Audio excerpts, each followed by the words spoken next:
KOIKIMEDIA, we're bringing the world closer to your doorstep.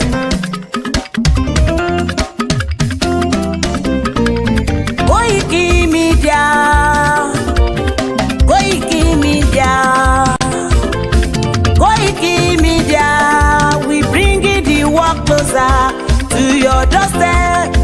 KOIKIMEDIA, KOIKIMEDIA, KOIKIMEDIA, we bringing the world closer to your doorstep.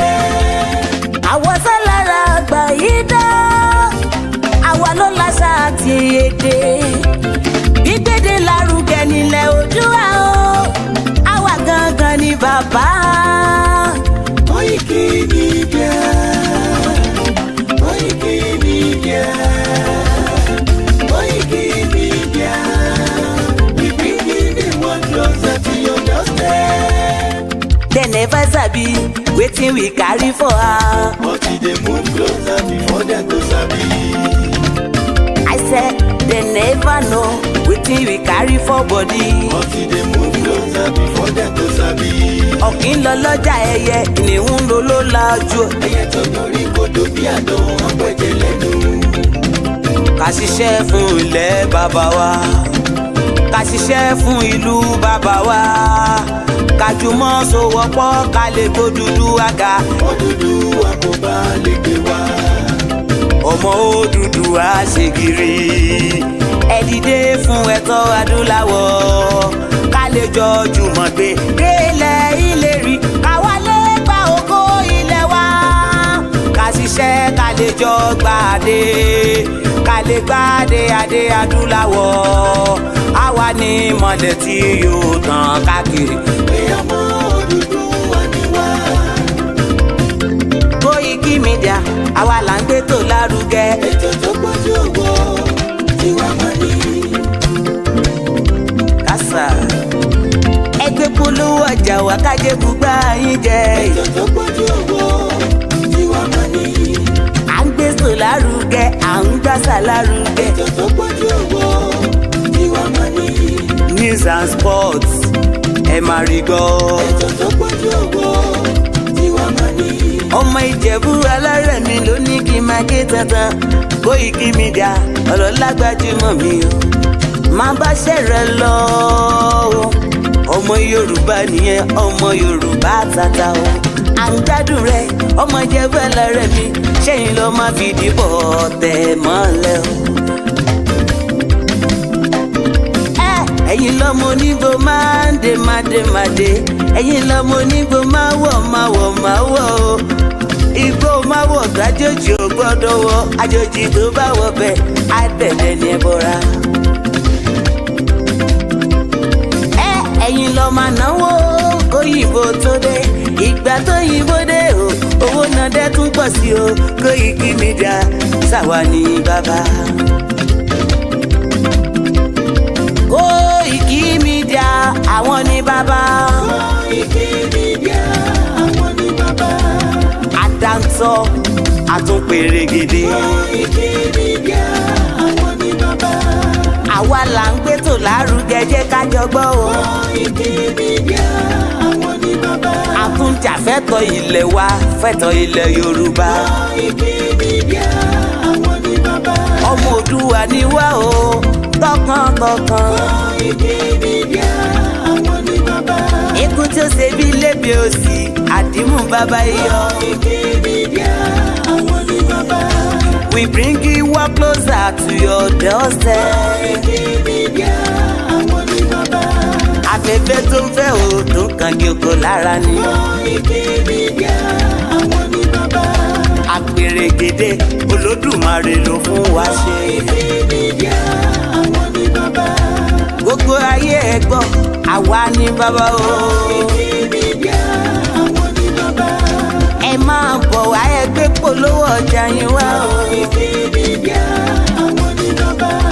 Odùduwà lágbé dání, òtítọ́ lágbé dání. KOIKIMEDIA àwọn ní bàbá. A kì í sọ̀dálẹ̀, a kì í sóníkèéta. KOIKIMEDIA àwọn ní bàbá.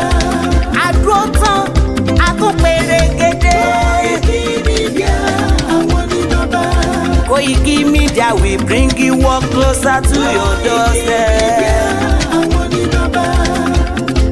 KOIKIMEDIA is around To give us latest. Is around To give us latest. Ladies and gentlemen, Ẹ mú kalẹ̀ sílẹ̀, ẹ tẹ́tí ẹ gbọ́ ètò tó pójú gbogbo. ladies and gentlemen, Ẹ mú kalẹ̀ sílẹ̀, ẹ tẹ́tí ẹ gbọ́ ètò tó pójú gbogbo. KOIKIMEDIA is around. To give us latest.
Yorùbá o, Yorùbá ni bàbá wọn bàbá Mojísọ́rọ̀ Yorùbá Mojísọ́rọ̀ Yorùbá. Yorùbá lágbà Mojísọ́rọ̀ Yorùbá o, Yorùbá ni bẹ́ẹ̀ni o, Yorùbá ni bàbá wọn bàbá Mojísọ́rọ̀ Yorùbá. Bẹ̀rẹ̀ bá ti yá Ọmọdúnwà lónìí yẹn, bàṣà bá tún yá Yorùbá lónìí yẹn o, kò sí irú wa láwùjọ àgbáyé. Bẹ̀rẹ̀ bá ti yá Yorùbá lónìí yẹn, bàṣà bá tún yá Ọmọdúnwà lónìí yẹn o, kò sí irú wa láwùjọ àgbáyé. Ẹ bá mi kí wọn àní àwọn bàbá wa, ẹ bá mi kí wọn àní àwọn bàbá wa, àwọn àgbàlagbà tí wọ́n ṣiṣẹ́ níwájú. Ẹ bá mi kí wọn àní àwọn bàbá wa, ẹ bá mi kí wọn àní àwọn bàbá wa, ẹ bá mi kí wọn àní àwọn bàbá wa, àwọn àgbàlagbà tí wọ́n ṣiṣẹ́ níwájú. Ẹ bá mi kí wọn àní àwọn bàbá wa. Ìbà fún gbogbo ládéládé o, mo ṣe bá ẹ̀yìn èjìgbà ilẹ̀kẹ̀ ilẹ̀ Oòduà, torí mo súnmọ́ bá níwọ̀n ẹgbẹ̀fà, mo jìnnà sọ́ba níwọ̀n ẹgbẹ̀je, gbogbo arọ́ba fi lọ bá pa. Ìbà gbogbo ẹ̀yin àgbààgbà tí ń bẹ nílẹ̀ káàárọ̀ oòjíire, mo wá ṣe bá bàbá wa emeritus professor Bàbá Akíntóyè Adébánjí o, tolórúkọ làpọ̀ baládé. Dákun jẹ́ ìsúré bá ọ délé àwọn bàbá tó bí ọlọ́mọ. Èkìtì sáni ọmọ wọn lúlé àdó, ọmọ àdó àdó ọ̀rá múkàrà sábẹ́ ewu jẹ. Ìkàrà ṣe méjì tèmi lù kọ́kọ́, Adémeyúlé oníkọ́bẹ̀ ó sì lọ. Èkìtì ọmọ wa ọmọ ẹkùn, ọmọ ọ̀rọ̀ nínú wáyà agbélé ṣe bí Èkó. Àìdámọ̀rò òyàn gbà ọmọ òtìrì kújú ìdàkì ìlérí ogun wọn lulẹ̀ ọwá èlílà òkè ìsà ọ̀kàndín níbẹ̀ yín ra kan sí ọ̀kànlé níbẹ̀ ń ṣẹlẹ̀ yín pa kan jẹ ọmọ agẹsìnrẹ pópó ukóró ọmọ gbọ̀ngàn létí ọmọ ròyìn kásẹ̀ pọ̀ oyún wọn lulẹ̀ ọ̀rá ọmọ ẹkùn pẹran dágbà ya sí ọmọ jìwàjìwà lẹ́kẹ̀ẹ́ ẹ̀yin lọ́mọ olúlu orò kíro lóru ọmọ olú pépé kásọkàsọkà ká mẹ́bí bọ̀ ṣeré kásán lọ́kọ̀ sẹ́gbẹ́ ògiri lulẹ̀ Ìgbò ẹ̀yin lọ́mọ ìráfíèmí ọmọ agbọ́ná bí àdó ọmọ eléwúrẹ́ funfun ìlàsà kì í fún bí ọ̀kín ọmọ ọba ńlá bá odò ọmọ àràbàrí bí òkúta ọmọ aláàrẹ̀gbẹ̀ èndéke ọmọ ajíbẹ́gbà ají ùdílé èkìtì ọmọ ajímọ̀gùn sọ́ọ̀nà ọmọ ọ̀pá bàbá lẹ́sí lédè oko ẹ ti dàgbà ẹ odò gbọ́lágbára ọlọ́run Elédùmarè ọba ẹ kú àmúmọ́ra màmá ire tó re bí àgbáre. n ò ní ṣàlàyé kí akọni ànábì ilẹ̀ Oòduà akíkanjú ọkùnrin ogun ni Ìgbòho ṣá òkú ìlédè mọ̀mọ́ rẹ̀ ọmọ Adéyẹmọ Àdìsá ọmọ Aláàdínkùn owó bàbá dámì ìjayà àwọn amòkùnṣèkà ọmọ wọn nílùú Ìgbòho rẹ̀ Ìgbòho rẹ̀ ọmọ alágbàdo òde àtàpẹ́tẹ́ inú omi gègèlè lódò sànyà Ìgbòho rẹ̀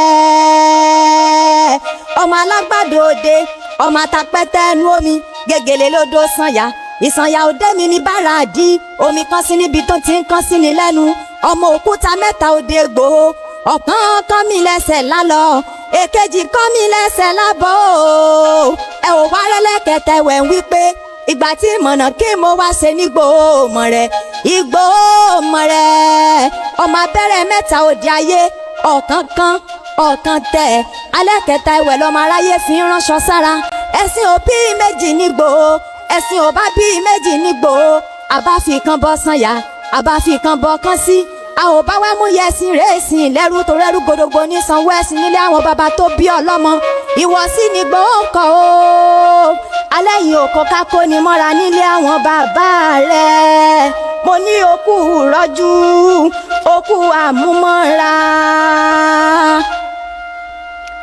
òkú ara fẹ́ra kù mọ́rò torí bí líle la bọ́ ọmọkùnrin akọni ilẹ̀ Oòduà bẹ́tí rẹ̀ bá ń já ọmọ mi kan ọmọ ní perí bàbá. gbogbo CPM ló ní kí wọ́n ẹ̀yin tẹ́ dìde tẹ́ wá ṣe sìnkú ìyá wa. gbogbo CPM ló ní kí wọ́n o ẹ̀yin tẹ́ dìde gbogbo ẹ̀yin tẹ́ dìde tẹ́ wá ṣe sìnkú ìyá wa. Súnrẹ́ o ìyá Adéyẹmọ Ìgbòho ṣá eriwo àjànàkú ṣubú lulẹ̀ mo ní kò lè dìde ìyá Adéyẹmọ lọ ó dárìnà kó dojú àlá mo ní ọmọ dákun kó má jẹ kó lóògbón tó bá ń jẹ lájúlé ọ̀run ni kó mọ́ bá wọn jẹ abiyamọ gbogbo ilẹ̀ odù tó bí wà.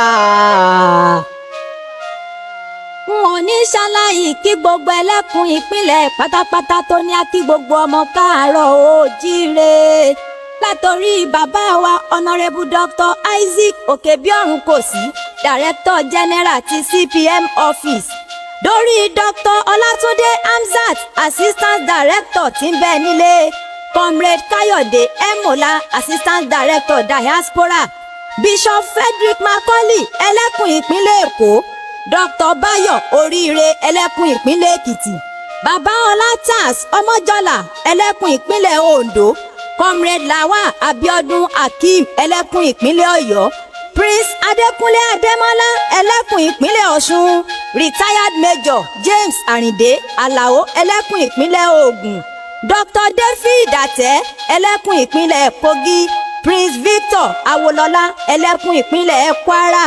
Àwọn ló ní ká kí gbogbo wa pé a kú léde ẹni re tó ti lọ. Gbogbo ẹ̀yin bàbá mọ̀mọ́ aṣojú ẹgbẹ́ pátápátá pòrogodo. Wọ́n ní a kí yín o, aṣojú àti adarí àpapọ̀ ẹgbẹ́ tí ń bẹ nílẹ̀ Oòduà. Gbogbo ọmọ ẹgbẹ́ àti àwọn ọmọ káàárọ̀ oòjíire. Oòduà á gbè wá o, gbogbo wa balẹ̀ láyọ̀ àtàlàáfíà. Àmì àṣẹ Èdùmàrè. Ayọ̀ ló máa kẹ́yìn rẹ̀, ohun ojú wa ti rí. Ayọ̀ ló máa kẹ́yìn rẹ̀ o, ohun ojú wa ti rí o. Kò ní sú wa bẹ́ẹ̀ kò ní rẹ̀ wá. Kò ní sú wa bẹ́ẹ̀ kò ní rẹ̀ wá o. Ayọ̀ ló máa kẹ́yìn rẹ̀, ohun ojú wa ti rí. Ayọ̀ ló máa kẹ́yìn rẹ̀ o, ojú wa ti rí. Ayọ̀ ló máa kẹ́yìn rẹ̀ o, ojú wa ti rí. Ayọ̀ ló máa kẹ́yìn rẹ̀, ojú wa ti rí. Ayọ̀ ló máa kẹ́yìn rẹ̀, ojú wa ti rí o. Kò ní sú wa bẹ́ẹ̀ kò ní rẹ̀ wá. Kò ní sú wa bẹ́ẹ̀ kò ní rẹ̀ wá o. Ayọ̀ ló máa kẹ́yìn rẹ̀, ojú wa ti rí. Oòduà gbè wá, ọ̀dàlẹ̀ ni ò ní gbè.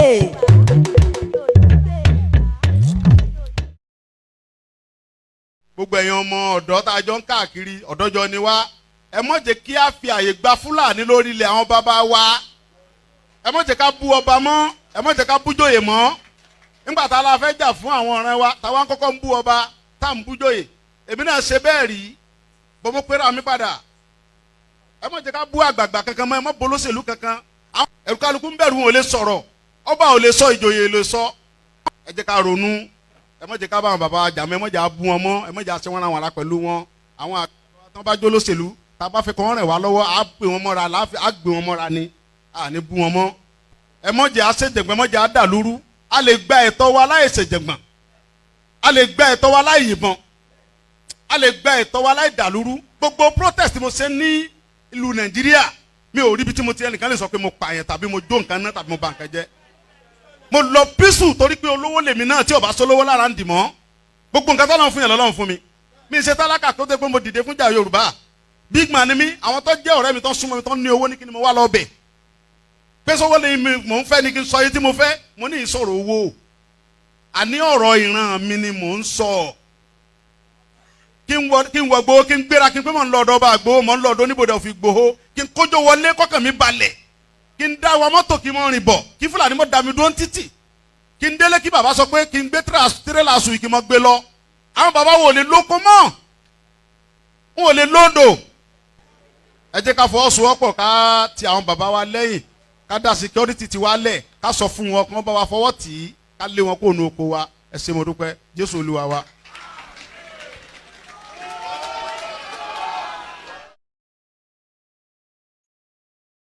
Wow. Mo kí gbogbo wa pé a very good afternoon and welcome to this special appreciation message from Dr. Chief Sunday Igboho. Bí gbogbo wa ti ṣe mọ̀, orúkọ mi ni OLAYOMI Koiki tí gbogbo wa mọ̀ sí KOIKIMEDIA.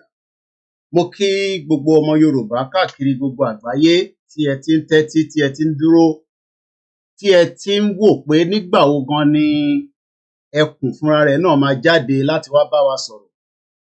Iṣẹ́ ló pọ̀ in the last 72 hours.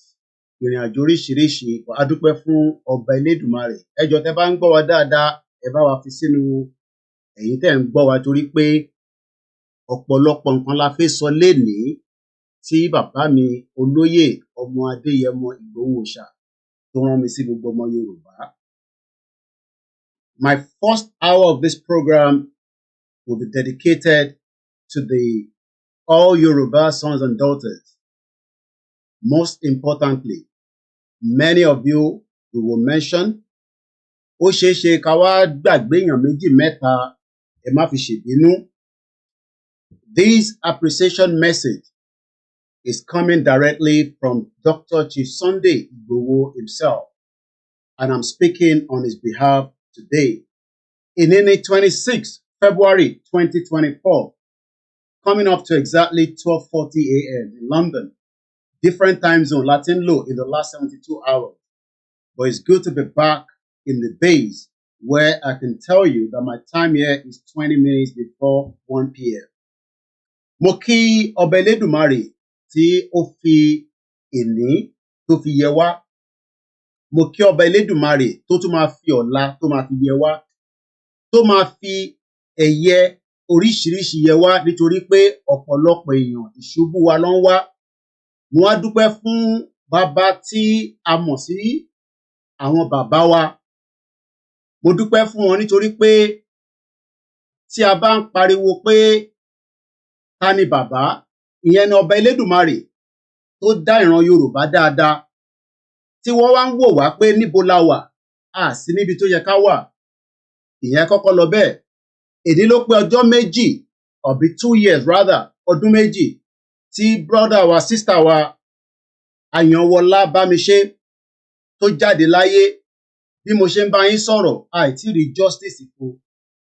Mo ń rọ governor wa, Babájídé Sanwó-Olú, pé kó jọ̀ọ́ ẹjọ́ yìí ẹ ti fi ń dá dúró tó pẹ́ tó pọ̀ jù. Ìyá Bamise ṣì wà láyé, bẹ́ẹ̀ ni bàbá rẹ̀ ń wà láyé. Ẹ jọ̀ọ́ ẹ bá wa wá justice fún Bamise kí ọkàn wọn lè balẹ̀ pé justice wá fún. Ìyẹn lọ bẹ́ẹ̀. Nínú ètò tó a máa tún mú nínú ètò tèmi, a máa sọ̀rọ̀ nípa ṣé kò tí tó kí wọ́n dá ẹjọ́ Nnamdi Kanu kó dá sẹ́gbẹ̀ẹ́, kí Nnamdi Kanu kó lè máa tẹ̀síwájú. Nítorí pé Nnamdi Kanu ó wà ní kóòtù lénìí, àmọ́ ó tún di oṣù tó ń bọ̀ ká tó mọ̀ bóyá wọ́n máa fi sílẹ̀ àbọ̀ ní fi sílẹ̀. Ìyẹn lọ bẹ́ẹ̀. Àwọn northerners wọ́n máa ń bẹ̀ wá, wọ́n ní ká wá restructure Nigeria. Ṣé lásìkò yìí la fẹ́ restructure Nigeria? It is too late for restructuring. Yoruba nation la dúró lé lórí. Níbẹ̀ dẹ̀ ni ẹ̀mí wa wà. Kò sí kankan tó ń jẹ́ restructure Nigeria. Àwa ò ṣe Nigeria mọ́. Ìdí tí a ṣe máa sowọ́ papọ̀ tí gbogbo wa máa pariwo fún gbogbo àwọn tí wọ́n jẹ́ kó gbọ́ dáadáa pé Yoruba nation òun la dì mú. Ìjọba Yorùbá ò tí bẹ̀rẹ̀ o. Gbogbo ẹni tó bá ń sọ pé wọ́n ti declare Yoruba nation, mo jókòó gẹ́gẹ́ bí ọmọ Yorùbá níbi tí mo wà yìí pé kò tí síbì kankan ní gbogbo àgbáyé tó wà officially recorded in the 193 countries around the world tó sọ pé Yoruba nation country is existing right now. So tó bá yẹ pé o bá ń gbọ́ bẹ́ẹ̀ pé wọ́n ti declare Yoruba nation, you are wasting your time nítorí pé ìjọba kan ló ṣì ń ràn lọ́wọ́lọ́wọ́. Àmọ́ it's either we go through the peaceful means or it goes the other way round. Ìyẹn lọ bẹ́ẹ̀.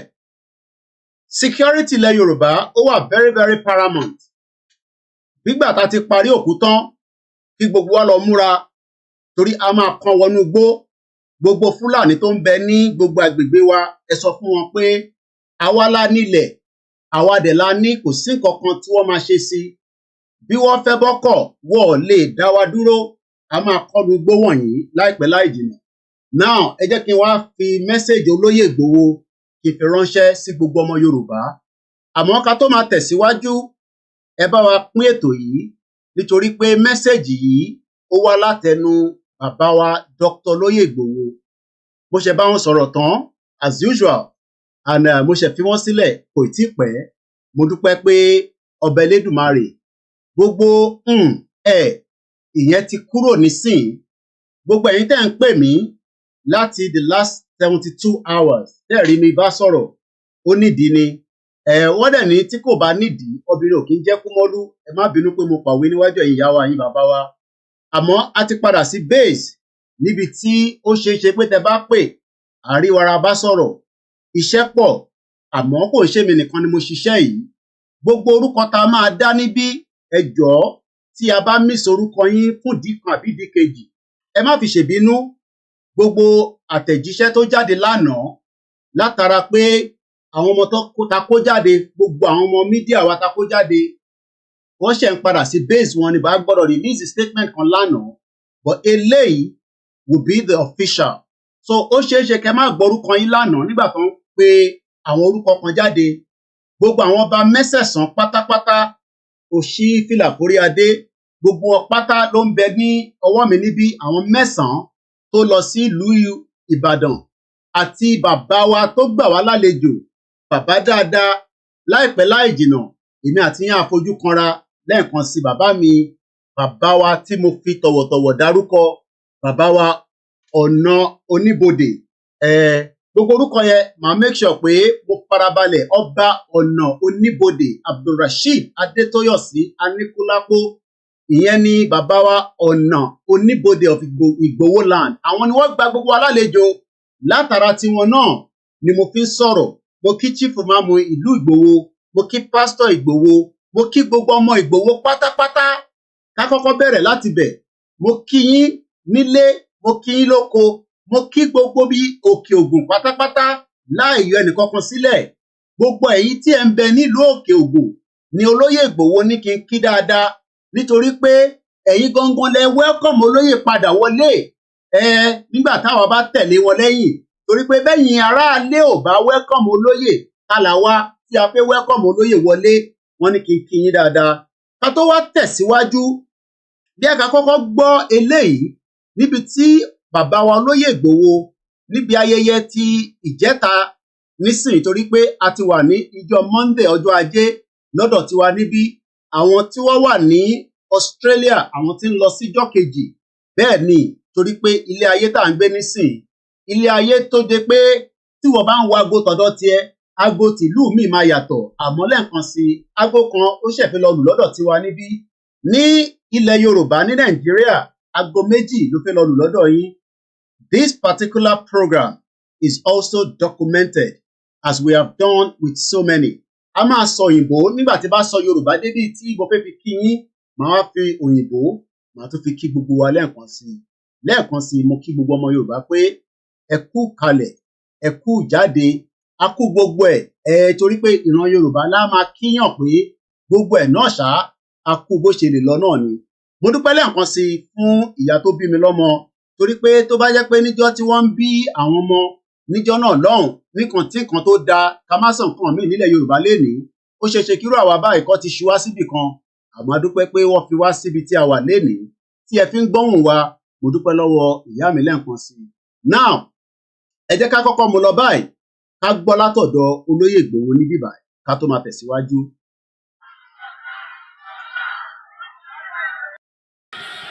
Igboho Iron Ladies.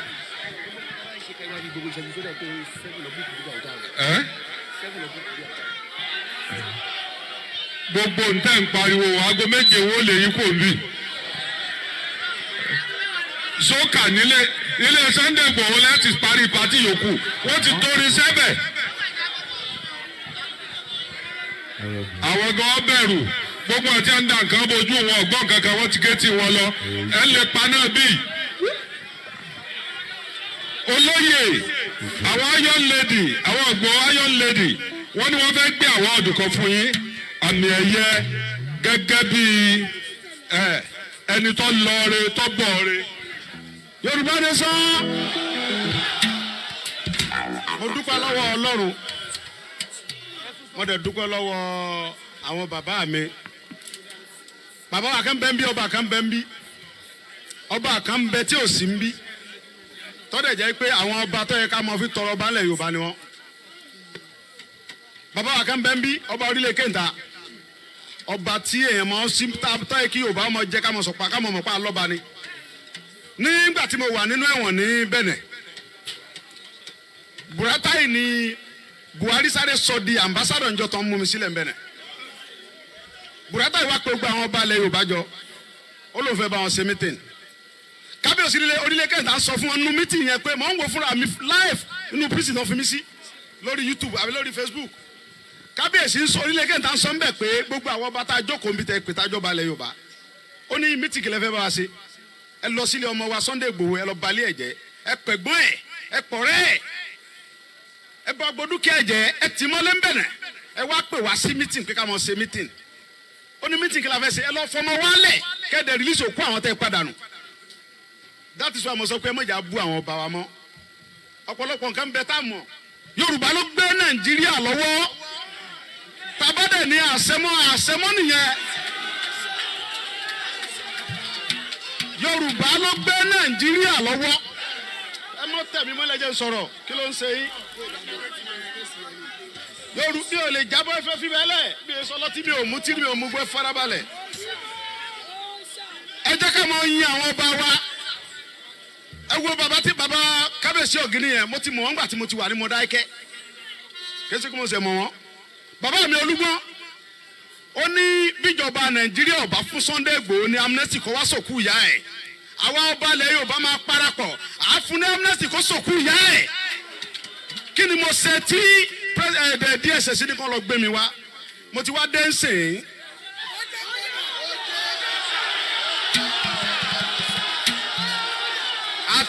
Àti hùn àti hẹ̀ àti yóò wá àti kò ní wá ọmọ Yorùbá ni mí.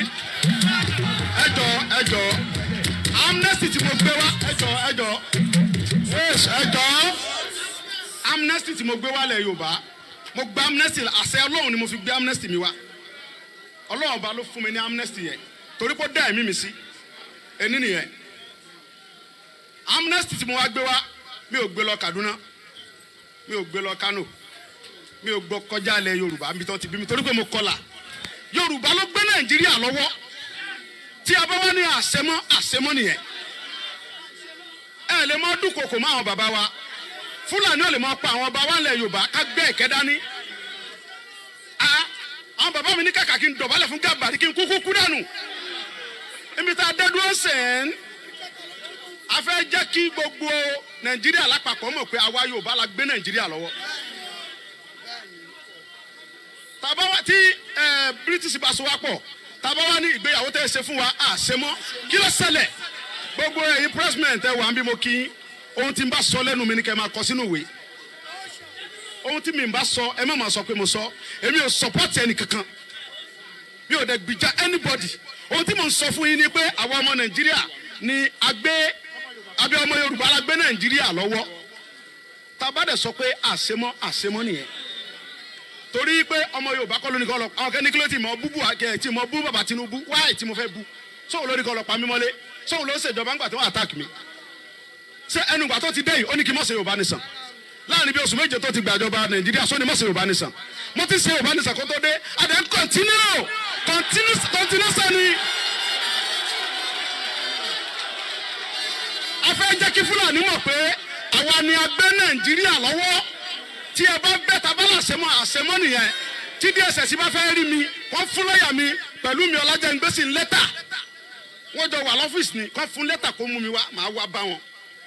Ohun tí wọ́n máa ṣe ni pé kọ́ mọ́ pè mí sàbújá mi sọmọ Fúlàní kí wọ́n pè mí sí Ìbàdàn ń bí màá lọ bẹ̀ kí wọ́n fún pẹ̀lú mi lẹ́tà kí wọ́n gbé sí gbogbo ayé pé kí n wá kí pépà ó gbé kí tẹlifíṣàn ó gbé pé àwọn pè mí kọ́ dẹ̀ fún pẹ̀lú mi lẹ́tà kọ́ pè mí sí Ìbàdàn lọ́dọ̀ gọ́vnẹ̀ Ṣèyí Mákindé kí Ṣèyí Mákindé ọ̀làjúlẹ̀ kan pa mí lójú ẹ̀ tí Ṣèyí Mákindé tí wọ́n bá lè pè mí sọ́dọ̀ Ṣèyí Mákindé kọ́ pè mí sí Èkó lọ́dọ̀ Sanwó-Olú kí DSS Nàìjíríà Fúlàní kọ́ pa mí lójú Sanwó-Olú tí wọ́n bá lè pè mí sí ọ̀dọ̀ Sanwó-Olú kọ́ pè Dàpọ̀ Abíọ́dún ò tiẹ̀ ní gbà Dàpọ̀ Abíọ́dún ò ní gbà kẹ́ pa mí láéláé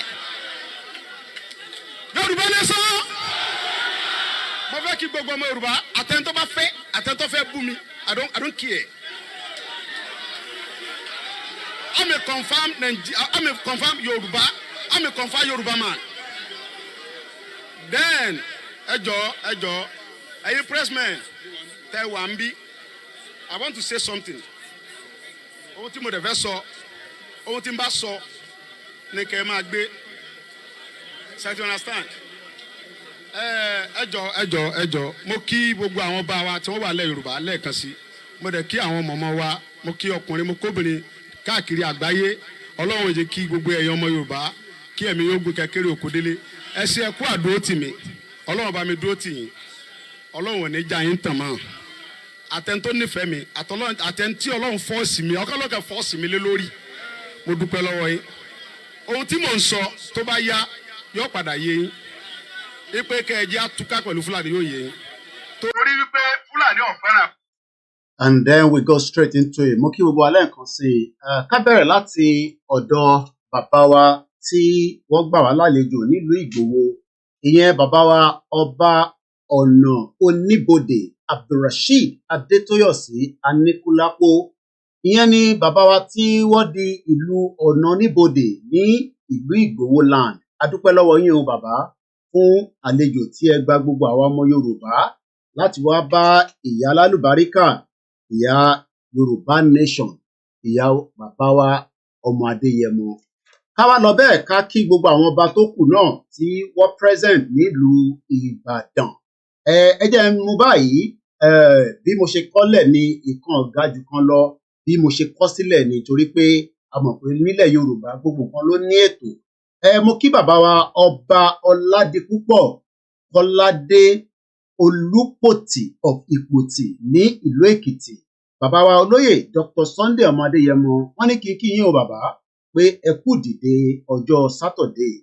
Mo lọ bẹ́ẹ̀ mo kí bàbá wa ọba Joseph Adébáyọ̀ Adéwọlé Ọwá Àjérò of Ìjèrò nílùú Èkìtì. Ọba akíyín.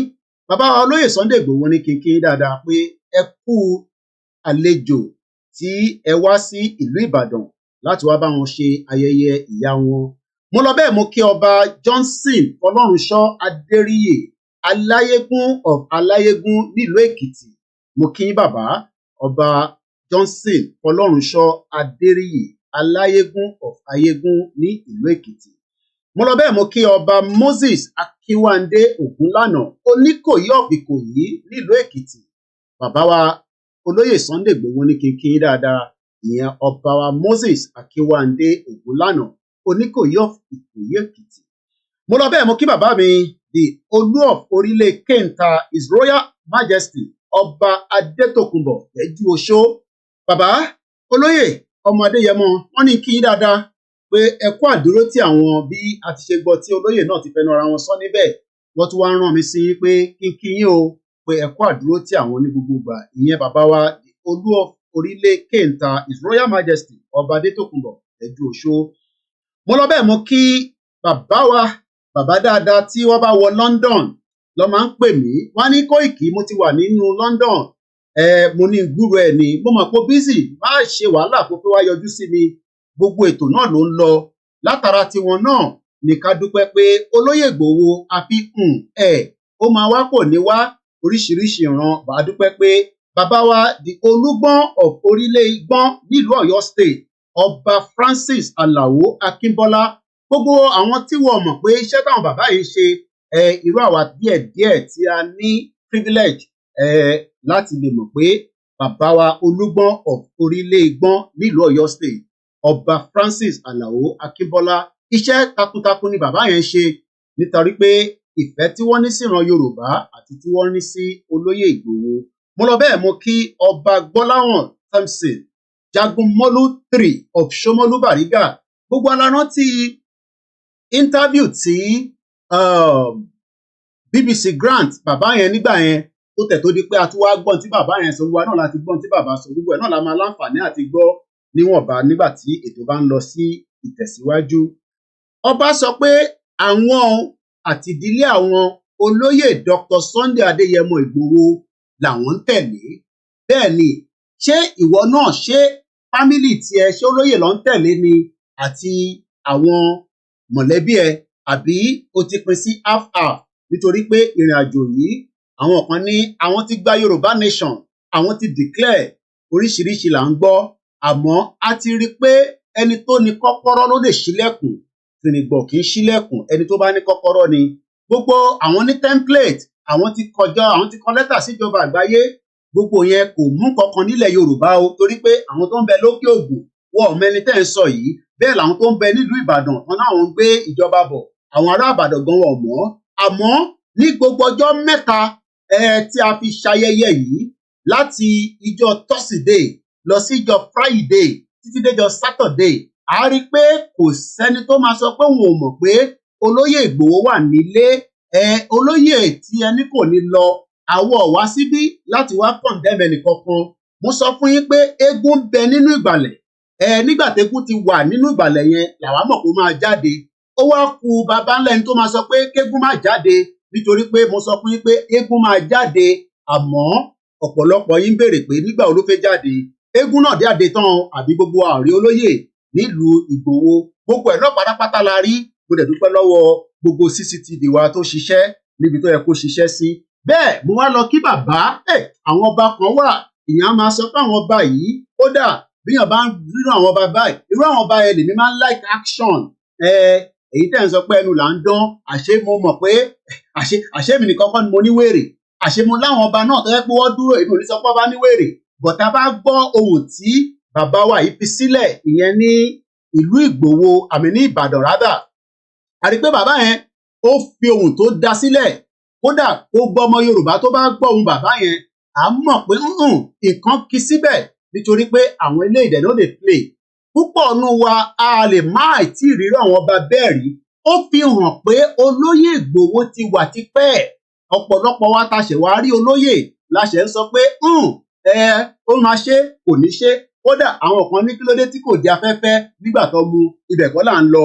Mo kí bàbá wa His Royal Highness Ọlátúndé Ọ̀gíní the Olódògbò of Odògbò Ìjẹ̀ṣà bí a ká gbọ́hùn bàbá yẹn bí a kára wá lè yá díẹ̀ nítorí pé bí wọn bá gbọ́rọ̀ àwọn bàbá yẹn ní nígbà tí Abacha ìyẹn the late Sani Abacha nígbà tí wọ́n kó àwọn ọmọ ogun lọ sí Ifẹ̀ àti Mọdákẹ́kẹ́ pé kán lọ rántí gbogbo gbà yẹn ó nígbà yẹn lòun ti mọ lóyè kíyàn lè wá sọ pé sójà lolóyè á máa bẹ̀rù ni àbí Fúlàní ìwọ ni kó máa ròyìn lọ́kàn rẹ nítorí pé a mọ̀ dájú pé kò kí ń ṣe ní lolóyè jáde olóyè dẹ̀ sọ pé kò kí ń ṣòun nìkan àwọn tó ń bẹ nílùú Ìgbòho gbogbo ìntẹ́yarí ní Ìgbòho kò ń ṣe jókè rárá ibẹ̀ kọ́ la ṣe ń lọ bọ́ ẹ jẹ́ ká kọ́kọ́ gbọ́ díẹ̀ nípa ọba His Royal Highness Ọlátúndé Ọ̀gíní the Ológbòdò of Ògbòdò Ìjẹ̀ṣà lẹ́yìn yẹn àwa máa kí gbogbo àwọn tó kù tí ó yẹ ká kí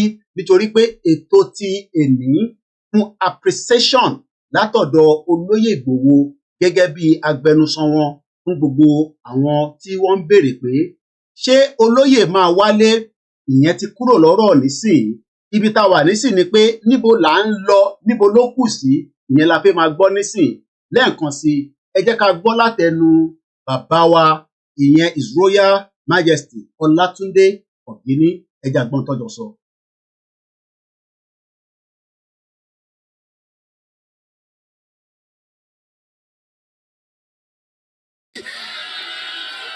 Wọ́n ní wèrè wàláì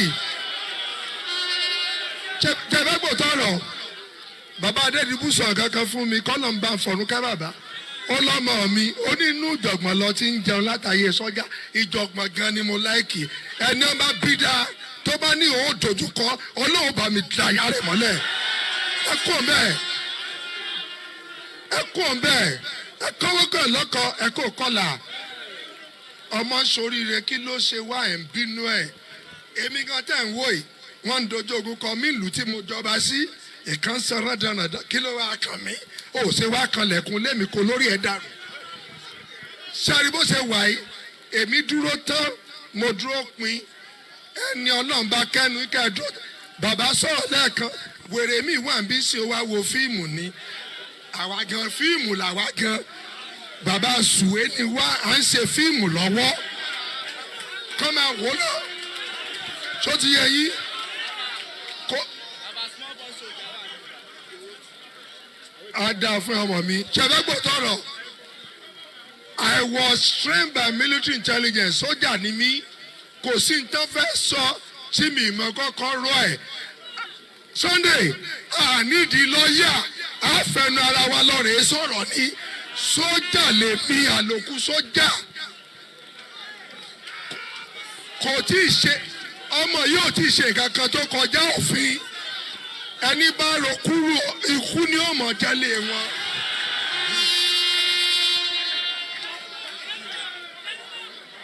ẹ jẹ́ tún kọ́ ni kankan bá mi kọ́ o mo lórin ní fi mọ́ sọ̀rọ̀ orin Ìjẹ̀ṣà mo fẹ́ kọ báyìí ṣé mo pé ọ̀nì Ọlọ́run ṣe lóore o kó nawọ́ sókè.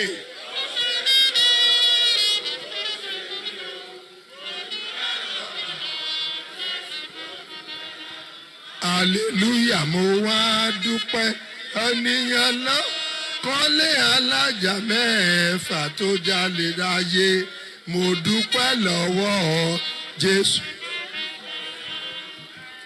Ọlọ́run mà ṣeun o, Jésù mi mà ṣeun o.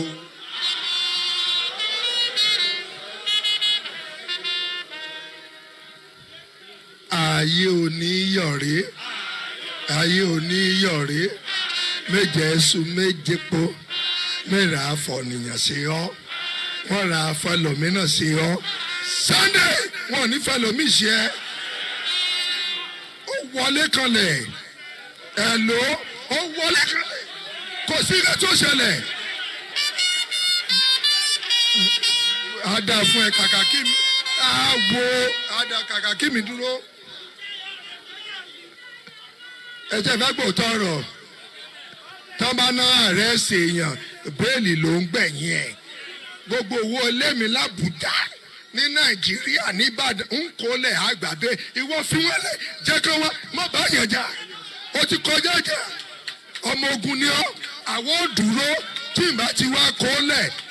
Tẹ́ bá rí mi jà ẹ sọ mí lókùtà pa tẹ́lẹ̀ wọn náà àwọn wo kí nìkan náà.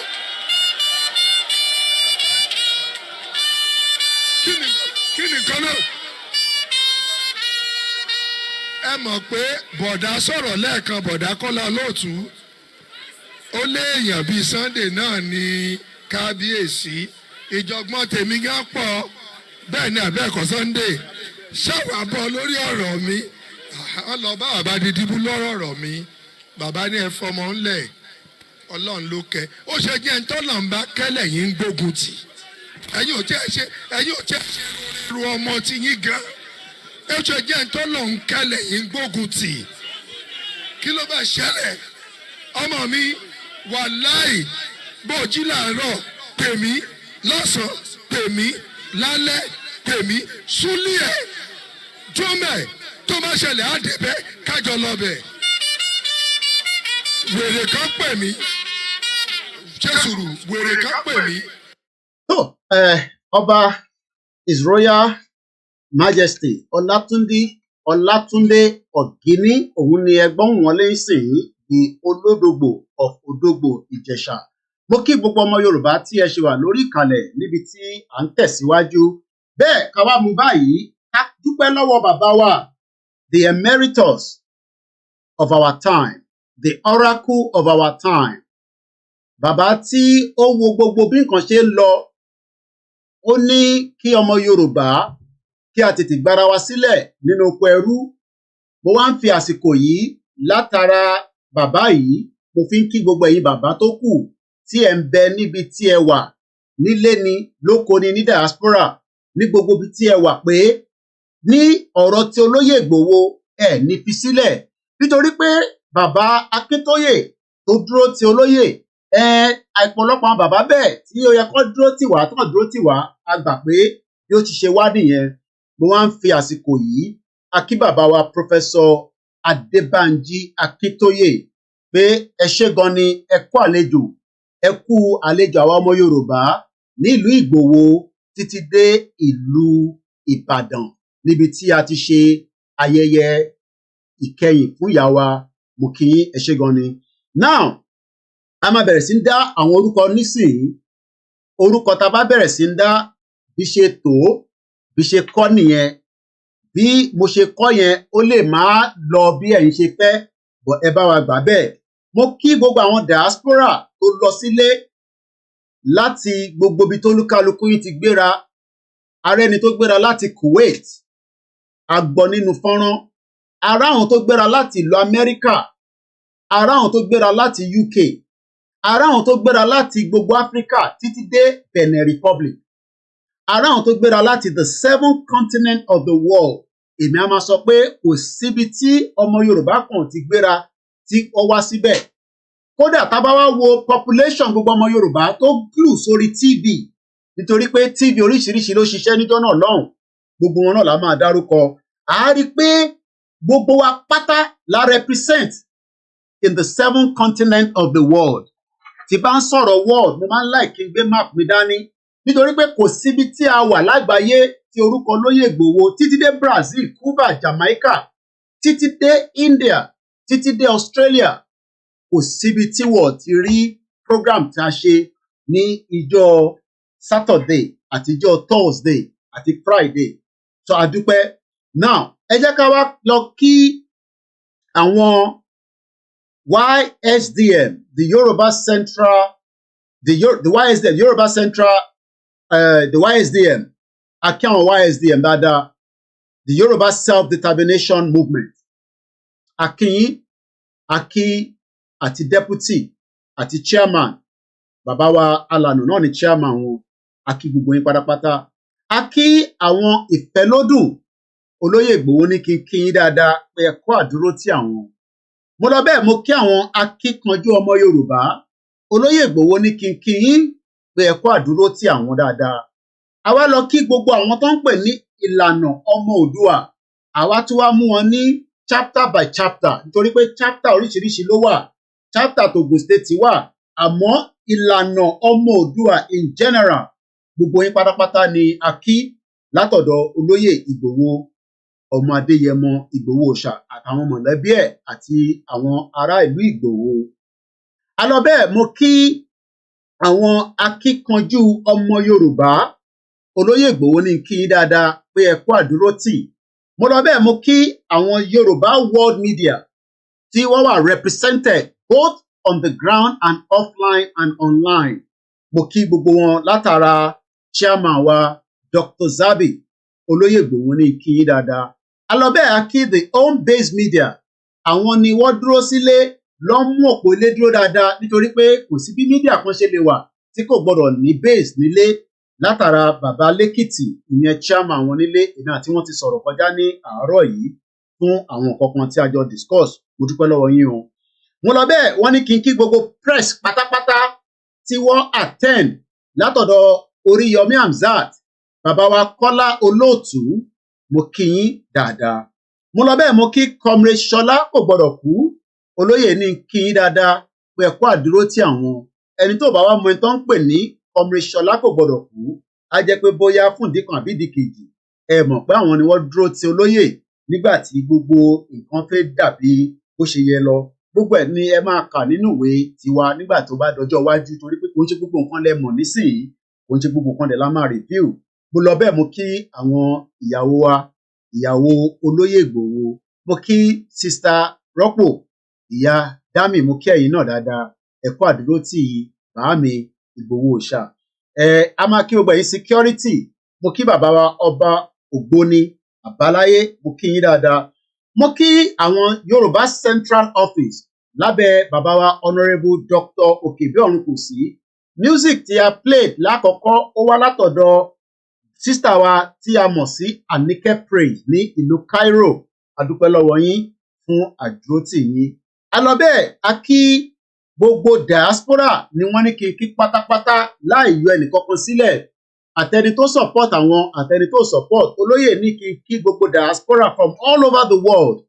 Tàbádẹ̀ ti ń sọ̀rọ̀ world, ó wà important ká lo máàpù wa torí pé gbogbo ibi tó lúkálukú wà títí dé Turkey, Cyprus, títí dé Northern Ireland, títí dé Spain, títí dé Italy, kò sí ẹni tí kò contribute nídìí kan àbí ìdí kejì. Kódà kó tẹ̀ jẹ́ pé ẹ bá wọnú program yẹn fún 1 minute ẹ ti contribute náà nìyẹn.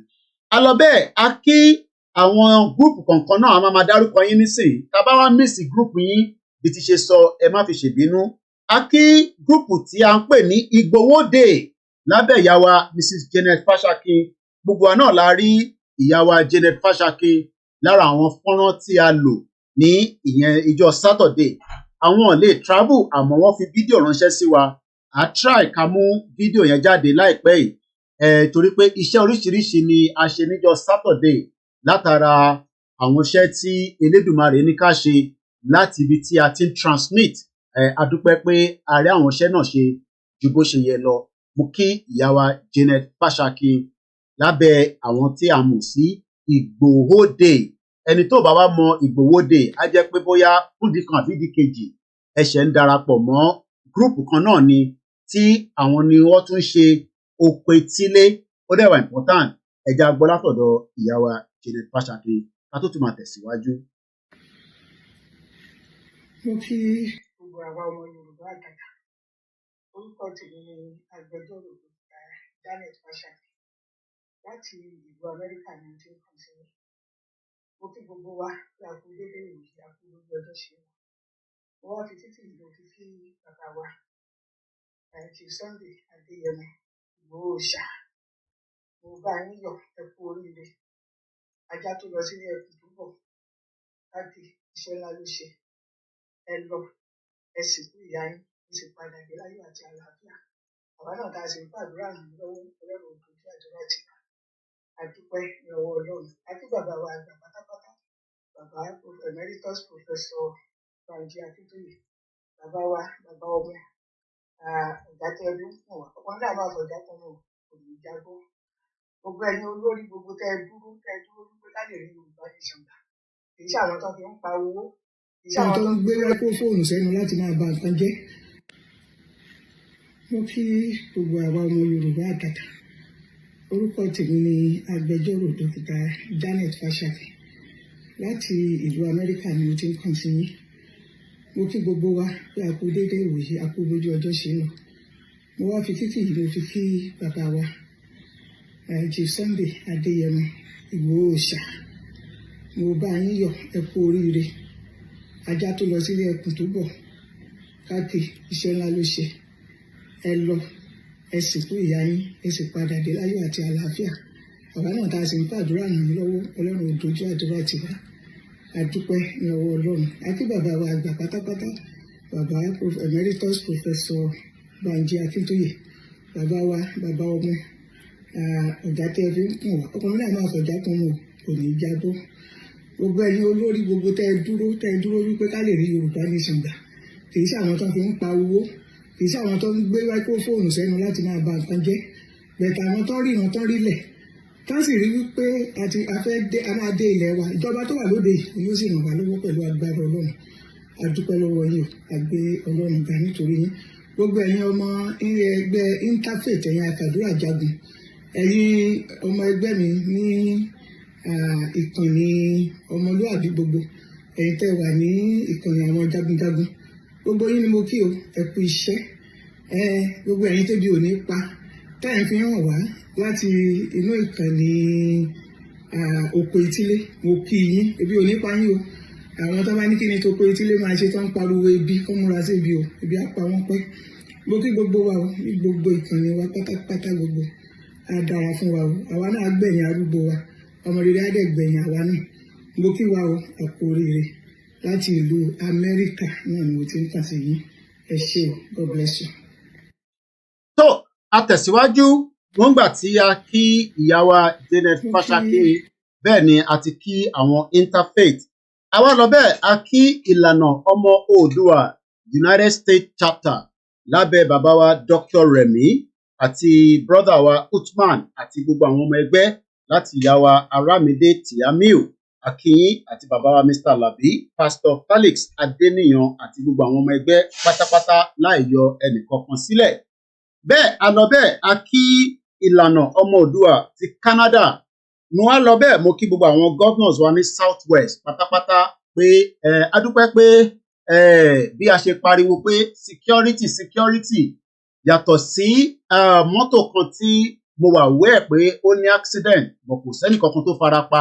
Ó ń ṣe àwọn tó ń wa mọ́tò yẹn trailer kan ní táyà yọ tí àwọn tí ó dẹ̀ wà nínú mọ́tò yẹn gbogbo wọn pátápátá lọ padà dé ìlú Ìbàdàn nígbà tí ìṣẹ̀lẹ̀ yẹn ṣẹlẹ̀ níjọ́ Saturday. A dúpẹ́ f'Ọlọ́run. So bí mo ṣe ń bá wa sọ̀rọ̀ lénìí kò séèyàn kan tó fara pa wọ́n yìnbọn fúnyàn kankan. Gbogbo àwọn governors wa provide security tó jẹ́ kó provide fún gbogbo àwọn tó travel. Kò sẹ́nìkan tó jí gbé. Bí ṣe ń bá yín sọ̀rọ̀ níbi tí a ti padà sí base wa títí di àná tá a ṣe wà lórí ìrìn àjò mo gbọ́ pé èèyàn kan wọ́n jí wọn gbé pé Mr. Koiki ẹ bá wa pariwo pé lára àwọn ọmọ tí wọ́n wá fún patí àbí bàbá àbí ìyá ọmọdé kò sẹ́nì kankan tó jí gbé. So that means pé security yẹn ó dúró dáadáa. A máa kí bàbá wa ọba Ògbóni àtàwọn security. A wá lọ bẹ́ẹ̀ a kí gbogbo àwọn security outfit wọ́n pọ̀ rẹpẹtẹ. Àwọn farmers, àwọn hunters, àwọn àgbẹ̀kọ̀yà, OPC àti vigilantes oríṣiríṣi àtàwọn ká má fi gbogbo ẹnu sọ̀rọ̀ oríṣiríṣi security. Mo kíyàwó Erelu Tinuade mo lọ bẹ́ẹ̀ mo kí wọn nílùú Ọ̀yọ́ state, mo kí bàbá wa Oríyọmí Hamzat, nígbà tí mò ń kí bàbá wa Kọ́lá Olóòtú, gbogbo àná la kúkú ti gbọ́ gbogbo àṣẹ ń sọ pé bàbá Kọ́lá Olóòtú ọ̀dàlẹ̀ ni wọ́n ní àwọn kì í ṣọ̀dàlẹ̀, kódà 1 million làwọn fi convert ticket àwọn, làwọn fi change ticket àwọn láti Malaysia. Adúpẹ́ fún wọn tí wọ́n bá wa ṣe ètò náà pátápátá, adúpẹ́ lọ́wọ́ wọn. Mo lọ bẹ́ẹ̀ mo kí àwọn Oòduà People's Congress ẹ̀kọ́ àdúró tí olóyè Ìgbòho.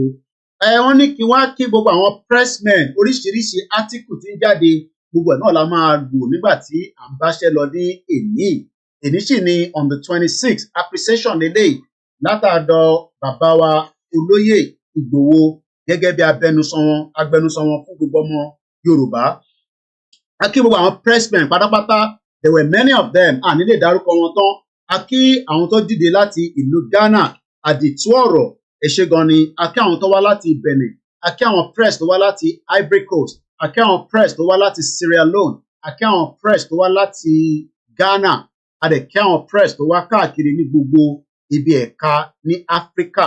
Gbogbo àwọn press tó wá nínú ilé pátápátá ni olóyè ní kí n máa kí pátápátá láì yọ ẹnìkankan sílẹ̀. A kí ikọ̀ ọmọ ọkọ Yorùbá àgbáyé, a kí dáadáa. Mo kí General Trustina, a kí gbogbo yín pátápátá. Ògo Adúláwọ̀, a kí yín. Ìfẹ́lódùn ìṣọ̀kan ògo ọmọ Oòduà Ọ̀dẹ́dá local government, a kí yín pé ẹ gbé àwọn èèyàn dìde. A bá yín ṣe àwọn pàdé kan kó tó di pé a ṣe àwọn ayẹyẹ yìí. Ẹ dẹ̀ fi dá wa lójú pé tó bá jẹ́ tàwọn ti bàbá wa ni nínú ibi tó ń pè nílẹ̀ Yorùbá, pé ká fi ọkàn balẹ̀, ká fọkàn sọ́dọ̀ àwọn Elédùmarè, àwọn onílẹ̀, pé kò ní sí nǹkan kan tó máa mí. A dẹ̀ dúpẹ́ pé mo ní ẹyẹ kan ò gbọdọ̀ mí débi pé nǹkan kan máa kọlu ọmọ kankan. Gbogbo níta fi ṣiṣẹ́ yìí títí dé wákàtí ìbí ṣe ń sọ, wọn ò jíyàn kankan gbé o. So in case tíyàn kan bá sọ pé wọ́n jíyàn gbé, wọn ò jíyàn kankan gbé. Even though I've been on a travelling and I've returned back, as of today, information kankan tí ìdórí desk ni pé wọ́n jíyàn kankan gbé. So mo dúpẹ́. Gbogbo àwọn àgbẹ̀ wa pátápátá, àwọn farmers hunters, a kí yín. Òmìnira orílẹ̀-èdè Yorùbá, ìlọsíwájú ní tiwa, a kí yín. Àwọn groups làwọn ilé different groups ló attend. Ṣómólú Bàrígà, Ìfẹ́lódùn, a kí yín. Yorùbá Nation, àwọn ti Belgium, a kí yín dáadáa. Mọ́rẹ́níkejì Ànábì TV, a kí yín. Ìyàwó Janet Fáṣakín ti bá wa kí àwọn Interfaith. Bẹ́ẹ̀ la kí àwọn Yonkan lábẹ́ bàbá wa Agboola, Pastor Agboola, a kí yín torí pé àwọn Yonkan wọ́n dúró. Ẹ rántí pé àwọn Yonkan ṣì wà ní Lagos State níjọ́ Tuesday ní Àlèmọ́ṣọ́ nígbà tí à ń báṣẹ́ lọ pẹ̀lú Bishop Adesina. A dúpẹ́ pé àwọn Yonkan àti Muslim Association ti àwọn tilẹ̀ Yorùbá, a kí àwọn kan náà torí ara àwọn representative wọn tí wọ́n wá náà tí fúndìkan àbídìkejì wọ́n ní a máa dárúkọ àwọn. Mo kí Yorùbá Exit Nigeria lábẹ́ Councillor Sunny Lambert nínú UK ní bíbá, councillor tó dúró dáadáa tó ti wà nínú councillor nílùú yìí for over 20 years tó dẹ̀ ń ṣe dáadáa, àwọn dúró dáadáa. A kí àwọn Ivory Coast Odùduwà Republic, kí la mọ̀ràn ti yín fún Yorùbá, a kí yín. A kí àwọn Ogun State ìlànà ọmọ Oòduà, a kí Ìyájagun, bí wọ́n bá rí Ìyájagun yàrá òkú yàrá bí i 50 ni wọ́n, ara wọn le dáadáa. Mo wá kí gbogbo àwọn tó wa mọ́tò ní gbogbo ọjọ́ tí a fi rìnrìn àjò yìí, bí a mọ́tò la gbà ní dírẹ́bà tó drive wa, nítorí àìsọ fáwọn èèyàn pé bẹ́ẹ̀ ṣe ń lọ kí dírẹ́bà má mọtí, kó má di pé gbogbo wọn dẹ̀ lọ listen, kò sẹ́ni tó sáré ju bó ṣe yẹ lọ. Gbogbo eré tó yẹ ká sá ni a sá, even though gbogbo alárí àwọn títí ilẹ̀ Yorùbá, gbogbo alárí bí àwọn tíìmù wa tó ń rìkọ́dẹ̀. Kódà èyí tẹ̀ ń sọ pé ká má rìkọ́d, ẹ̀yin kọ́ lẹ máa sọ tí àwa máa ṣe, torí pé in táwa máa ṣe gbogbo ẹ̀ ti wà in details nígbà tá a ti mọ̀ pé olóyè lọ sílé, torí àwa kan mọ̀ pé ó máa lọ sílé, ìyẹn ń ṣe fún public consumption, but a dúpẹ́ pé ó lọ kò bọmọ jẹ́, bẹ́ẹ̀ ni wàhálà ò dẹ̀ ṣẹlẹ̀. Gbogbo ẹ̀yin tí ẹ wá sọ pé kó má wálé, kò ní wálé, ìyẹn nísì chapter míì nìyẹn, a máa sùn yẹn níjọ́ míì.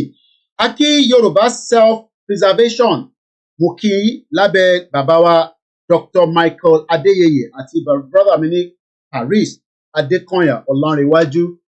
Mo kí Yorùbá Nation Christian Association bí ṣe sọ lẹ́ẹ̀kan Yonkan, Pastor E.O. Agbola àwọn ni general secretary wọn àti olórí wọn níbẹ̀.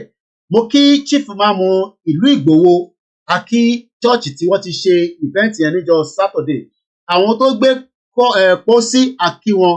Mo kí Ifá ẹ̀yin lè má mọ ẹni tó ń pè ní Ifá tẹ́ bá wo fídíò yẹn dáadáa ẹni tó dúró ti olóyè nínú mọ́tò nígbà tó dé ìlú Ìgbòho kódà mo ráhùn tó comment pé ẹ wá wo olóyè nínú Honda kékeré tó bá jẹ́ àwọn tiwantiwa àwọn olóṣèlú gbogbo ara máa rí irú ìgbésẹ̀ tó máa gbé láwọn mọ́tò ńláńlá. Akí Professor Pella, mo kí Chief Imam, mo kí gbogbo ọmọ ìlú Ìgbòho lẹ́ẹ̀kan sí láì yọ ẹnìkankan sílẹ̀.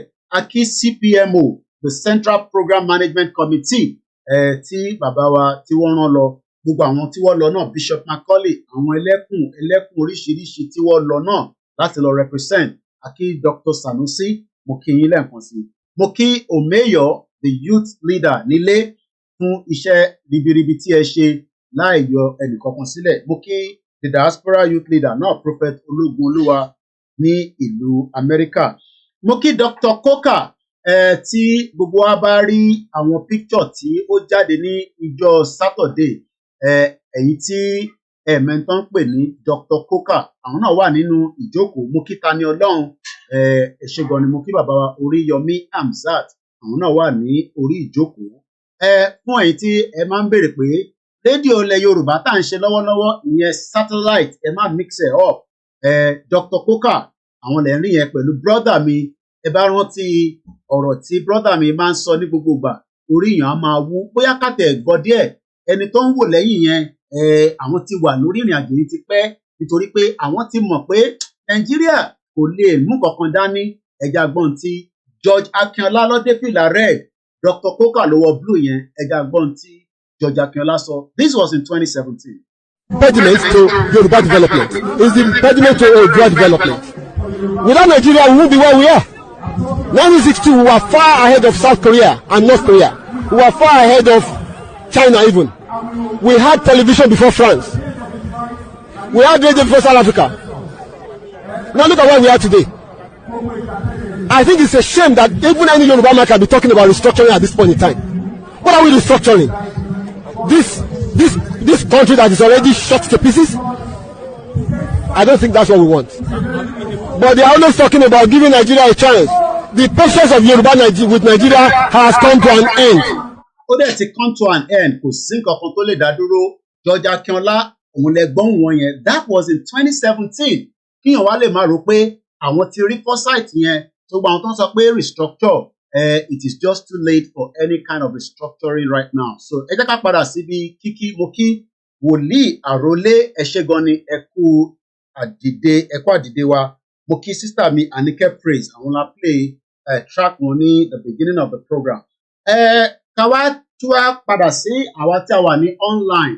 Gbogbo yín náà ni à ń rí láti control room.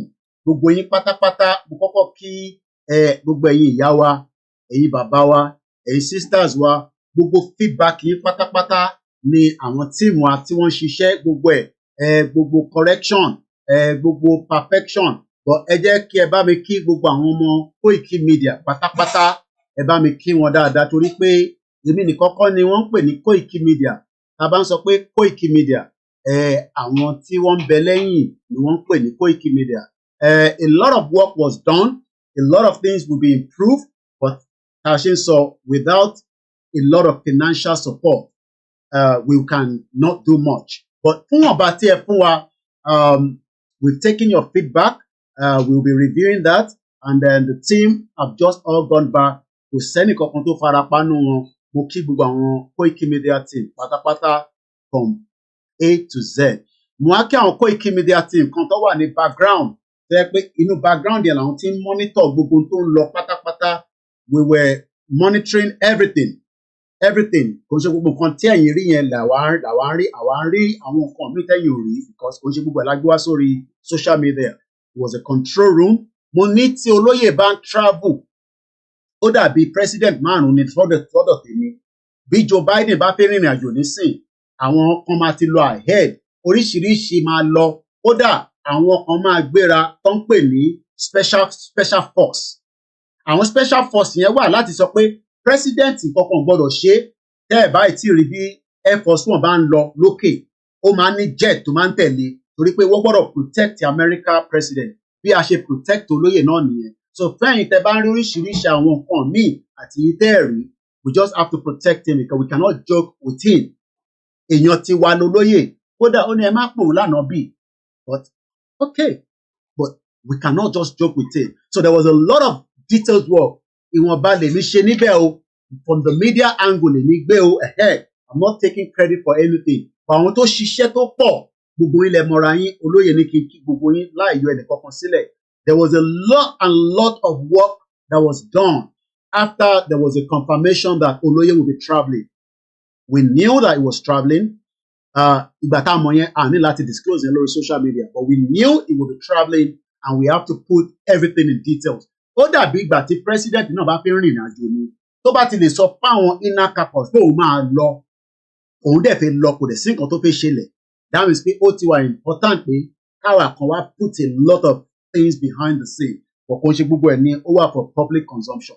So we've spent about 1 hour 12 minutes in the course of the program. If we have missed anybody mo bẹ̀ wá mo fi Elédùmarè bẹ̀ yín mo fi gbogbo ohun tí ẹ ń fi sin Ọlọ́run ti Jésù Kristi tànábì Muhammad sallallahu alayhi wa sallam ẹ má fi ṣèbínú sí wa. We have tried to gather as many people but kò sí bá ṣe pé ṣe a máa kódà gbogbo àwọn tó dáná ó yẹ ká appreciate yín torí àwọn èèyàn ṣáà jẹun níbẹ̀ àwọn tó to chair inú hall tó lò ní àwọn security ní kódà àwọn tó gbálẹ̀ èmi máa ń láìkì ká máa gbálẹ̀ tá a bá parí hall torí níbi ìbàdàn náà tó bá sanwó fún yàn ṣáà gbálẹ̀ àdúpẹ́ lọ́wọ́ yín. Àtẹni tí ó lọ láti Bẹ̀nẹ̀ mo kí Ọlákúnlé mo kí àwọn tó pè mí yàn kan pè nígbà táwa dẹ̀ busy àwọn kan pè aṣáǹdá yín lò díẹ̀díẹ̀ náà Mr. Koiki wọ̀ jẹ́ kí n wọlé àìrọ́ eléyìí ò ń ṣe òkú gbogbo wa ní mo dúpẹ́ ẹni tí bóyá àgbàtẹ́ débẹ̀ wọ́n tẹ̀yìn mọ́lẹ̀ ẹ bínú ni gbogbo ẹ̀ pátápátá ẹ má fi ṣèbínú kò sí bá ṣe fẹ́ ṣerú nǹkan bẹ́ẹ̀ yẹn tí kò ní sí mo kí Saheed Re mo kí ẹ dáadáa mo kí gbogbo àwọn tó wà nísàlẹ̀ masbi mo kí yín gbogbo wa pátá náà ni à ń kí kíkì ìwà látọ̀dọ̀ olóyè Ìgbòho látara pé ká kí gbogbo yín wọ́n wá ní kí wọ́n lọ kí gbogbo èyí tẹ́ wà ní online torí kò ń ṣe gbogbo èèyàn ló lè wà nílé.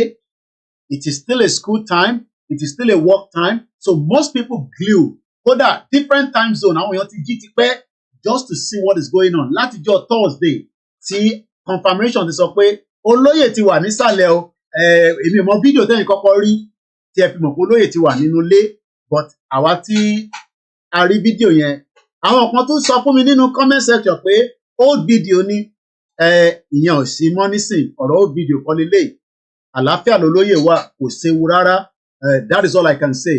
Níbo ló wà ìyẹn ò ní kankan ṣe pẹ̀lú ọ̀rọ̀ social media.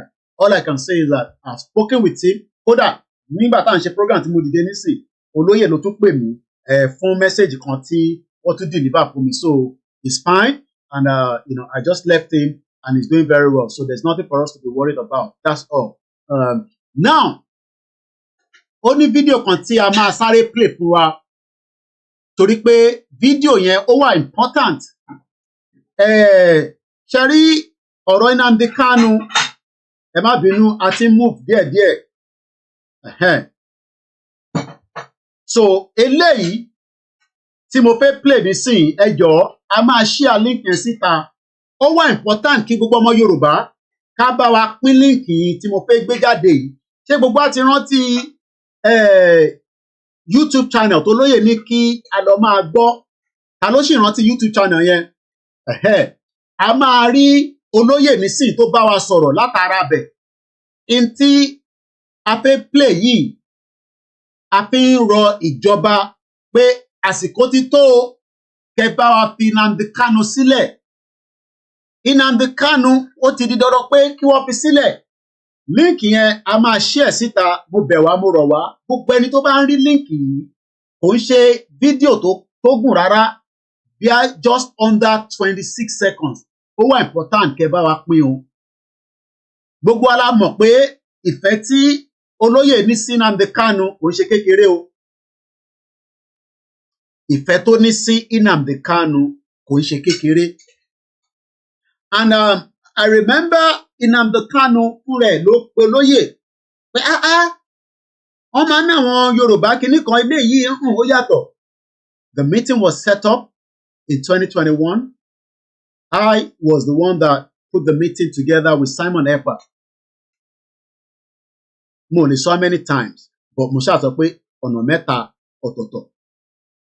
A wá rí i pé ìjọba Buhari a sì máa tún ṣe appreciation yẹn in English for the benefit of those that are asking that we should speak in English. We will speak in English, but let me first deliver this message of Olóyè Igboho, because purpose tó tún ṣe pè mí nísìnyí pé ká sọ fún ìjọba Bọ́lá Ahmed Tinubu, the president, but this is not the time to play Nnamdi Kanu sílẹ̀.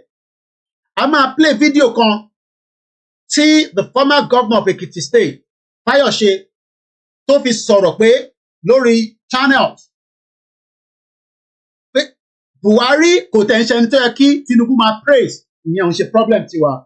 Bọ́ gbogbo ọlá mọ̀ pé Nnamdi Kanu in tó ń jà fún náà lolóyè ń jà fún, àfi tẹ́ bá fẹ́ parọ́ fúnra yín.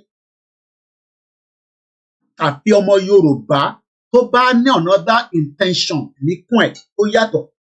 Because in tí Nnamdi Kanu ń jà fún ni pé òun ò fẹ́ genocide bó ṣe ń pa àwọn èèyàn òun, àwọn náà fẹ́ dá dúró gẹ́gẹ́ bí orílẹ̀-èdè, and it is their fundamental right. And that is the same thing tolóyè náà ń jà fún. Olóyè tí wàá fi ohun títa nísìn, ohun yẹn ẹ bá wa gbé káàkiri kó lọ sí gbogbo ibi tó yẹ kó lọ.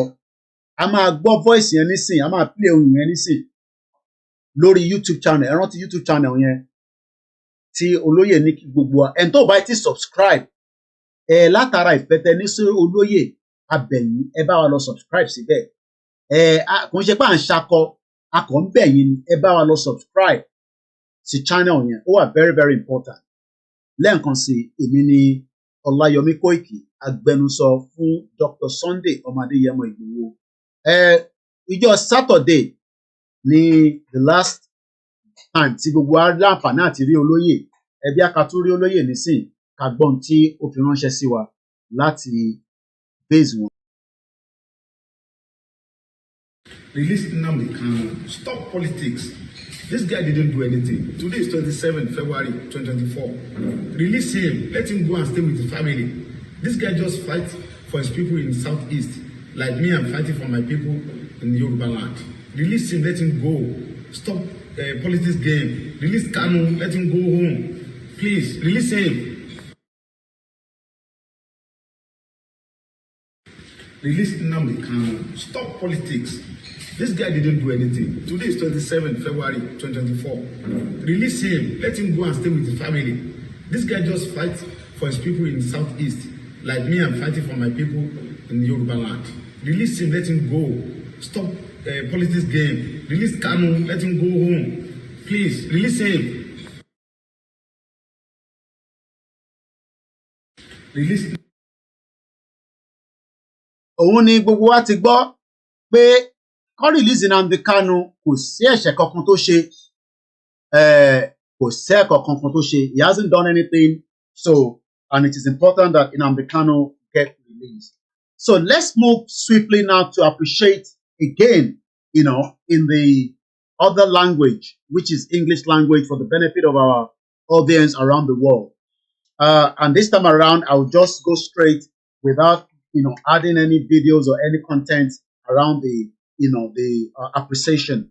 On behalf of Dr. Chief Sunday Igboho and the family, for the conclusion of the mother's burial that was held in Igboho town and likewise inside Ibadan on Thursday till Friday, heading into Ibadan on Saturday, where there was a merry and a lot of our traditional rulers that came for this particular event.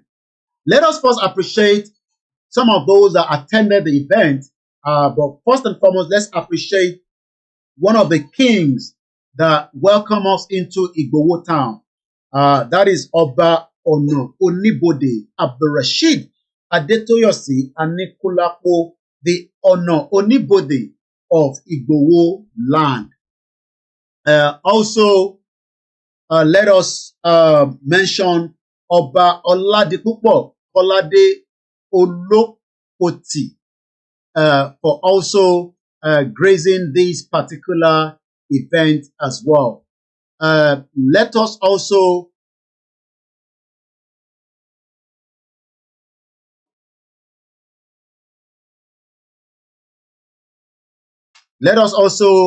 mention Oba Joseph Adebayo Adewole Owa Ajero of Ijero, Ekiti.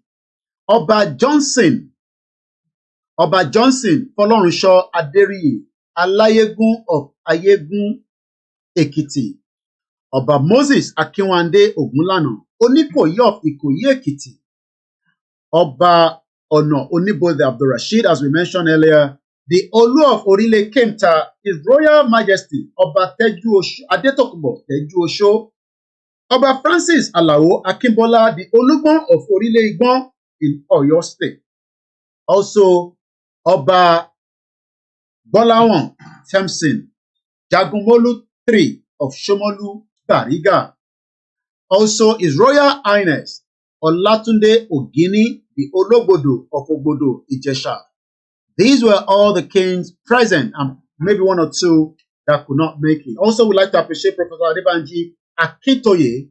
We will be playing the message that came from Professor in the next few minutes, just after all this appreciation as well. So let's quickly also go further, by appreciating all these individuals. Professor Adebanji Akintoye, the leader of the Yoruba Self-Determination Movement, and also attended the event.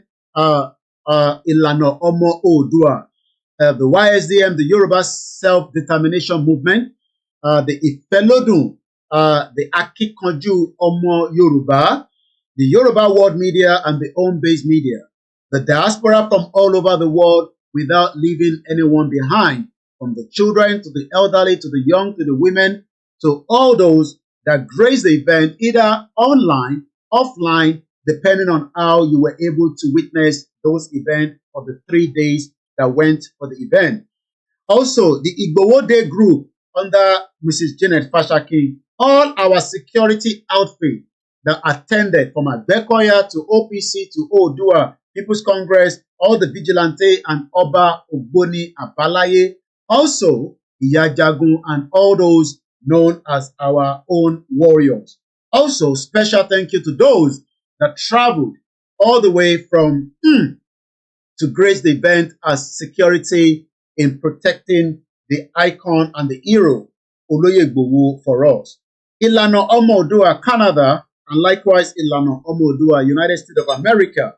All the Southwest governors, Agbekoya Vigilante Group, also Babawa Kola Olotu for the MC, and also traveling back from Malaysia to attend the event as well.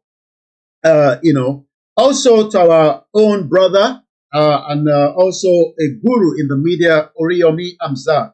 Erelu Tinoade, thank you so much as well. Oodua People's Congress, let me also use this opportunity.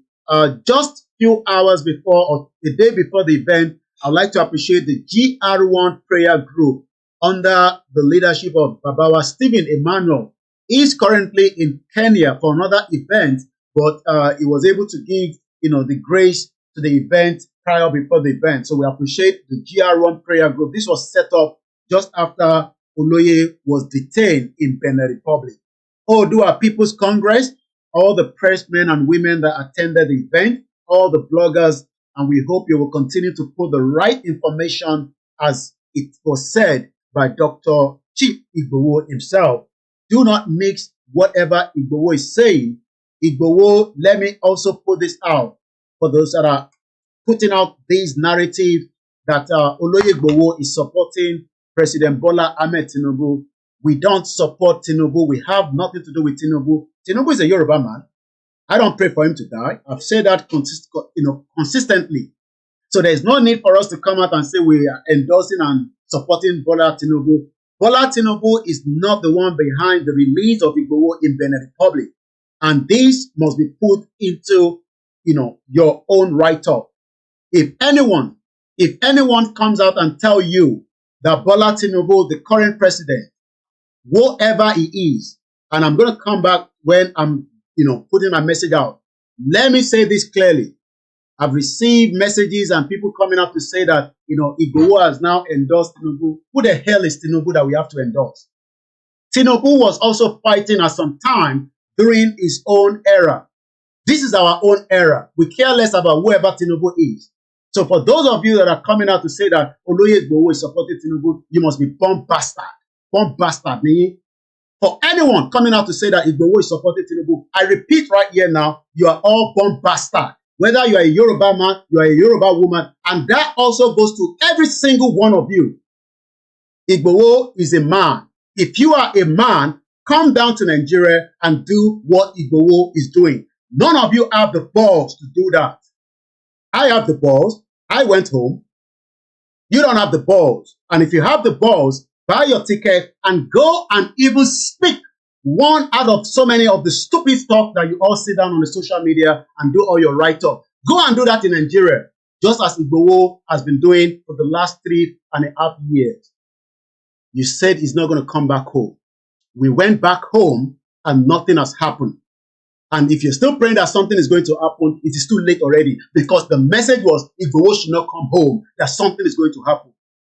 You believe in what you believe. We believe in what we believe as well. Igboho went home.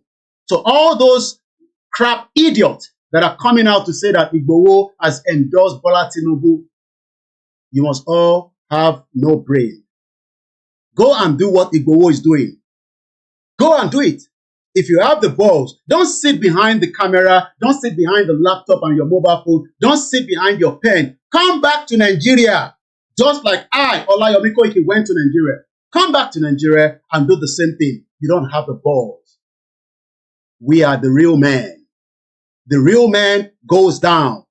The lazy men sit with their wives and their children and then moan and complain.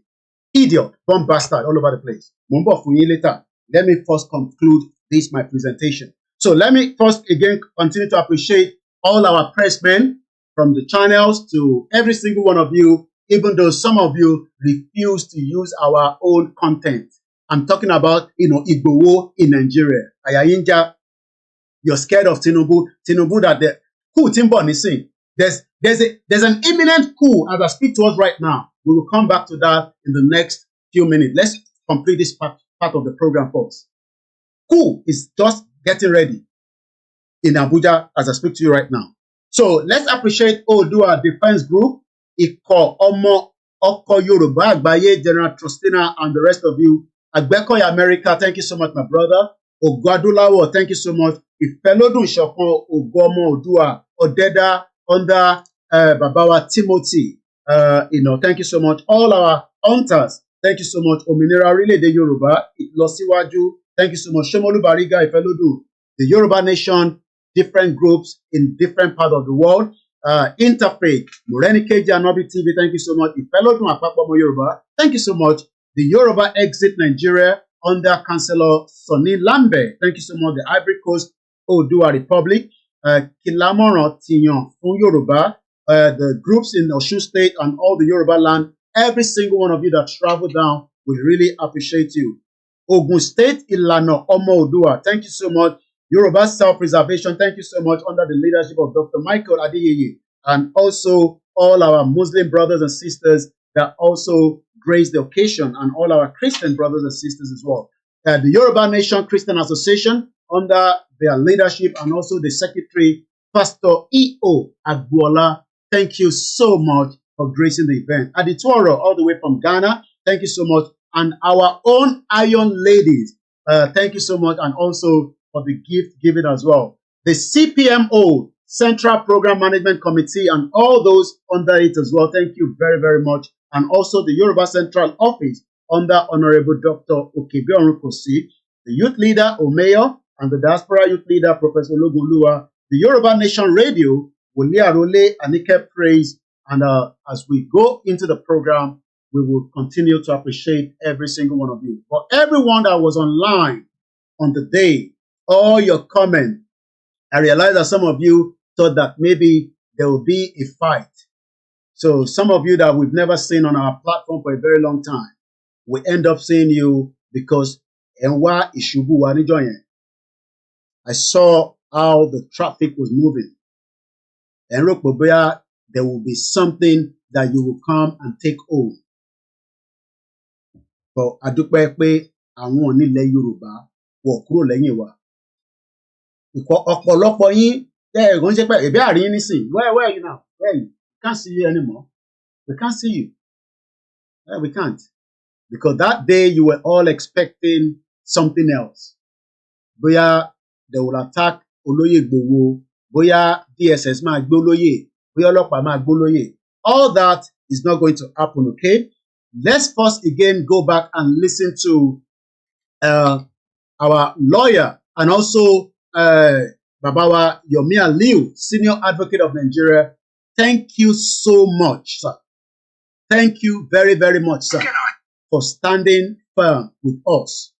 Also, lawyer Pelumi that traveled all the way from Abuja straight to Ibadan on that Saturday. Thank you so much. And I have the privilege to let us watch through my brother Masbi. Let's appreciate Masbi for the work he's been doing. Gbogbo àwọn security chief that we can't mention you on the social media. Gbogbo yín ni mò ń kí láàyò ẹnìkankan sílẹ̀. Gbogbo àwọn tó dáná, gbogbo yín ni a kí. Ẹni tó lọ ra pure water, ẹni tó ra table, ẹni tó ra dish, gbogbo yín pátápátá kò sẹ́nì kankan tí mo yọ sílẹ̀. Bí olóyè ṣe instruct me ni mo ṣe ń sọ fún yín. Ẹ jẹ́ ká wá lọ gbọ́ ibi tí Pẹ̀lúmi ìyẹn barrister Pẹ̀lúmi àwọn lọ́ọ̀yà tó dáńtọ́ níbi tó ti bá àwọn èèyàn sọ̀rọ̀ nínú ilé olóyè ìyẹn níjọ́ Saturday. I have the privilege to use this video coming from Masbi ìwọ̀n tiwa ni. So let's play that. Mo wá kí gbogbo àwọn medias wa pátápátá, everybody was working tirelessly, to make sure that the event is projected as we wanted it to do. But gbogbo ẹ̀yin tí ẹ wà lábẹ́ program, ẹ̀yin wá kí wọ́n mú olóyè mọ́lẹ̀, ẹ̀rí kó dà bẹ́ẹ̀. Ẹ̀ ń wá kí ìjọba Tinubu ó lè mú olóyè mọ́lẹ̀. Wọ́n sọ fún yín pé ìjọba Tinubu ló ní kólóyè máa bọ̀ ní. Àwọn ọba ní kólóyè máa bọ̀ nílé, àwọn orúmọlẹ̀ ní kólóyè máa bọ̀ nílé. Ó náà ń bọ̀ wá sí ìyá òun, ó dẹ̀ wá sí ìyẹ́. Ó náà ń bọ̀ wá sí ìyá òun. Ebi mo sọ fún yín, wọ́n ní eégún ti wà nínú ìgbàlẹ̀. Ẹ fẹ́ kí n máa sọ fún yín pé olóyè ló wà nínú ìgbàlẹ̀. Eégún wà nínú ìgbàlẹ̀, kò dẹ̀ ń ṣégún kan. Àwọn eégún ta fẹ́ kẹ́ rí lẹ́kọ̀ọ́ rí yẹn, àwọn eégún tó kù ẹ̀ ní rí wọn. Okay? Òun wẹ̀ mí náà níbẹ̀, máa wá mi. Èmi náà rí ẹ̀, bí wọ́n ṣe ń wá mi, èmi náà ń wọ̀ ẹ̀. Idiot, bomb bastard. Orí yóò pè. A ṣẹ̀ṣẹ̀ mẹ́yẹ bọ̀ lápò ni. Òkú ti tán báyìí nísìn. A ti wà ní gear 2. Ẹ máa múra sílẹ̀, ẹ̀yin ọmọ Yorùbá. Bẹ́ẹ̀ ni, ìyàwó èrè yẹn mo ti gbọ́n ẹ̀ gé. Ara ti ń ta.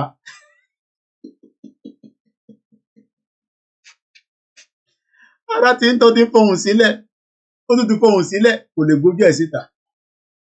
Gbójúgbójú o. Gbójúgbójú o. Mo náà wà lá ní síyá àgbẹ̀yìn. Àwa àtàwọn ọba gbogbo wa la ní síyá àgbẹ̀yìn.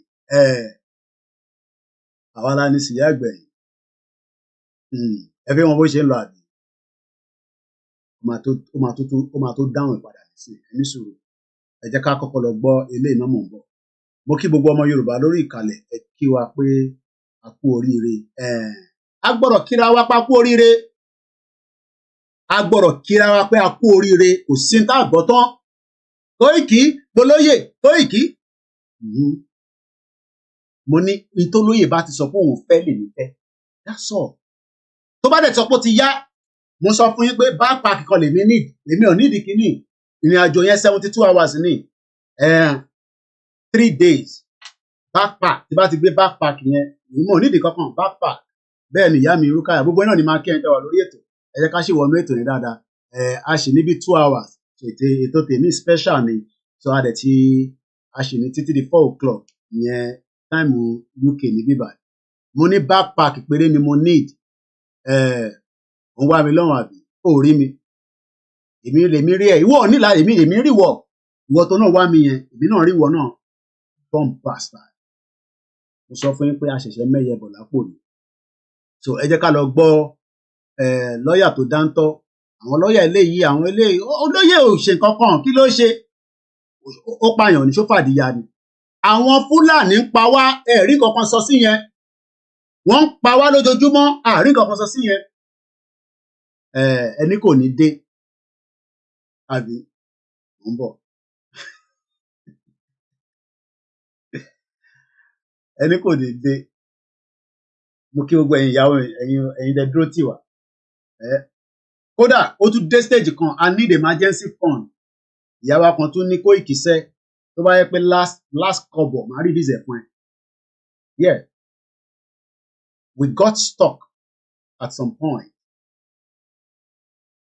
mo ní láti sọ gbogbo numbers àwọn tó tẹ̀lé mi lọ láwọn team mi gbogbo full squad èmi náà kó jáde tí bá sọ pé Koiki Media full squad pátá gbogbo wọn pátá a record gbogbo wọn wá sísàlẹ̀ it cost a lot of money so ẹ bá wá ní Koiki a sì máa wá replenish account yẹn ló ń lọ lókè yẹn we pull everybody ní mo gbé jáde olóyè ló ń lọlé kò dẹ̀ ní wá lọlé kíló àwọn náà máa ní ká wá sọ pé àjókòó sẹ́yìn irọ́ àjọ ń lọ ni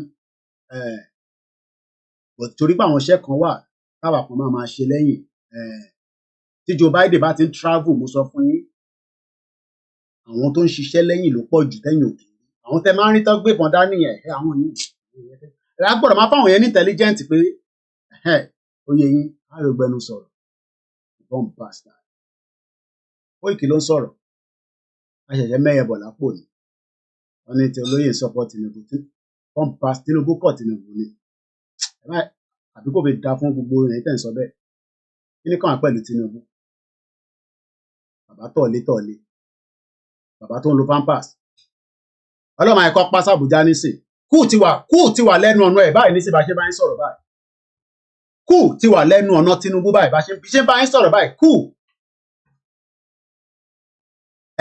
ìyá Kogi bí a kámẹ́rà mi ò pík ẹ̀ nìyẹn màá tún lọ review wọ́n ní ìyá Kogi náà wá ló ti dàpọ̀ ẹlẹ́jẹ̀ ẹlẹ́yà mo kí ń yàrá ìyá dáadáa àwọn èèyàn gidi so ẹni tó bá fẹ́ account number mi pé Koiki kó tẹ̀ jẹ́ pé wo plane lásán ni jẹ́ sáré san £600 ẹ̀ send ẹ̀ account wa mo dúpẹ́ lọ́wọ́ àwọn Koiki boys àti Koiki women àti gbogbo àwọn tó kù náà Black Ebony mo kí ẹ a lọ recall àwọn kan jáde tó yẹ pé kò jẹ́ òye ó dàbí àròlé ni bólóyè bá peṣẹ́ fáwa àwa náà máa peṣẹ́ sísàlẹ̀ lẹ́sẹ̀kẹsẹ̀ ó ṣe tẹnu níbi tèmi náà dé nísìn èmi àti Rishi Sunak kì í ṣẹgbẹ́ Rishi Sunak prime minister louis èmi àti ò kì í ṣẹgbẹ́ ẹ̀yin bomb bastard ẹ wá ń sọ̀rọ̀ Tinubu olùsì ẹ jókòó sórí social media èyí tẹ̀lé wálé ẹ̀yẹ́ má bọ́n sálẹ̀ náà tẹ bá tó ọkùnrin tó kò ní dá fún yín kíní kàn mí àti Tinubu àti olóyè náà wọn ò sọpọ́ọ̀tì Tinubu kíní kàn wá pẹ̀lú Tinubu ṣé Tinubu ló mú olóyè mọ́lẹ̀ ó mọ̀ nípa ẹ̀ bọ̀ṣóhun ló mú mọ́lẹ̀ Buhari kọ́ ló give final order ìbí torí pé òun fẹ́ jẹ president ó dẹ̀ ti jẹ́ tán nísìn ojú ẹ̀ ti jà báyìí nísìn àwọn kan tẹ̀ tún ní Koiki ṣe máa lè máa sọ̀rọ̀ Tinubu àbí kíní kàn mí pẹ̀lú Tinubu àwọn kan tẹ̀ tún pè mí pé mo kàn rí gbogbo mẹ́sẹ̀gì nígbà tí mo kúrò lórí airplane mode pé Koiki so kí ló máa ṣẹlẹ̀ nísìn nígbà tó lóye kíní kọ́ máa bù Tinubu níbo ló ti ní kọ́ máa bù Tinubu kíní kọ́ máa pẹ̀lú Tinubu Buhari olórí burúkú ó máa ṣọ́kú ni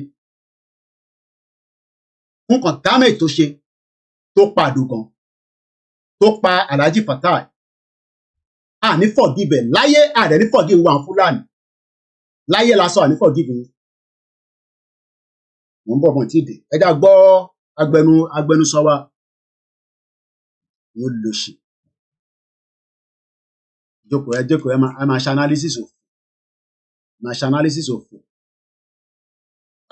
Pastor John Ogundele ẹ má bínú ẹ ti pè mí mo wà lórí play mode ni ẹ má bínú bàbá yín sọ̀rọ̀ létà sá Pastor Moses lọ síbẹ̀ wọ́n dẹ̀ tún ní spy ní Pastor Moses pastor mi kan lọ́bẹ̀ so wàṣà dúpẹ́ pé security yẹn gbọ́dọ̀ rí bẹ́ẹ̀ so gbogbo ẹ̀yin tẹ́ bá lọ tí wọ́n bá tẹ̀ yín mọ́lẹ̀ lójú ẹ má bínú sí wa olóyè kò ń ṣe ta lè jókòó pẹ̀lú so we have to make sure that we put everything in place so mo dúpẹ́ lọ́wọ́ wa ẹ jẹ́ ká gbọ́n tí agbẹnusọ wa sọ ṣé olóyè commit crime ni kí ló ṣe kí ni olóyè ṣe mo ń bí yín máa ṣe analysis of lórí social media ẹ máa kọ́ átíkù òṣì ẹlòmíì ò lè gbójú ẹ̀ gbójú lèmi gbé jáde láti ibi ọdún mẹ́ta ní ẹ̀yin náà gbójú yín síta náà tó bá jẹ́ kó easy ẹ gbójú yín síta ẹ gbé ojú yín síta ká rójú yín ẹ̀yin máa wà lábẹ́ aṣọ kẹ́ máa sọ ẹ gbójú síta ẹ tó bẹ́ẹ̀ ni mo sọ ẹ tó bẹ́ẹ̀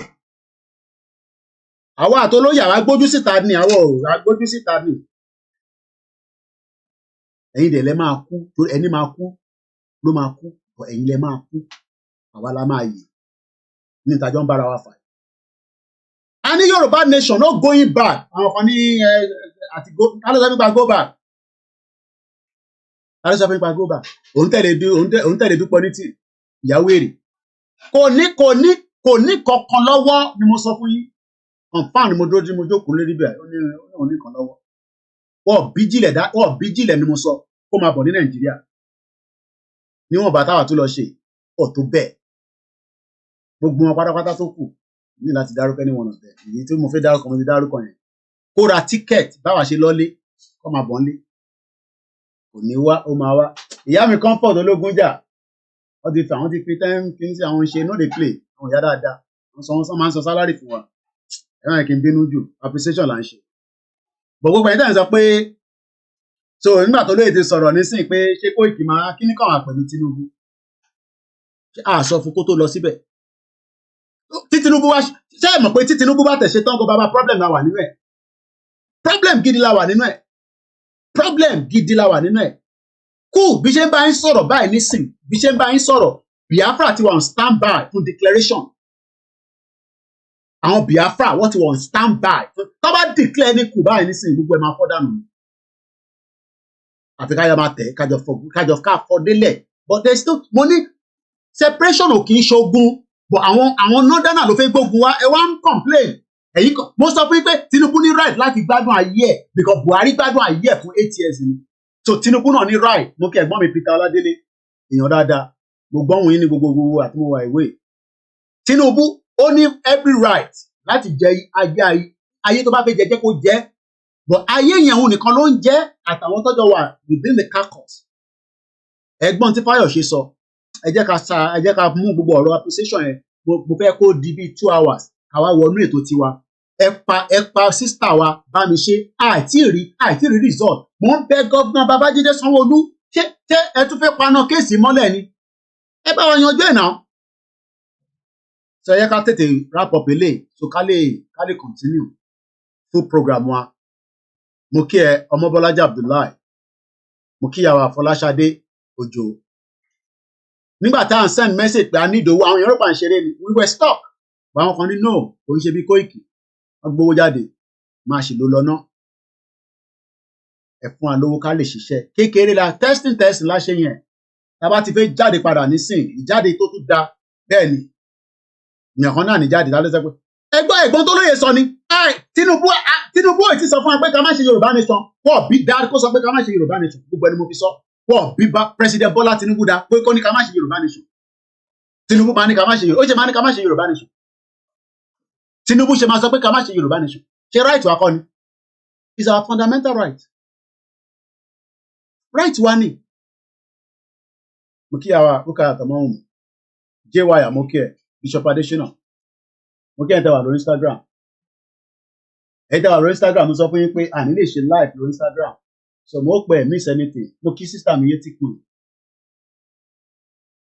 silver bad ones mo rí ẹ ń bẹ mo busy gan ni 72 hours àṣẹdé base padà ni so ẹ jẹ́ ká tẹ̀síwájú díẹ̀ quickly ká gbọ́ ntí lọ́ọ̀yà wa sọ torí program mi ta máa bẹ̀rẹ̀ ní in 2 hours a máa continue náà ni o so ẹni tó bá ní data ẹ lọ credit data yín dáadáa Nàìjíríà ti tán pátápátá àwọn northerners ara ń ta wọn gidi nísìn burúkú wọ́n ṣàfi gbàjọba lọ́wọ́ Tinubu through military through coup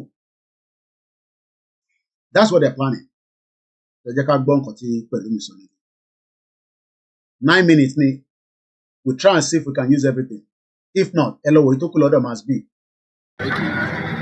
tí àwọn èèyàn wa kọ́ lè gbé ìgbé àlàáfíà wọn fẹ́ kí tẹ́láwo Sunday Igboho history wọn àti background wọn kọ̀ǹtàdé bẹ̀rẹ̀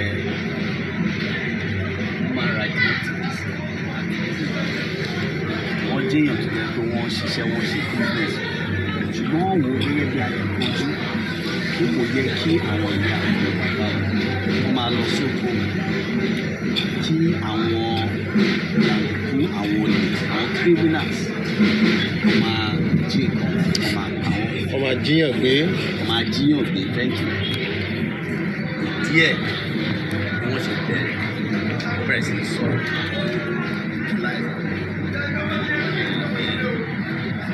àlàáfíà àti ààbò wà fáwọn. So lónìí mo lè sọ pé authority ní Chief Sunday Igboho. Do you know the UK landlord's nasty little secret? Say, have you got mouldy walls, infestation, leaking windows or pipes, or even a faulty boiler which your landlord is refusing to fix? Well, it turns out if you're a council or housing association tenant and your landlord is not responsive, you are eligible for a potentially substantial compensation payout. And all you've got to do is ask. Landlords are abusing the fact that you don't know your rights and the laws as a tenant, but it's slowly sneaking out there. And it's all because of Section 11 of the Landlord and Tenant Act 1985. Now, this act was recently updated to ensure that tenants can expect their homes to be fit for human habitation. And this provides additional rights for tenants. One council spent more than £16 million on compensations in the last 3 years to those who qualify for disrepair compensation. It's crazy. So if you sat there thinking, oh, I'll fix it myself, or your landlord is getting on your nerves, stop. What you need to do is tap below and see if your postal code qualifies, and then take advantage of this potentially substantial disrepair compensation before the opportunity is gone.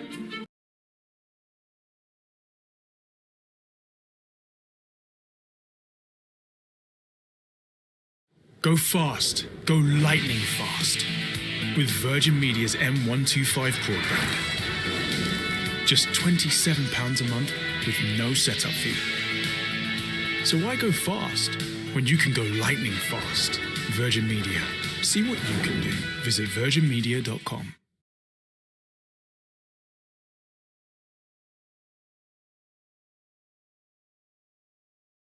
It's free. Everyone ní ẹjọ́ kankan ní court kankan. Nǹkan tó ń ṣe nítorí àlàáfíà àti ààbò dáàbòbò ìdí ẹ̀ má bínú Yorùbá mi ọmọ tra ọmọ Yorùbá náà ní àwọn Yorùbá náà. Ṣé mo pé tí ọ̀rọ̀ bá ṣẹlẹ̀ lẹ́yìn à ń gbọ́ ìsọ yìí máa ń kọ́ àwọn òròyìn lẹ́kẹ̀ẹ́ oríṣiríṣi lára nǹkan tó ló ń gbòòrò láwọn àpapọ̀ ni pé ara àwọn àdéhùn kan jọ ní pẹ̀lú Ìgbòho ṣá torí pé yóò sinmi díẹ̀ lórí ìjàfẹ́tọ̀ nínú tó ń ṣe ní fi díẹ̀ ọ̀múlẹ̀ lórí ilé ìsìn. Nípasẹ̀ oore ọ̀fẹ́ ọ̀nà sí nǹkan tí ó ṣẹlẹ̀ lónìí tí mi mọ̀ tàbí tí mi sì níbẹ̀. Kò sí àdéhùn tó lè ṣe bóyá pé kí olóyè Sunday kó fi ọ̀rọ̀ Yorùbá nation lẹ̀ tàbí kó fi ọ̀rọ̀ wípé à ń jà fún ẹ̀tọ́ mi lẹ̀ fún ẹ̀tọ́ mi. Torí àti máa jà fún ẹ̀tọ́ mi ló ṣe nǹkan tí èèyàn kàn ń ṣe. Ó gbọ́dọ̀ wà nínú ẹ̀. Ó gbọ́dọ̀ jẹ́ nǹkan tó jẹ́ tó lè sọ pé o fẹ́ jà fún ẹ̀tọ́ mi. Torí pé o fẹ́ mú àlàáfíà títẹ̀ àti ìlera títẹ̀ o fẹ́ gbé jáde àtúntì. So there's no such understanding. But essentially mo lè sọ fún yín pé understanding wà that is premises on justice. That is premised on understanding and peace. Bá rí ọ̀rọ̀ tí olóyè Sunday Igboho sọ láti gbà tó ti dé. Ọ̀rọ̀ ẹ̀ ní pé a ní láti ní Yorùbá nation sì gbọ́dọ̀ wà ṣùgbọ́n gbogbo nǹkan tá a bá ń demand fún gbọ́dọ̀ lọ ilé ẹnikẹ́ni. Torí àti àwọn tí tẹ̀mí wọn bá sọnù níbi wípé a fẹ́ kí ìlú wa kó dáa àti àwọn tí à ń bá fa wọn gbogbo náà ọmọ Nàìjíríà ọmọ ilẹ̀ Yorùbá náà ni wọ́n bẹ̀rẹ̀ so kò tọ́ kí ẹ̀mí èèyàn kankan kó sọnù. And àwọn náà dẹ̀ sọ wọ́n ní gbogbo nǹkan táwọn ti ń ṣe kò sígbà kankan tí àwọn mú abẹ́rẹ́ láti dún ẹ̀lú tí wọ́n ní pé wọ́n make demand wípé a gbọ́dọ̀ ní safety àwọn èèyàn wa tó ń gbé nínú ìgbèríko ààbò gbọ́dọ̀ wà fún wọn. So ní ti tòótọ́ a gbọ́dọ̀ dúpẹ́ lọ́wọ́ ìjọba tó wà ní níta nísìn.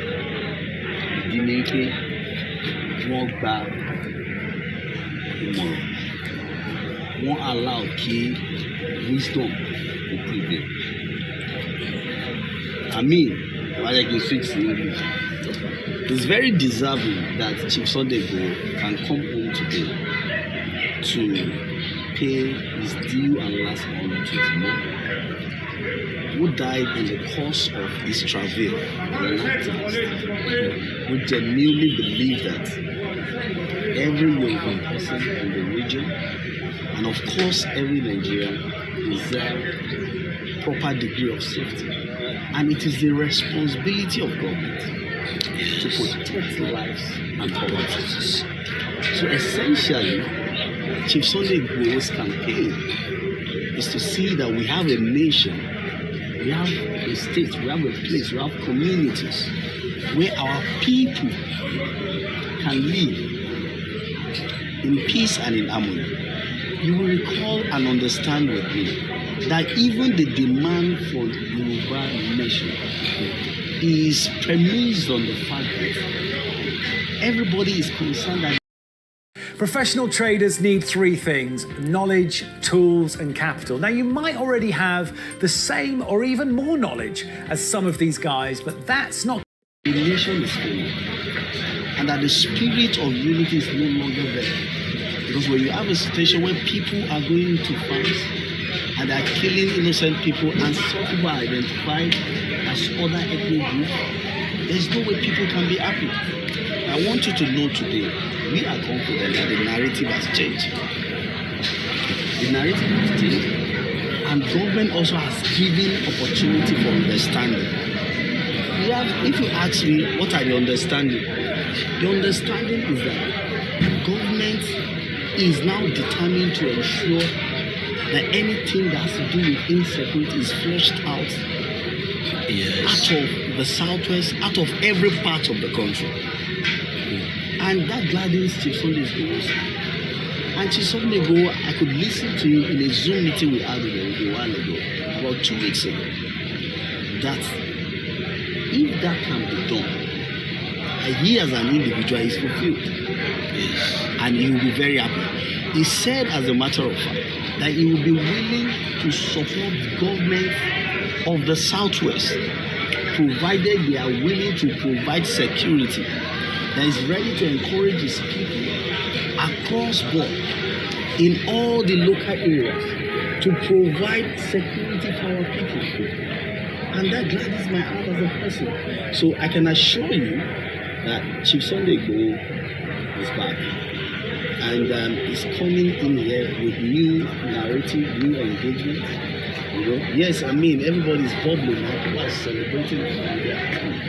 After the burial, I understand Chief Sunday Igboho has some plans. I can ensure that very soon there will be a very solid understanding with the governors of Southwest to provide a formidable security to complement what government is doing. Because no individual can provide security without government. It will create anarchy, and it is you usurping the responsibility and the power of government. But what they are looking forward to is to see what they can do to complement the effort of government, so that people can be in peace and in harmony. And I believe, and I want to encourage the government of the day, that the olive brand that was extended to Chief Sunday should be extended to all other activists across the country. There's a need for us to encourage people like that to come back and contribute towards the development of our nation and contribute towards the proper engagement. And so if the country wants to discuss the basis,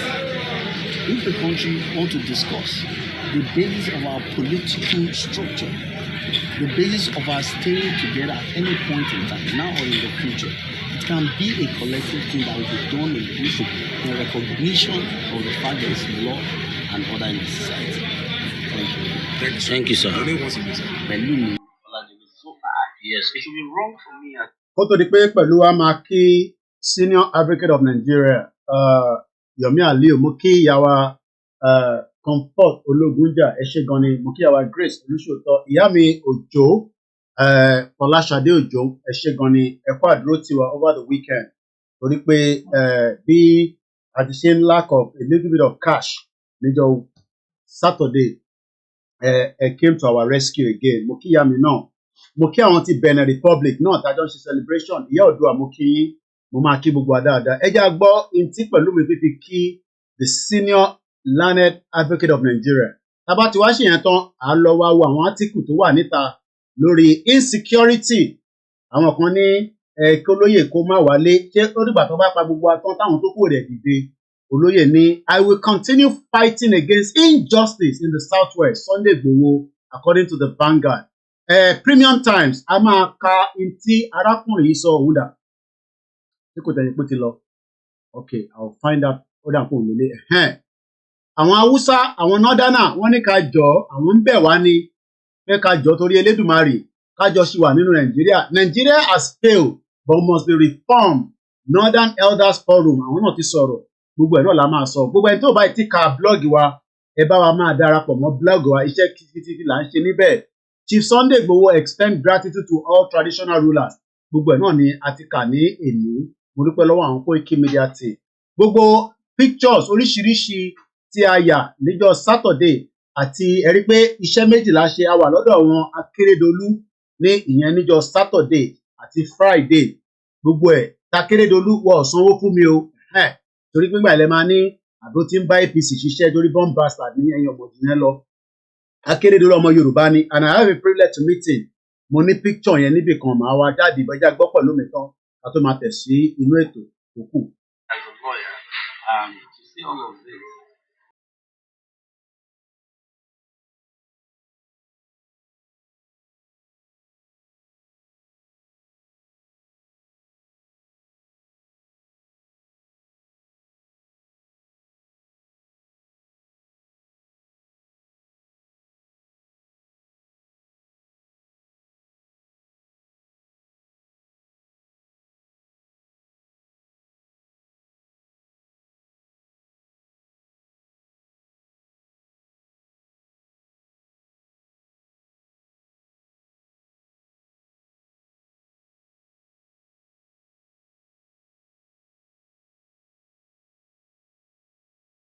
Understanding like this is a table, Southwest, and key stakeholders in government, particularly His Excellency Dr. Dapo Abiodun, the Executive Governor of the state, who was having sleepless nights to ensure that understanding like this is a table. And I want to assure you that you will see Chief Sunday Igboho in a very positive light. Thank you. Thank you. Mo kí gbogbo ìtẹ̀síwà pẹ̀lú ẹ má bínú sound yẹn ó lọ lẹ́ẹ̀kan fún few seconds. Mo kí àwa Princess Adébíyìpé ẹ bá ń kí àwọn grandchildren ní Awóníyì. Mo kí gbogbo ẹ̀yin tí ẹ ti ń retí èsì ìbànújẹ́. Èsì ìbànújẹ́ ò ní dọ́dọ̀ tiwa o. Ẹni tó bá ń retí èsì ìbànújẹ́ kò ń ṣe lọ́dọ̀ tiwa lẹ ti máa gbọ́. Torí pé ó máa ṣẹlẹ̀ kò ní ṣẹlẹ̀ gbogbo yẹn nísìn is out of the context. So mo kàn fẹ́ padà wá sórí big screen mi kí tó padà sórí back channel wa again but for Nigeria your camera kan kúrò. Mo kí gbogbo alẹ́ nǹkan sí i. Mo wá kí àwọn family táwa náà fi sílẹ̀ nígbà tí àwa náà rìnrìn àjò pé wọ́n kú ilé tó bá wa mú dúró. Mo kí ìyá wa ìyá Dami, mo kí dáadáa ẹ bá ń kí àwọn ọmọ náà ní Canada. Mo kí sister mi Rocco, sister mi dáadáa, mo kí Mr Wisdom, mo kí yín o, mo kí gbogbo àwọn tí wọ́n tẹ̀lé wa lọ pátá láì yọ ẹnìkankan sílẹ̀, CSO gbogbo yín everybody ni mo kí gbogbo àwọn tó wà lórí social media náà pẹ̀lú wa. Èmi ni OLAYOMI Koiki tí gbogbo yín mọ̀ sí KOIKIMEDIA. Now a fẹ́ wọnú the second segment of the program. A ti ṣe 2 hours báyìí. The appreciation is still going on, but the message of breakup, dissolution, ìyẹn tí stop. Mo kí gbogbo ẹ̀yin tẹ́ ń darapọ̀ mọ́ wa. K-Bossman, mo kí yín. Bàbá mi Karunwe Abiodun, mo kí yín. Mo kí gbogbo wa pátápátá without leaving anybody. Innovate, mo kí ẹ.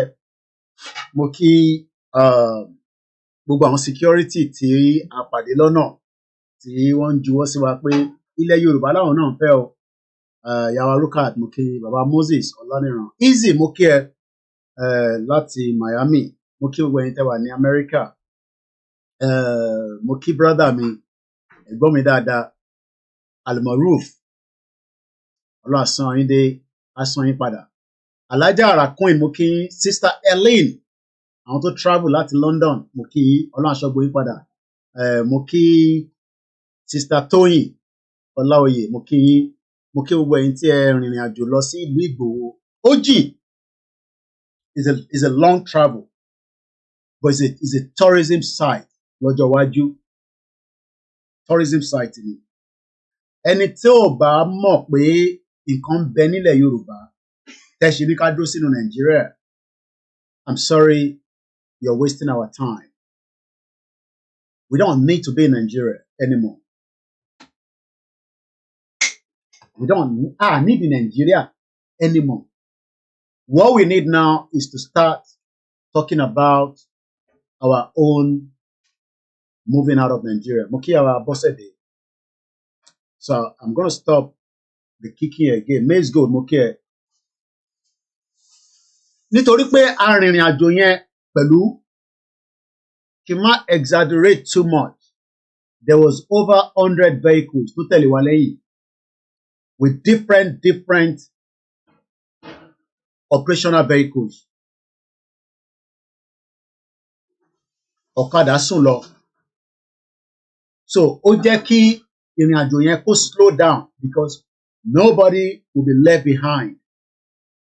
And like I said, I only saw one accident, and that was on Saturday. Àwọn tó ń bọ̀ láti Ìsẹ́yìn.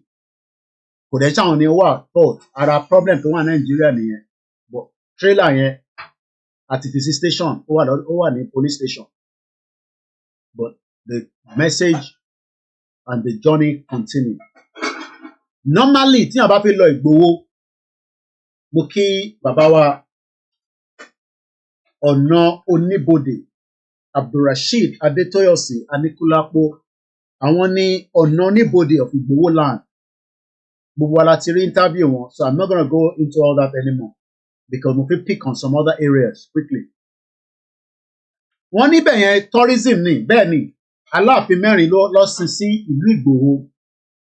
Aláàfin mẹ́rin lọ sin síbẹ̀.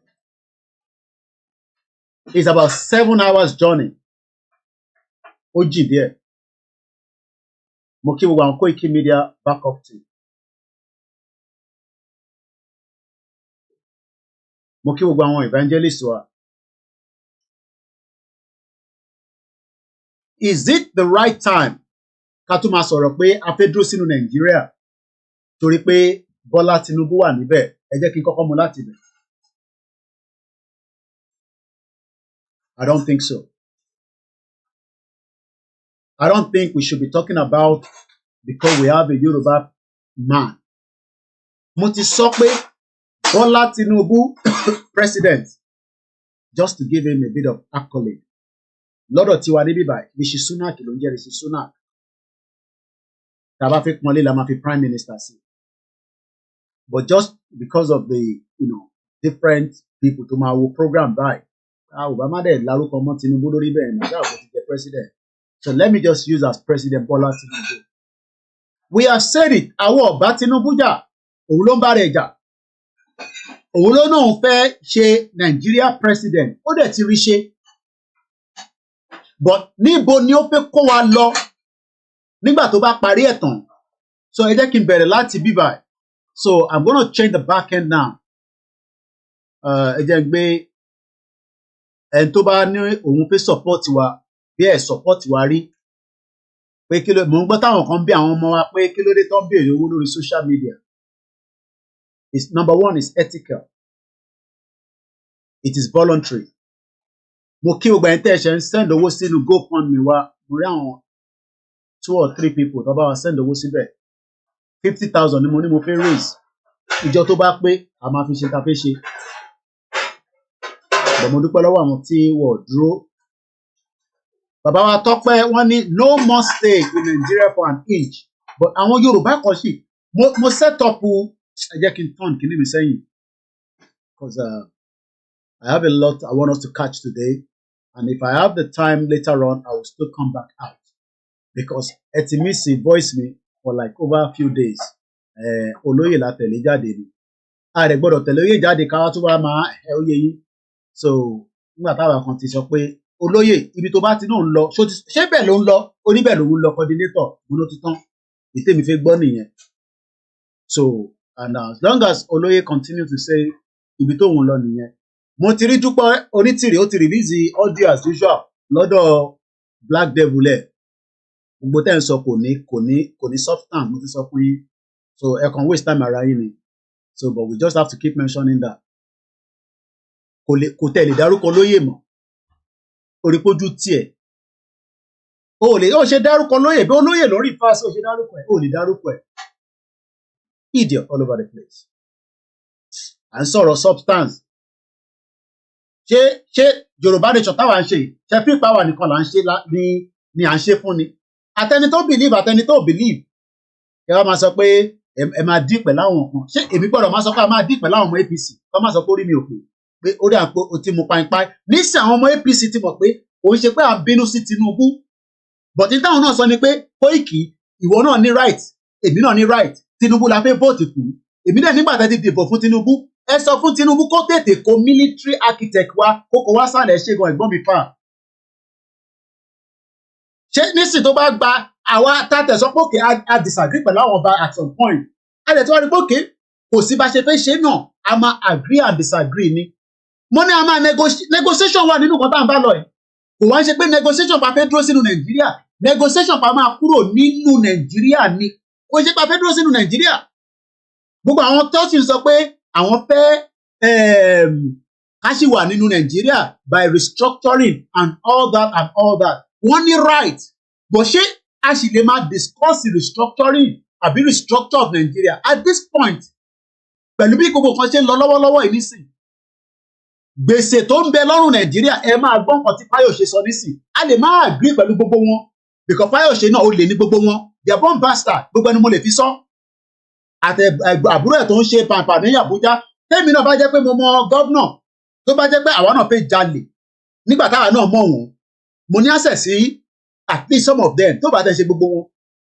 the worst case scenario ni pé màá máa dance to their tune nígbà yẹn èmi náà gbádùn bí ìtẹ̀lẹ̀ ralé sí London màá ralé sí Nàìjíríà tó gbogbo wọn tó ti jẹ́ pé àwọn fámìlì wọn ni wọ́n lò irú gọ́ọ̀mẹ̀ntì kó táwọn sọ kọ́ nìyẹn gọ́ọ̀mẹ̀ntì tó máa ṣiṣẹ́ fún gbogbo èèyàn làwa ń sọ gọ́ọ̀mẹ̀ntì tó máa respect gbogbo èèyàn kò ń ṣe gọ́ọ̀mẹ̀ntì Tinubu Dúpẹ́ Onítìrì o gbogbo ẹ̀dá sọ pé Dúpẹ́ Onítìrì ti ní gọ́ọ̀mẹ̀ntì kan ló ń sọ yẹn o ó ń ṣeré ipá lórí social media ni o ó ń ṣeré ipá lórí social media ó kàn waste time rẹ̀ gbogbo ẹni mo fi sọ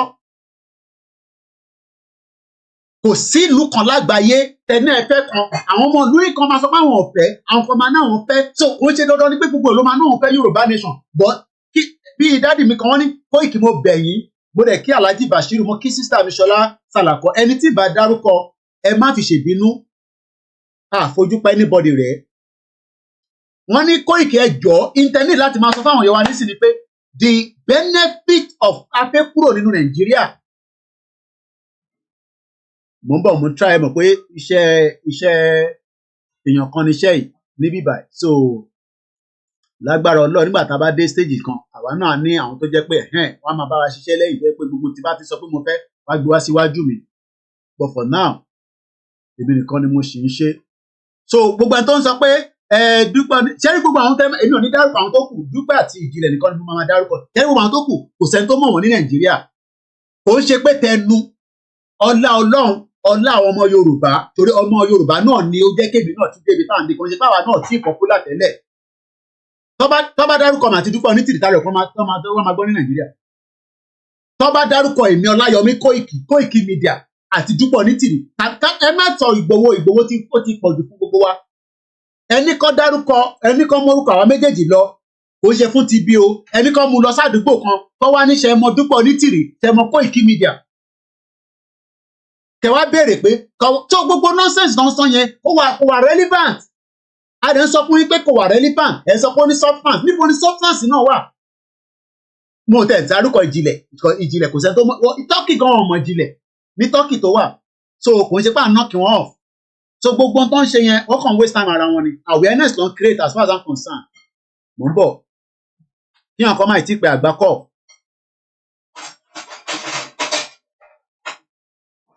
máa take time ni mo fẹ́ change the screen mi sẹ́yìn ni gbà mí kẹ̀rẹ́ ó wà ń bẹ̀ bọ̀.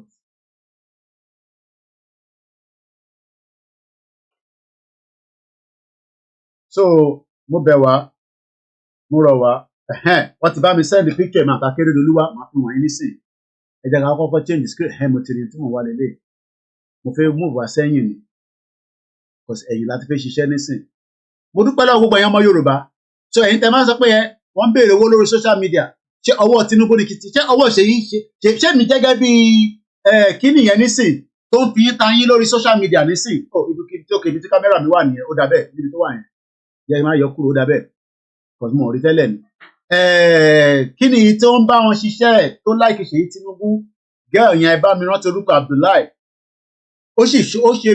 ó play fídíò kan lórí Instagram ẹ bá rí bó ṣe fi wọ́n ta yín kí lorúkọ ẹ rán mi lórúkọ again orúkọ ọmọ èmi ò kúkú dá gbogbo wọn mọ̀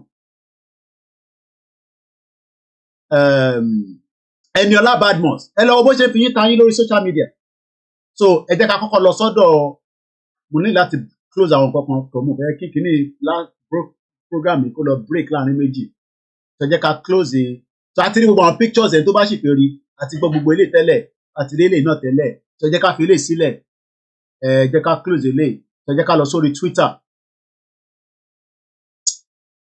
àwọn ọmọ Ìgbò ara ń ta wọ́n pé Ìgbòho wá sílé ẹ má dá wọn lóhùn ẹ fi wọ́n sílẹ̀ Ìgbòho ti ní kí Tinubu fi Nnamdi Kanu sílẹ̀ a lè sọ jù yẹn lọ Ìgbòho ti dalẹ̀ ó ti ṣe kíní kan ní láti wọ́rí ara yín fún yẹn so mo máa send picture ẹ̀ sí ra mi nísìnyí ẹ jẹ́ n post ẹ̀ orí Facebook mi picture ẹ̀ mi àti Akérédolú so pé a lọ ṣiṣẹ́ Akérédolú yẹn owó ara mi la náà ẹ̀yin ọmọ Yorùbá náà lẹ náwó yẹn fún wa pé Koiki nígbà tó ti kú ti ní o máa cover Akérédolú ṣé mo ní right ni ṣé lọ́jọ́ iwájú ṣé táàbà ṣe Yorùbá nation mọ̀ ṣé inú Yorùbá country kọ́ la máa wà ṣé àní máa cover gbogbo event Dèbídélé Mọ̀mọ́dù nìyẹn nísìn tó ń cover oríṣiríṣi event ọ̀dẹ̀ ń sanwó fún wọ́n sanwó fẹ́mi náà sọ ìyá ọmọ Yorùbá ló ń support wa la fi ń ṣiṣẹ́ tá à ń ṣe adẹ̀dúpẹ́ lọ́wọ́ yín tẹ́ ẹ̀ jẹ́ kójú tì wá ó lé etí Délé Mọ̀mọ́dù máa gbà ó lé etí Linda Ìkéjì máa gbà kátẹ̀ kọ́kọ́ rántí sísítà wa kọ́lọ́run bá Elédùmarè ó pé ọdún méjì lénìí Ayanwola Olúwa Abigail tí wọ́n pa tó strip naked àfi go into too much details bá a ṣe ń bá yín sọ̀rọ̀ báyìí nísàn àìtí rí justice ìjọ la fẹ́ máa ṣe yẹn dà kò tí ì sí justice fún so àwa ń bẹ gọ́vnà Babájídé Sanwó-Olú ẹ jọ̀ọ́ ẹ bá wa tètè wá justice ẹ bá wa wá justice fún àwọn family wọn náà wọn fẹ́ owó wọ́n kàn náà wọn need the justice so we hope they will get justice so nígbà tẹ́mi pé tó bá yẹ pé mi náà fi paṣu lọ́wọ́ àwọn governors yìí ni ẹ máa rí picture ẹ̀ ní sí mo ti post ẹ̀ sórí òun ni 2018 iPhone ò kí ń parọ́ kódà èyí tí mo like iPhone ni pé ó tún sọ temperature Nàìjíríà fún mi ìyẹn weather 26 degree ṣẹrẹ́mi àti Akérédolú ṣẹrí pé ikùn tiẹ̀ kọ́ ọ̀yọ́ ju tèmi lọ ni ìtò lè múyàn súnmọ́ gọ́vnà báyìí ní 2018 tí bá fẹ́ ra mọ́tò tí mo fẹ́ ní owó màá sọ fún gọ́vnà Akérédolú pé dádì ẹ jọ̀ọ́ sà èmi náà fẹ́ màá mọ bí ṣe máa gbé kalẹ̀ fún wọn. So yes lóòótọ́ à ń sọ fún àwọn olóṣèlú wa pé ẹ bọ́ kúrò nísìn nínú Nàìjíríà ẹ jẹ́ kí gbogbo àjọ darapọ̀ bọ́ ó ń ṣe gbogbo wọn ẹ lè expect èèyàn bíi Sàràkí ọmọ Málì ní Sàràkí ò ní ever fẹ́ gba Yorùbá nation because ambition Saraki náà bí ti ambition Tinubu ni òun náà sì fẹ́ jẹ́ president Nàìjíríà ẹ lọ kọ sílẹ̀ tá bá fi àyè gba gbogbo wọn.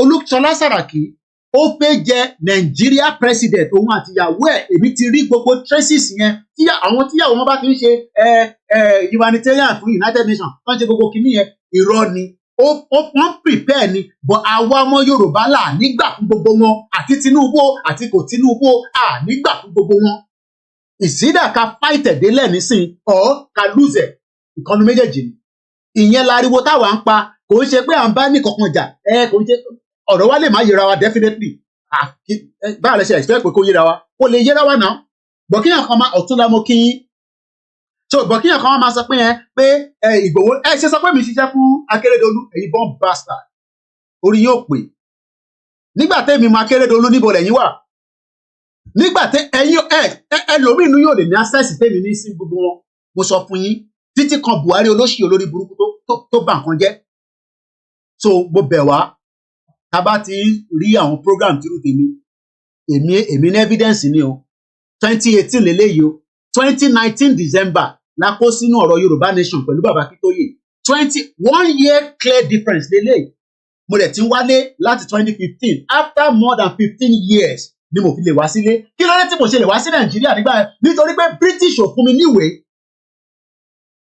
Immigration is one of the most fraudulent things. Ìyẹn la ṣe máa make sure pé lọ́jọ́ iwájú àtọmọ Igbo àtọmọ Hausa kò sí ìtọ́kàn wá gbogbo wọn máa ní a máa gba fingerprint gbogbo yín nítorí pé Britain gba fingerprint tèmi kò ń ṣe pé torí mo jẹ́ criminal. Iṣẹ́ pọ̀ tá a máa ṣe lọ́jọ́ iwájú. Bọ̀kíyàn kan sọ fún mi pé Koiki kí ló dé tó nǹkan bá Akérédolú orí ọ̀pẹ.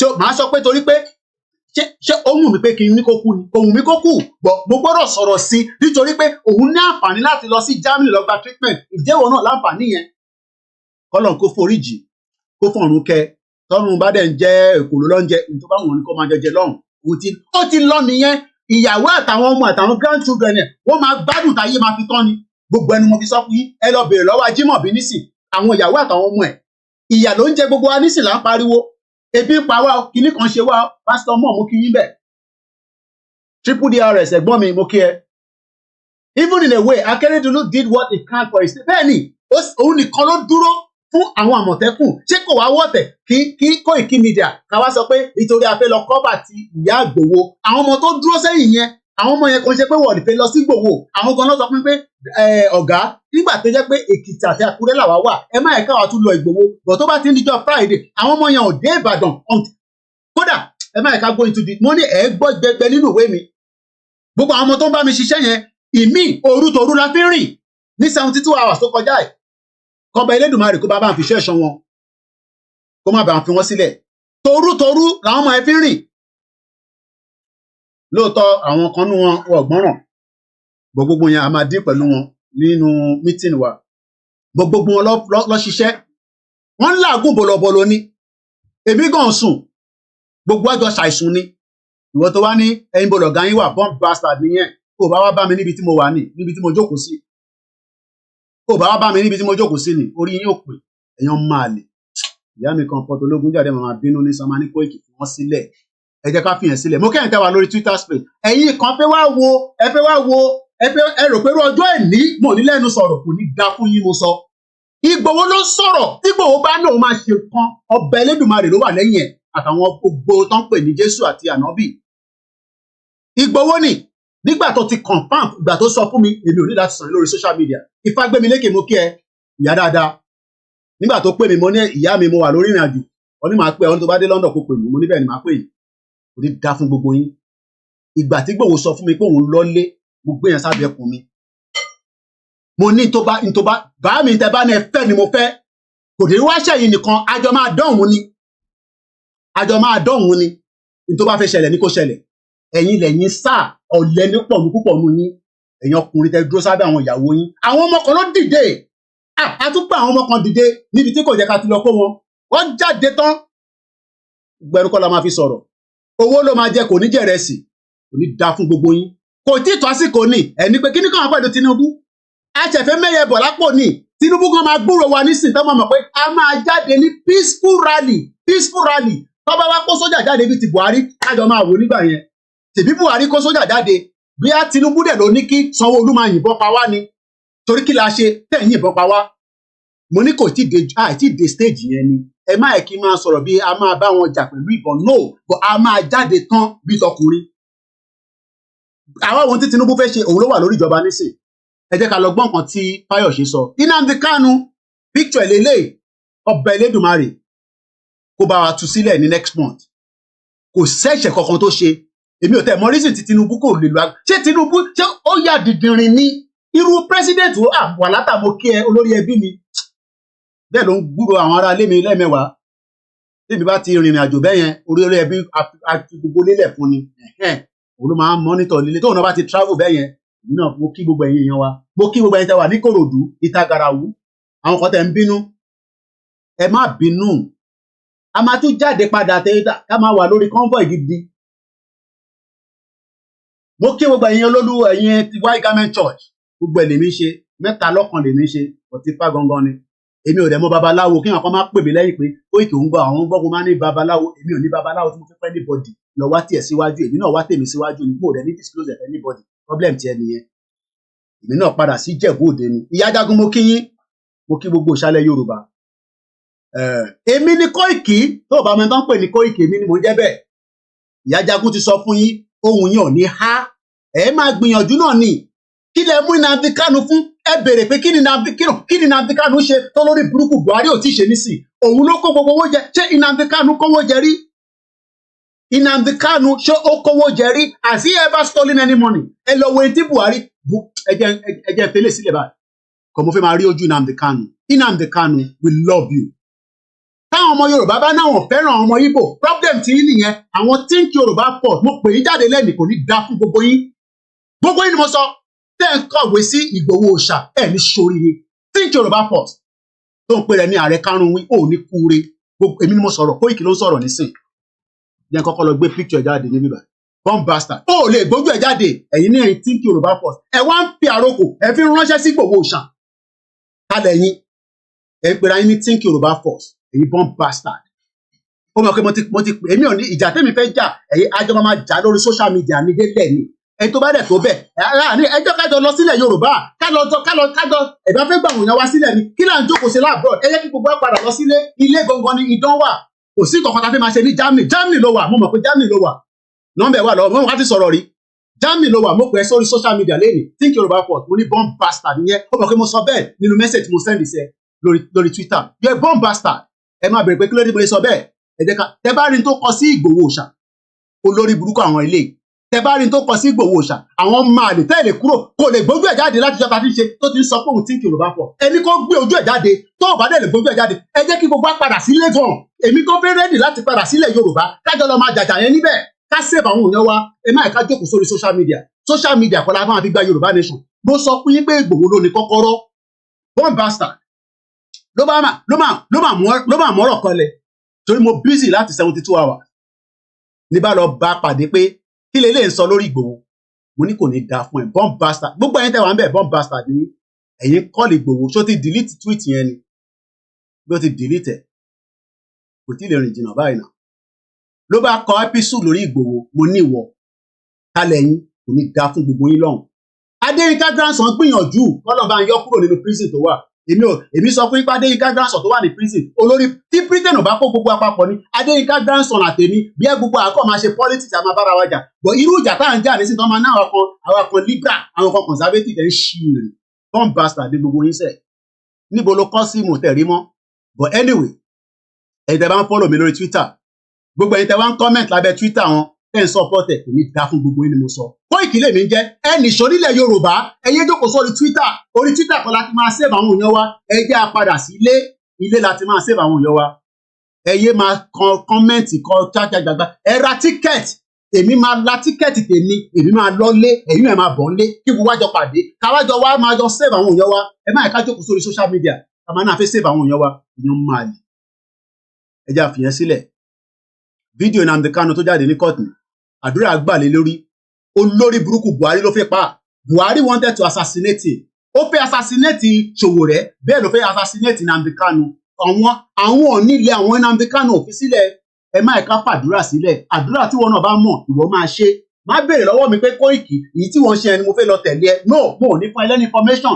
ẹ bá pè mí màmá tì í síwájú ni ẹ̀yin náà ẹ wá àwọn àfáà yín lọ síwájú ẹ wá babaláwo yín lọ síwájú ẹ wá wòlíì lọ síwájú ṣèbí pásítọ̀ kan ló gba gbogbo Ghana àdúrà dẹ́ ń gbà níbẹ̀ what God cannot do does not exist yìí tó bá mọ̀ ni máa wá pè mí lẹ́yìn pé Koiki ìwọ wá fún mi kò fẹ́ anybody ní information ìwọ náà máa tọ́ dílé ẹ̀ lọ ni ẹja wo Nnamdi Kanu níbi tán fún àdúrà ràn lọ́wọ́ àdúrà gbàlé lórí àdúrà gbàlé lórí gbogbo àwọn ọ̀tẹ̀ pátá ló máa kú kó tó dé Nnamdi Kanu gbogbo àwọn ọ̀tẹ̀ àtàwọn ọmọ Ìgbò olè tọ́lọ tọ́ta àwọn ló kó bá Nnamdi Kanu àwọn Ìgbò kan ló kó bá Nnamdi Kanu àwọn lọ́ta dànù ní Kenya bẹ́ẹ̀ ṣe fẹ́ ta Ìgbòho dànù ẹ̀ ní ṣoríire ẹ̀ rò pé ní ta Ìgbòho ni mo sọ fún yín pé 1 million Fúlàní ò lè dá Ìgbòho dúró lọ́nà gbogbo ẹnu mo fi sọ 1 million Fúlàní ò lè dá Ìgbòho dúró lọ́nà ẹ̀yin DSS ẹ ṣe jẹ́jẹ́ àwọn tó yí Sowore ṣe fún yín ẹ lè rí pa gbogbo ọmọ Yorùbá ẹ ní rí Sowore pa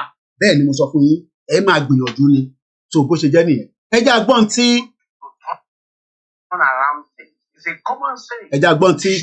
nísùrù kan mo ní láti mute background ẹ jẹ́ agbọ́n tí Fáyọ̀ṣe sọ ní bíbá ẹ jẹ́ agbọ́n tí Fáyọ̀ṣe sọ we might not like him gbogbo wọn náà olè ní wọn we just hope that gbogbo wọn máa lo common sense wọn pé ọ̀rọ̀ àwọn northerners ara ń ta wọ́n nísìn pé Tinubu ló wà níbẹ̀ gbogbo ayé tó ń jẹ tó ti jẹ nígbà Buhari wọn ò rí jẹ mọ́ Tinubu náà ti gbọ́n ó ya blọọkì gbogbo ẹ̀ Tinubu náà láti jẹ́ káwọn tiẹ̀ náà jẹ but wọn ò ní jẹ́ kí Ìgbò jẹ president so after Tinubu bá ṣe tán tí àbá ìtí kúrò nínú Nàìjíríà which a máa kúrò lágbára Elédùmarè ìyá máa jẹ ṣégè sí i lára gbogbo gbèsè tó ń sọ yìí nísìn inter dey discuss lọ́jọ́ iwájú nígbà tí Nàìjíríà bá pín ni but ẹ lọ máa múra sílẹ̀ torí pé tí wàhálà bá bẹ̀rẹ̀ tí a bá go in the right direction tó bá di pé àwọn northern bá lọ attack wa that fight can go for 3 years torí pé wọ́n ready láti make sure pé wọ́n pa Tinubu sórí oyè ìyẹn number 1 then wọ́n ready láti ṣe coup gbogbo ẹni tó bá ní pé èmi ti sọ fún yín láti last year gbàtẹ́ pé ẹ ṣe ń dúró kí CNN ẹ ń dúró kí Sky News ẹ ń dúró BBC Kúnlé Ṣítà mú kí ẹ̀gbọ́n mi dáadáa ẹ ń dúró kí àwọn yẹn sọ fún yín pé wọ́n ń bọ̀ wá ṣe kù ní Nàìjíríà orí yín ẹ ń dúró kí CNN àti BBC torí pé ẹ tí mọ value pé Koiki Media náà ní intelligent gbogbo àwọn military tó pè mí wọ́n ní Koiki wọ́n ní wọ́n bí anybody dákó jáde nígbà tí gbòòrò ń bọ̀ ní gbogbo ẹni mo fi sọ wọ́n ní wọ́n bí sójà kankan dákó jáde nítorí pé tó bá jáde wọ́n mọ tó fẹ́ ṣẹlẹ̀ ó máa fi fast track ni Ìgbòho ti fohùn sílẹ̀ pé òun ń bọ̀ ó náà fẹ́ wá sí ìyá òun wọ́n sì yàn lẹ́ẹ̀mejì ni ẹni pé kó má wà wọ́n máa mú mọ́lẹ̀ ṣe rò pé Ìgbòho nìkan ló fẹ́ mú mọ́lẹ̀ ni gbogbo wa pátá ló máa mú mọ́lẹ̀ bó ṣe wá fẹ́ gbé dé Àbújá yẹn la fẹ́ rí mo sọ fún yín pé ìyàwó mi dẹ̀ ti ní kí n má sọ yẹn gádà yẹn àkọ́kọ́ já dànù bẹ́ẹ̀ ni mo sọ nígbà tá a bá ti já gádà dànù àmọ́ Ìgbòho náà wọ́n lọ sí anywhere ilẹ̀ Yorùbá lóun máa wà bọ́ bá tẹ̀ pé sẹ́jọ́ ilẹ̀ Yorùbá ni a lọ sí Àbújá kankan àní kankan ṣe pẹ̀lú Àbújá ẹ jẹ́ kó pè wá ká lọ bá Ṣèyí Mákindé kó pa wá síbẹ̀ kó pa wá síwájú Sanwó-Olú kó pa wá síwájú Dàpọ̀ Abíọ́dún but a ní any goddamn thing láti ṣe pẹ̀lú Àbújá kankan Tinubu máa ṣàbújá ẹ àwa ń ṣe ilẹ̀ Yorùbá tiwa ní Nàìjíríà for now pé à ń bọ̀ ní Àbújá kankan yẹn forget it nobody is going to any Àbújá from bastard wọ́n á mú Fúlàní wọ́n á mú terrorist ní north wọ́n á fi wọ́n sílẹ̀ wọ́n á tún padà lọ commit offence àwọn sójà Yorùbá àtàwọn other ethnic indigenous people tó ń ṣiṣẹ́ army kò dẹ́ ṣe gbogbo wọn ní Fúlàní aláwọn ọmọ Yorùbá tó ń ṣiṣẹ́ níbẹ̀ wọ́n ní táwọn bá ti mú wọn Mr. Koiki tá bá ti hand over àwọn fáwọn ọ̀gá wa báyìí àwọn the same people within 2 weeks àwọn máa tún pàdé wọn again within 2 weeks that is a kind of lágbájá ò lè ṣe gbogbo ẹ̀ because the Nigerian military is already infiltrated ẹjẹ agbọ́n tí Fáyọ̀ṣe sọ níbí máa mute mic mi mọ́lẹ̀.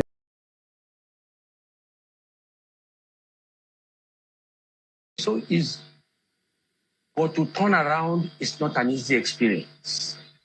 Let me tell you that, like I told you again, I am not going to patronize anybody.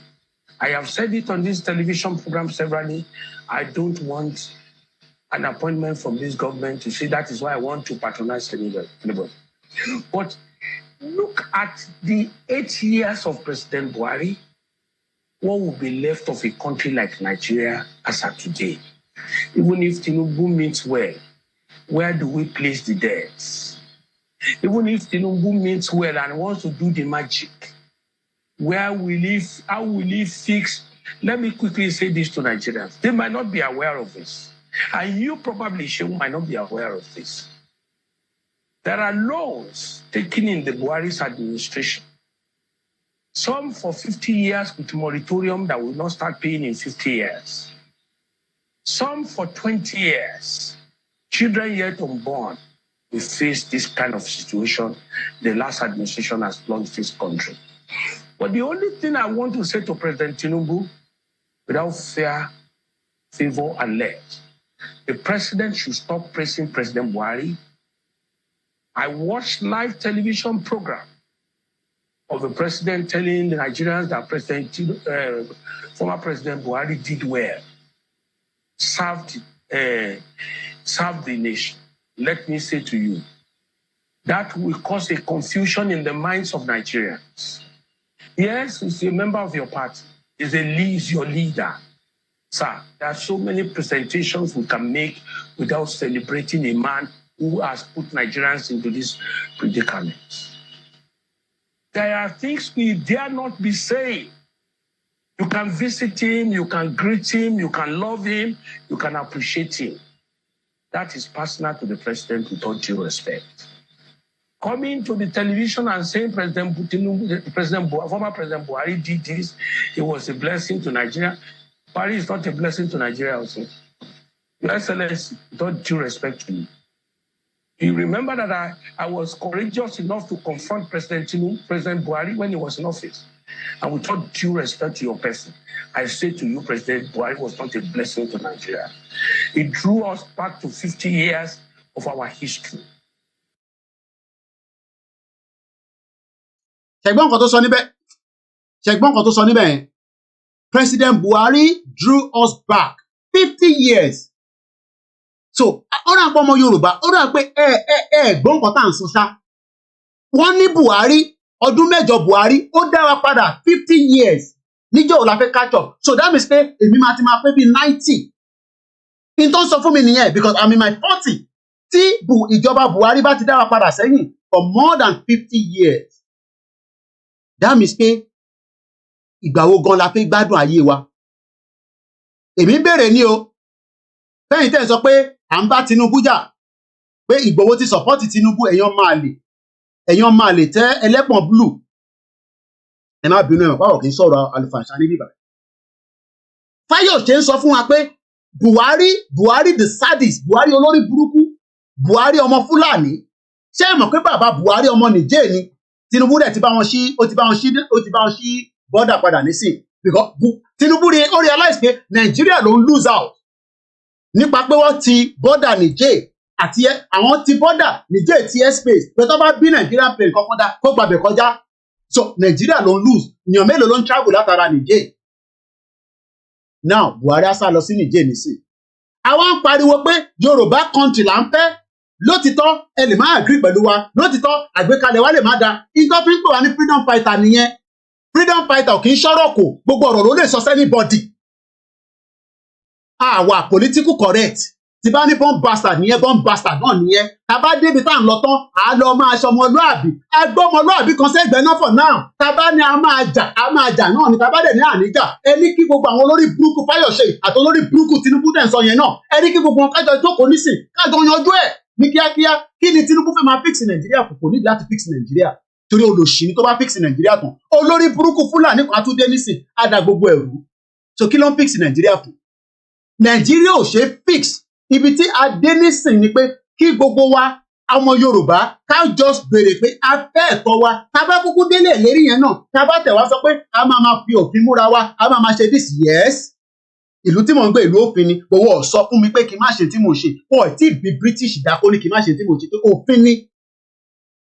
Ìtorí tí mo gbé dání kò ń ṣe terrorism. Ẹ̀tọ́ ọmọ ènìyàn ni mò ń jà fún. Èmi dẹ̀ kọ́ ni máa kọ́kọ́ jẹ́ the first activist nílùú yìí. Activism dẹ̀ ti ń bẹ̀rẹ̀ tipẹ́, kò ń ṣe lẹ́nu. So gbogbo pé mò ń pariwo pé kò ní da fún yín, kò ní ṣe kíní kan, kò sí kankan tí ẹ bá lọ report mi fún ìjọba àlú yìí, kò sí kankan tó máa fi mí ṣe. Fact lẹ gbọ́ lẹ́nu mi yẹn.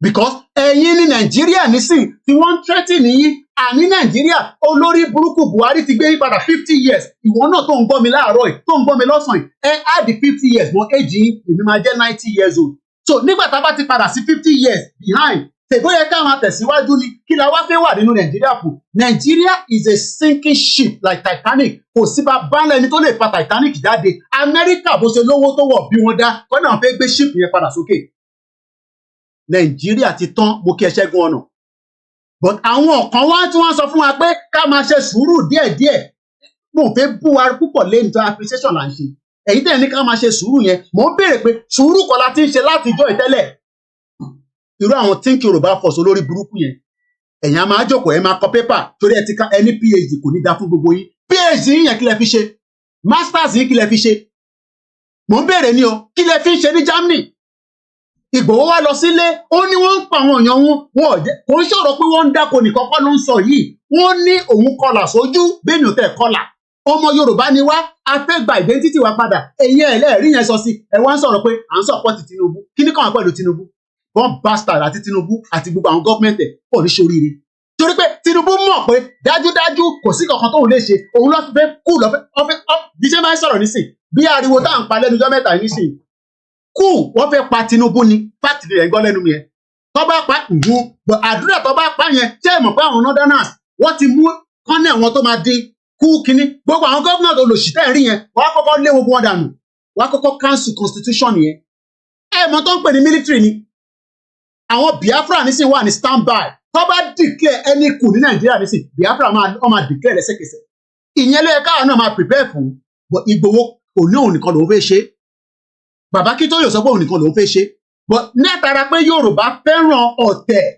ọ̀tẹ̀ bí Yèyé Dára ṣe máa ń sọ ẹ fẹ́ràn ọ̀tẹ̀ èyí tí gbogbo máa wà lójú kan tá máa béèrè fún the same thing àwọn kan tún náà fẹ́ restructure òfòwò lè ń fẹ́ olórí burúkú Britain tó gbogbo àpapọ̀ ó mọ̀ pé restructure yẹn gan lè work regional government tó fún wa gan tí ò bá ń ṣe pé ọlá pé ẹ gbà síbẹ̀ ẹ tún wá ní kó dá wa padà nígbà tí Fáyọ̀ṣe sọ fún wa pé wọ́n ti dá wa padà sí 50 years so ìjọ wo gan ni bàbá àti ìyá ẹ fẹ́ gbádùn Nàìjíríà mo rí kan náà wọn tọ̀ wá mo ní dárúkọ ẹ̀ ó ti ní prostate kinní kan ó wá ń tọ̀ lẹ́gbẹ̀ẹ́ kinní tó bá jẹ́ pé ìlú tó dá ni tó jẹ́ kírú àwọn bàbá nígbà tí kò tẹ̀ jẹ́ kẹ́rù máa bà wọ ìwọ tó ń gbọ́ mi ọmọ ọ̀dẹ̀ tó bá ti pọ̀ ọmọ ọ̀dẹ̀ nìyẹn òun láwọn àgbàlagbà bẹ́ẹ̀ kan struggle ní old age wọn tó mọ̀ fáwọn ìyá tó lè wá sí Nàìjíríà nísìn nítorí medicator nítorí treatment tó ń gbà ní irú àwọn ọmọ sí mi nísìn wọ́n máa ń deliver oògùn sọ́dọ̀ ọmọ sí mi nílé ni tí bá wà lọ́dọ̀ ọmọ sí mi tó bá tẹ bẹ́ẹ̀ tí bá ra wọn ní pharmacist kí ló wá ṣe wọ́n wá deliver oògùn sínú ilé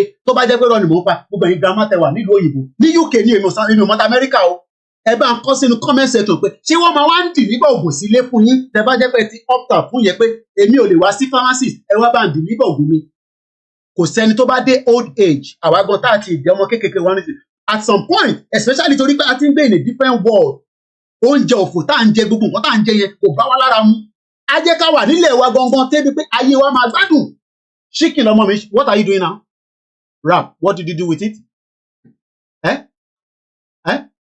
and what about the chicken fried but kò ń ṣe fresh èmi fẹ́ jẹ́ ìtọ́ ẹ̀pọ̀ ọ̀ṣẹ̀ máa gbà tí bá ń wádé ní 2015 èmi ò ní kọ́ lọ́ọ́ adìẹ tí máa jẹ nítorí ẹ̀ ló máa ní kọ́ pa fún mi because ìyàtọ̀ ẹ̀ wà taste ẹ̀ wà intanṣọ nìyẹn àráyé gbé nílùú òyìnbó but adúpẹ́ fẹ́ bá Elédùmarè àwa ń pariwo fẹ́yìn tẹ wà nílé oúnjẹ ló ti ṣe kalẹ̀ nísìn ìgbà tí mo dìde nísìn jollof rice ni mo jẹ nísìn ọ̀rọ̀ ebi kọ́ ló ń pa wá ọ̀rọ̀ ilé ayé wa ti wà Fáyọ̀ṣe ń sọ pé Buhari gbé wa padà sí 50 years ọmọ Yorùbá kan dẹ̀ wá sọ pé mi kanra lórí social media ẹ̀ ní sóríire ni mo sọ fún yín bomb bastard ni yín Fáyọ̀ṣe tó jẹ́ pé ó súnmọ́ gọ́ọ̀mẹ̀ntì ó lè lòun náà àmọ́ àwọn aráàlú ẹ̀ fẹ́ràn ẹ̀ torí pé òun máa ń wọlé wọnú pẹ̀lú àwọn Fúlàní ni it can be PDP bó ó ń wọlé pẹ̀lú wọn ni ṣé ó máa parọ́ mọ́ Buhari ni ó ní Buhari ti yá àwọn owó kan tó yá yẹn tá a bá tètè pín Nàìjíríà nísìn ìyá jẹ ṣẹ́rí ẹ̀yìn tẹ̀sí ń lọ́lé asáré lọ irú àwọn náà tasáré dé tó bá dé stage kan à nílé máa lọ bẹ́ẹ̀ mọ́ especially tí Tinubu bá lọ di pé ó di tíjọba kù lọ wọlé àbí kí Tinubu náà lọ ṣe tán kó wá dá ìjọba padà fún North ṣé ẹ mọ̀ pé giving the power back to North gbogbo ariwo tá à ń pa nísìn ọmọ àkọ́kọ́ climb down lórí gbogbo wa kí lè rò kọ́ ṣe pa Kudirat Abiola ṣe bá àwọn northerners náà ló pa kí ló ṣe pa Abiola and àwọn west ló wà behind it bẹ́ẹ̀ jà fún àwọn yẹn sílẹ̀ so ìjà tá à ń jà nísìn ni pé ẹ jẹ́ kí gbogbo wa ká push energy wa nísìn tó bá jẹ́ pé energy tí owó nìwọ ní ìwọ máa ná energy ara làwa ní mo wo bàbá ìrọ̀lẹ́ lánàá báyìí nísìn iṣẹ́ owó wa la máa jẹ no ẹ rò pé bí pa mí ni ìyàwó mi ti lọ síbi iṣẹ́ where's your mom ó ti lọ síbi iṣẹ́ tiẹ̀ tó mi jẹ èmi á kàn máa ṣe kéékèèké tèmi máa tí ìgbàgbọ́ lórí social media ayé mi máa wà òkè 24 years mo fi ń gbé ní bíbà àmọ́ ara ń kan mí pé ibi tí mò ń gbé yìí kò tẹ́ mi lọ́rùn tó mọ́ ìdí tá a ṣe ń pariwo pé ẹjẹ́ àtètè push ẹ̀ nísìn ẹ má yẹ ká tún ṣe gbẹ̀kẹ̀kẹ̀kẹ̀ àwítán olórí burúkú Dúpọ̀ Onítìrì bombasta àwọn èèyàn wà lábẹ́ program báyìí àwọn olóṣì ojú òtì yìí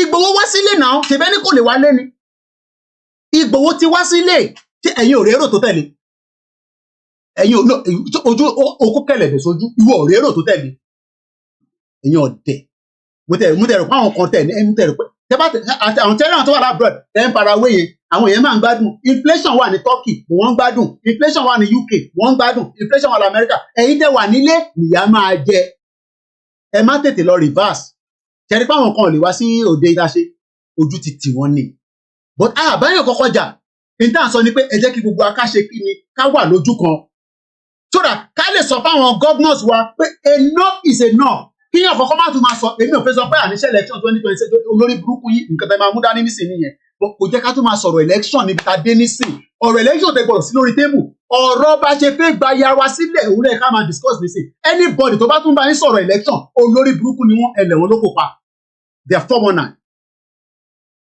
a lè máa support ẹ̀yin tẹ́ wà nílé for a very long time àti wà tired àwọn ọmọ táwa bíi àwọn eléyìí ò ní send owó sí sílé o àṣírí lẹ̀ ń gbọ́ lẹ́nu mi o ọmọ mi ò ní send owó sí any garden nephew àbí kankan a máa expect pé government ẹ kó ṣe àbí kó ní enabling environment a dẹ̀ lè ní enabling environment ọ̀hún tí ta bá pull out kúrò nínú Nàìjíríà ta bá pull out a lè ṣe so much gbogbo gbèsè tí Fáyọ̀ṣe sọ yìí nísìn we can deal with it but àwọn northerners máa ń bẹ̀ wá ẹja fi Fáyọ̀ṣe sílẹ̀ kí ni northerners sọ wọ́n ní ká jọ torí Ọlọ́run wọ́n ní Koiki bá ń sọ fáwọn òyìn ẹ̀ a sì lè jọ wà nínú Nàìjíríà yìí mo ní no bàbá a fẹ́ ṣe Nàìjíríà mọ́ let us go our separate ways a fẹ́ ṣe Nàìjíríà mọ́ Abdullahi Jamiu ó ní gbádùn adé Koiki adé feel you bẹ́ẹ̀ ó tó tọ́ mẹ́ta mo busy ni ẹni pé gbogbo òkúta lọ ṣe yẹn mo tútù dé padà àbá ọmọ Yorùbá jà àbá Hausa jà àbá Ìgbò jà àní àbá ara wa ṣe náà àní àbára wa ṣe ìyẹn gangan ló jẹ kó jẹ wá lógún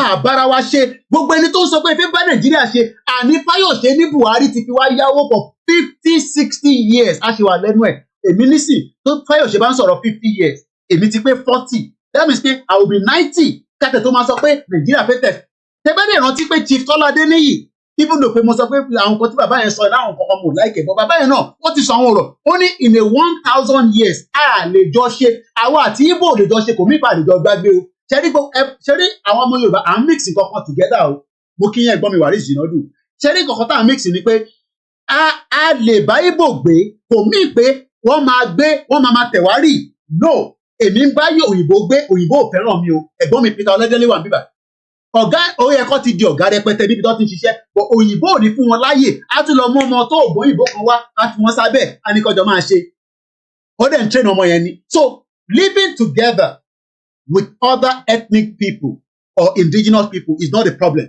The problem is let us have our own self-independent autonomy country.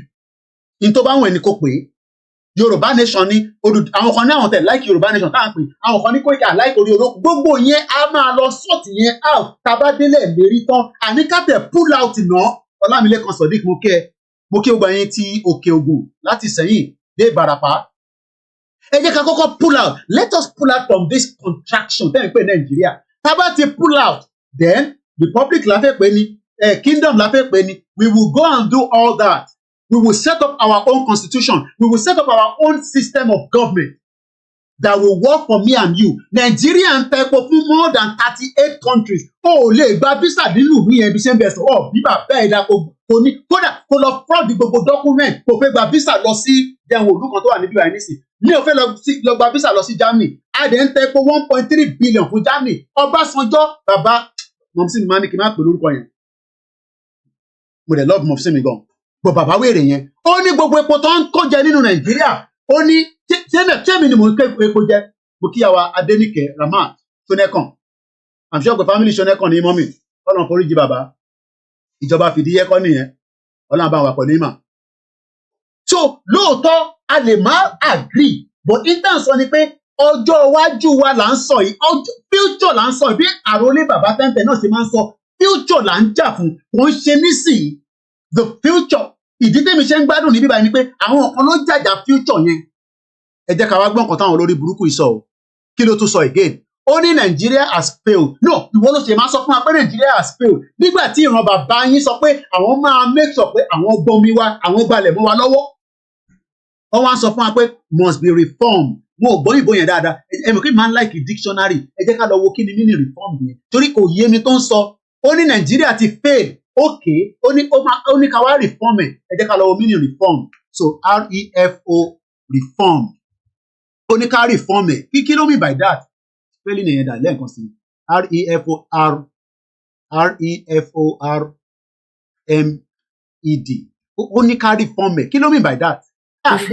Ọlọ́run nígbàgbé yẹn tẹ́ wà lórí mixela Abíọ́dún má bínú ìjọ mi ìta bá tún wá àjọ máa jàmàlà yẹn o mọ̀ pé lè ta wá ẹ̀ kíákíá ni o ní ìyá ajẹ̀kálẹ̀ don block me for WhatsApp bẹ́ẹ̀ ni olóṣèlú ìyá yẹn má dáa ìyá yẹn ọ̀rẹ́ nígbà ilẹ̀ máa ń pè ìyá yẹn kan kò sẹ́ni tó mọ̀ ní abúlé ẹ̀mí ibi tó náà ti wá kò sẹ́ni tó mọ̀ but torí pé ilẹ̀ ń pín ọ́díò rẹ̀ pé mi ò tẹ̀ fi dárúkọ ẹ̀ tó bá ti pé kọ́mẹ̀ntì yín nísìnyí àwọn èèyàn wà relevant èmi gan tí mo jókòó yìí níbi tí mo jókòó sí tẹ bá mórúkọ èmi Ìjìnlẹ̀ àti Dúpọ̀ Onítìrì ẹ gbé lọ sádùúgbò kan kẹni èèyàn àwọn mẹ́tẹ̀ẹ̀ta ìtàlẹ̀ mọ̀ náà àwọn mẹ́tẹ̀ẹ̀ta wọ́n náà mọ̀ Koiki Media akọ̀nà orí ọ̀pẹ ni wọ́n kàn pariwo wọn fẹ́ break Nàìjíríà láti UK ó lò sí ṣé mi mo fẹ́ break Nàìjíríà bí Nàìjíríà ti break rẹ̀.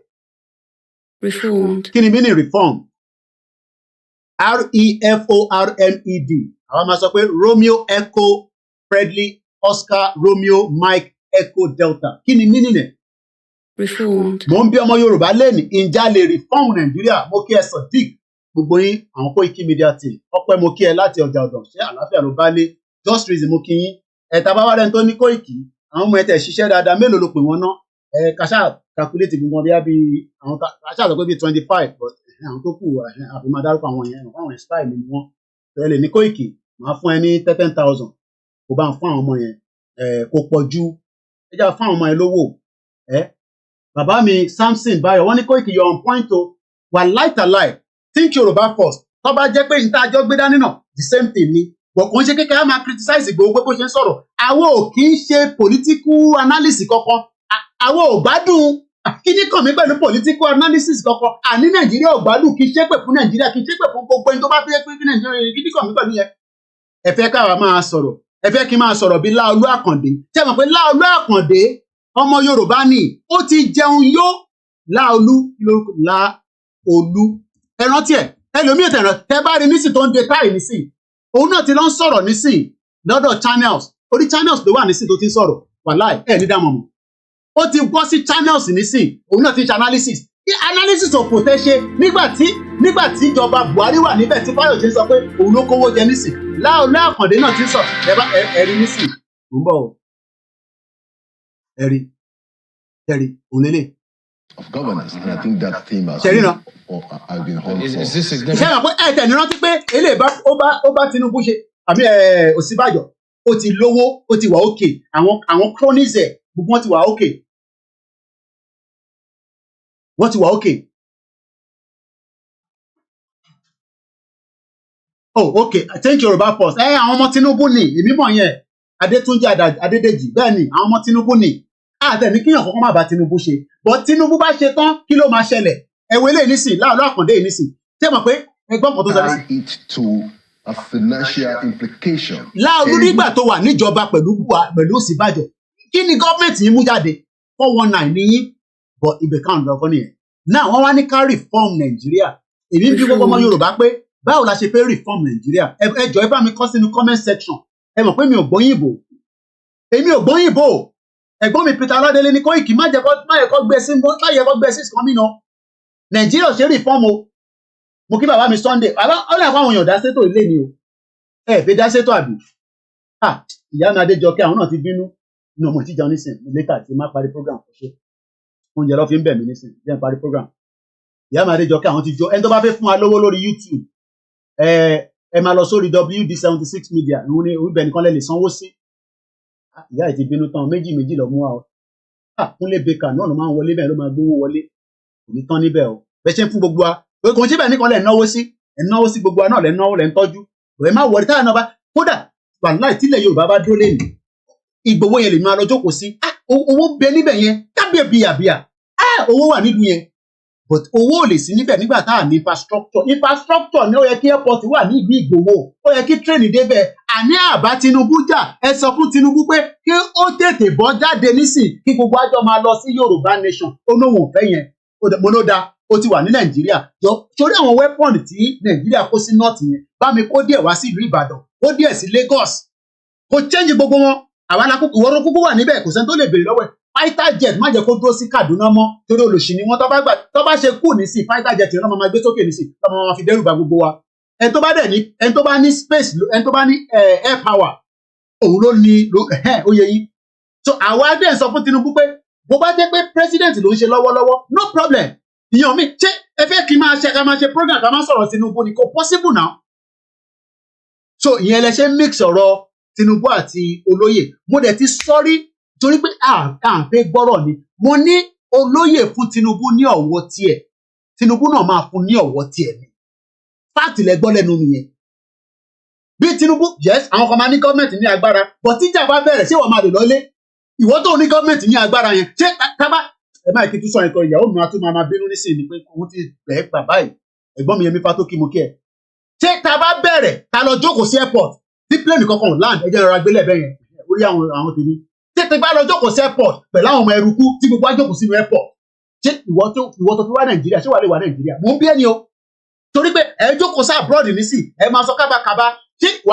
plane kan máa land kò lè land but ẹ jẹ́ ká gbọ́n kan táwọn north sọ north ní ká reform Nàìjíríà lágo mélòó so nísìnyí iṣẹ́ mọ̀ pé ká reform Nàìjíríà ṣé torí pé Tinubu ló wà níbẹ̀ ni lẹ́sìn sọ ẹ ṣe sọ yẹn fún Buhari olórí burúkú yẹn ẹ jẹ́ ká pàdé ẹ̀ Nigeria has failed ṣe rí Nigeria has failed tó ń sọ yẹn ẹ jẹ́ kí n lọ ẹ rántí òyìnbó kan bẹ́ẹ̀ tẹ̀ bìlíbà wa àwọn òyìnbó kan ṣáà ti sọ́rí mò ń bọ̀ o kí ni bọ̀bọ́ yẹn náà former ambassador kinní kan mò ń bọ̀ a ti lórí nígbà kan mo fẹ́ lọ àwọn tó ṣe ń sọ pé Nigeria tó ti fail láti the set up of Nigeria former UK ambassador kìíní kan ni former UK ambassador ó sọrí ó ní Nigeria is a failed country ẹni tó bá ṣe ń sọ pé ṣé Nigeria ti fail ó ti fail tipẹ́tipẹ́ mò ń bọ̀ oníṣòro Nigeria as ẹ jẹ́ ká rephrase it. Is Nigeria a failed country? Dáàpọ̀ lélẹ̀ ǹbọ̀ ó dáàpọ̀ lélẹ̀ àti ìbátíkù yẹn rí ǹbọ̀ Nigeria is a failed state by Robert Rothbeck and John Campbell. Ṣẹ̀rí ilé mi ní get access tó máa jẹ́ kí n kàtọ́ ọ̀kẹ́ wà mẹ́. Ṣẹ̀rí question tí àwọn northerners ṣe ń sọ fún yín pé Nigeria has failed òun ṣáwọn ọlọ́sẹ̀ máa sọ fún wa Nigeria ti fail tipẹ́tipẹ́ mo kí bàbá wa Razak Ọláládé ọ̀rọ̀ ìjà ẹ̀sìn kan lélẹ́yìí kò bá fi ṣe mùsùlùmí nílùú yìí gbogbo ẹ̀sìn ló ń ṣe kódà àwọn ẹ̀sìn kan wà tó ń ṣe débi pé kò work ọba Pluto wọ́n ní reform can never work but àwọn north sọ pé ó máa work ẹ̀dá ẹ̀gbọ́n kan tí wọ́n kọ sí bíbá and this article ti pé kò ń ṣe lẹ́nu Nàìjíríà kí la máa fi mọ̀ pé country ti fail ẹ̀yin tí ẹ̀ fẹ́ agree pẹ̀lú wa number one ọ̀rọ̀ tí Ìgbòho mú dání pé security ilẹ̀ Yorùbá ó wà paramount ìlú tí ó bá ti fail ẹ máa mọ̀ látara security. Wọ́n ń jíyàn gbé, o ò lè rìn lóru, o ò lè rìn lọ́sàn-án, o ò lè rìn kódà láàrin Èkó, ìlú any country, ìjọ tí ìlú ìtọ́ bá ti di pé security ìlú yìí náà kò ń ṣe pé ó wà òkè bẹ́ẹ̀ náà, but ó sì better. Any country that you are losing ground on security, ọmọ forget it, ìlú yẹn ti tán. Ìtí Ìgbòho dẹ̀ ń jà fún nìyẹn. Ó ní I will continue fighting against injustice in Southwest, kò ní ní North, kò ní nílẹ̀ Igbo, kò ní ní Middle Belt, but ó ní kọ́ release Nnamdi Kanu. Now, ẹ jẹ́ ká sáré ka ilé ká tó wá lọ ka ti bí yẹn. Nigeria is a failed state. Ẹ má bínú òyìnbó ní máa fi kà. The first step to restoring stability and security is recognizing that the government has lost control. Mo ń bí yín lọ́wọ́lọ́wọ́, ṣé ìjọba Bọ́lá Tinubu ò tí ì lose control? Ṣé fault tiwa ni tó lose control? Kò ń ṣe fault wa náà. Kò ń ṣe fault wa. Ẹ jẹ́ n gbé kámẹ́rà mi sókè ibi tó wà yẹn. Ó lè máa block mo ń bọ̀. Ẹ jẹ́ n change ibi position bí ti kámẹ́rà mi wà yẹn. Ibi tó wà yẹn ní sìdá. Mo kí gbogbo ilé o. Ṣé dáadáa ni mo bá lé? Àwa sọ pé àwa la fẹ́ gba Yorùbá nation. A ní kí gbogbo àjọ wá ṣe kájọ gba Yorùbá nation. Ká kúrò nínú ràtìràtì. Yes, o lè máa sáré lọ́lé. Ẹ ló ń ṣe party. Ìjọ tí nǹkan bá da tó yẹ kó lọ. Wàá mọ̀ ọ̀gbẹ́ ẹ̀. Bàbá wa testimony Ògúntọ̀nà ni the foundation of Nigeria is faulty. The northerners are the owners of the rig oil, Niger Delta. Let everybody go their separate ways. And asking for separation is not war. Kò ń ṣogun. À ń béèrè fún ẹ̀tọ́ pé àfẹ́ àwọn kan máa ní ẹjọ́ láti wà together and then so bloody war. Tàbá wà together ńkọ́? Tàbá wà together ńkọ́? Asking for separation is not war. It has nothing to do with Islam. It has nothing to do with Christianity. It has nothing to do with our tradition. But it has something to do with our identity. British took our identity by giving us a false name called Nigeria. That needs to stop, and it must stop in our generation. Ní allow kó lọ síjọ́ míì. Mo kí gbogbo àwọn ọba wa lẹ́ẹ̀kan sí tí wọ́n darapọ̀ mọ́ wa ní ìlú Ìbàdàn. Ẹ ṣé gan ni gbogbo ẹ̀yin kábíyèsí wa. Mo kí orí adé o. Mo kí bàbá wa Ọọ̀ni of Ifẹ̀. Mo kí Aláké. Mo kí gbogbo àwọn ọba káàkiri ilẹ̀ Yorùbá. Ẹ jẹ́ ká wá kà lọ báyìí. May 27, 2021 ní átíkù yìí. Nigeria has long teetred on the precipice of failure, but now unable to keep its citizens safe and secure. Kí ni Ìgbòho sọ? Ó ní ẹ lè tọ́jú wa mọ́. Àwọn kan ṣe rí àwọn kan tẹ́lẹ̀ máa ń sọ pé àwa Yorùbá nation ẹ ti gba owó weapon, ẹ ti gba owó kinní kan lọ́wọ́ àwọn èèyàn, orí yóò pè. Ṣé àwa ni gómìnà yín? Níbo ni gómìnà yín kówó security ilẹ̀ Yorùbá sí? Security vote tán fún wọn. Níbo ló ń kó allocation sí? So nísìnyí tí Fúlàní bá jíyàn gbé Yorùbá nation activist or Yorùbá nation movement, àwa la máa rán yàn lọ sínú igbó. So àwọn tó máa ń sọ̀rọ̀ yẹn ìlara ló ń ṣe yín. Èmi ò dẹ̀ fẹ́ respond. Mo rí bàbá wèrè kan jágbajàgba ló ń sọ lẹ́nu. Ẹ mọ̀ pé mi ti kọjá level yẹn. Àwọn tèmi ń dì pẹ̀lú àwọn tájọ. Irú yẹn bàbá yẹn nísìnyí kò sí lórí Twitter. So kò mọ títí Yorùbá pọ̀ sí sọ. Irú àwọn yẹn lèmi fẹ́ máa dì pẹ̀lú. So àwọn tó ń bá wa dì pẹ̀lú àwọn the other one yẹn kọ́ máa dì pẹ̀lú wọn. So irú àwọn yẹn èmi ò ní sọ̀rọ̀ wọn lórí program mi. Because mo rí pé they are irrelevant people. But irú àwọn think Yorùbá pọ̀ àbẹ́yìn tó anybody tó bá ẹ bá sọ̀rọ̀ Ìgbòho anywhere máa fún yín. Especially ní tí mo rí pé ẹ wà lórí social media rẹ̀ ní traffic dáadáa àjọ máa ká tọ́ sọ̀hún. Tó bá dẹ̀ bí yín da ẹ jẹ́ kí gbogbo wa lọ sílé. Tèbí ilé làwọn ilé ló ní àwọn èèyàn wọn lára. Ẹ jẹ́ àjọ padà lọ sílé náà. Bí Ìgbòho ṣe lọ sílé ká lọ fọwọ́ kọ́ àwọn èèyàn wa. Kò jẹ́ kẹ́ jókòó sórí social media. Kẹ́ máa kọ átíkù kẹ́ máa jókòó sábẹ́ tí àrójú yín rí. Let's continue. But now unable to keep its citizens safe and secure, Nigeria has become a fully failed state of a critical geopolitical concern. Ìwọ ọmọ Yorùbá ṣe wá ní ṣọ́ọ̀ṣì ẹ̀ sọ fún ẹ pé Nàìjíríà ò tí ì fail. Are you bí àṣà ọba kí ni wọ́n máa ń pọ̀ ọba sínú mi? Are you joking? Àbí kí ni bàbá yẹn máa ń sọ náà? Are you joking? A ní Nàìjíríà ti fail. Òun sọ̀rọ̀ Nàìjíríà ti fail. Ṣé ìwọ lè rìnrìn àjò bó ṣe rìn bí 10-20 years ago? Let's continue. Ẹ jẹ́ máa highlight ibi tí mò ń kà. It is failure matters because the peace and prosperity of Africa and preventing the spread of disorder and militancy around the globe depend on a stronger Nigeria. There can never be any stronger Nigeria because it is too late. If anybody is still hoping one day that, look, even 10 Yoruba, you cannot hold the Igbos. The Igbos will fight with the last blood in their vein because they are so pained that Nigeria ti jẹ́ nǹkan tí wọ́n tẹ̀ fẹ́ gbọ́n rárá mọ́. And I'm not joking. We can see even the way they attack the Yorubas. You can tell that they are very, very pained inside them.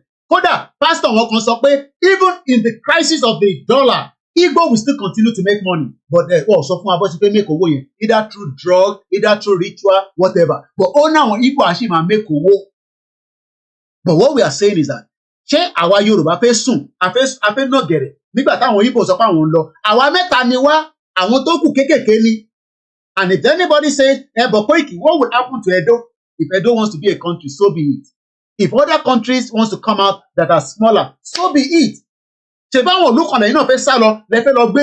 Especially those small islands where you can buy their residency for $80,000. So all these smaller countries, if they want to stay out of Nigeria and have their own independent, autonomous country, so be it. And if you're waiting for United Nations to come and give you a country, you will wait till thy kingdom come. United Nations is a very, very compromised organization run by the West. But the good thing is, Putin will not give room for any one of them if there's a problem in anywhere in Africa, because he will continue to use his veto power and they cannot do anything to Russia. It does not matter whether we agree with Russia or we disagree with it. Russia is a very powerful country that America cannot do nothing. UK cannot do nothing. The only thing is they will continue to do rhetoric. They will block them, But Russia will be ready to defend any African that wants to liberate themselves. It's as simple as that.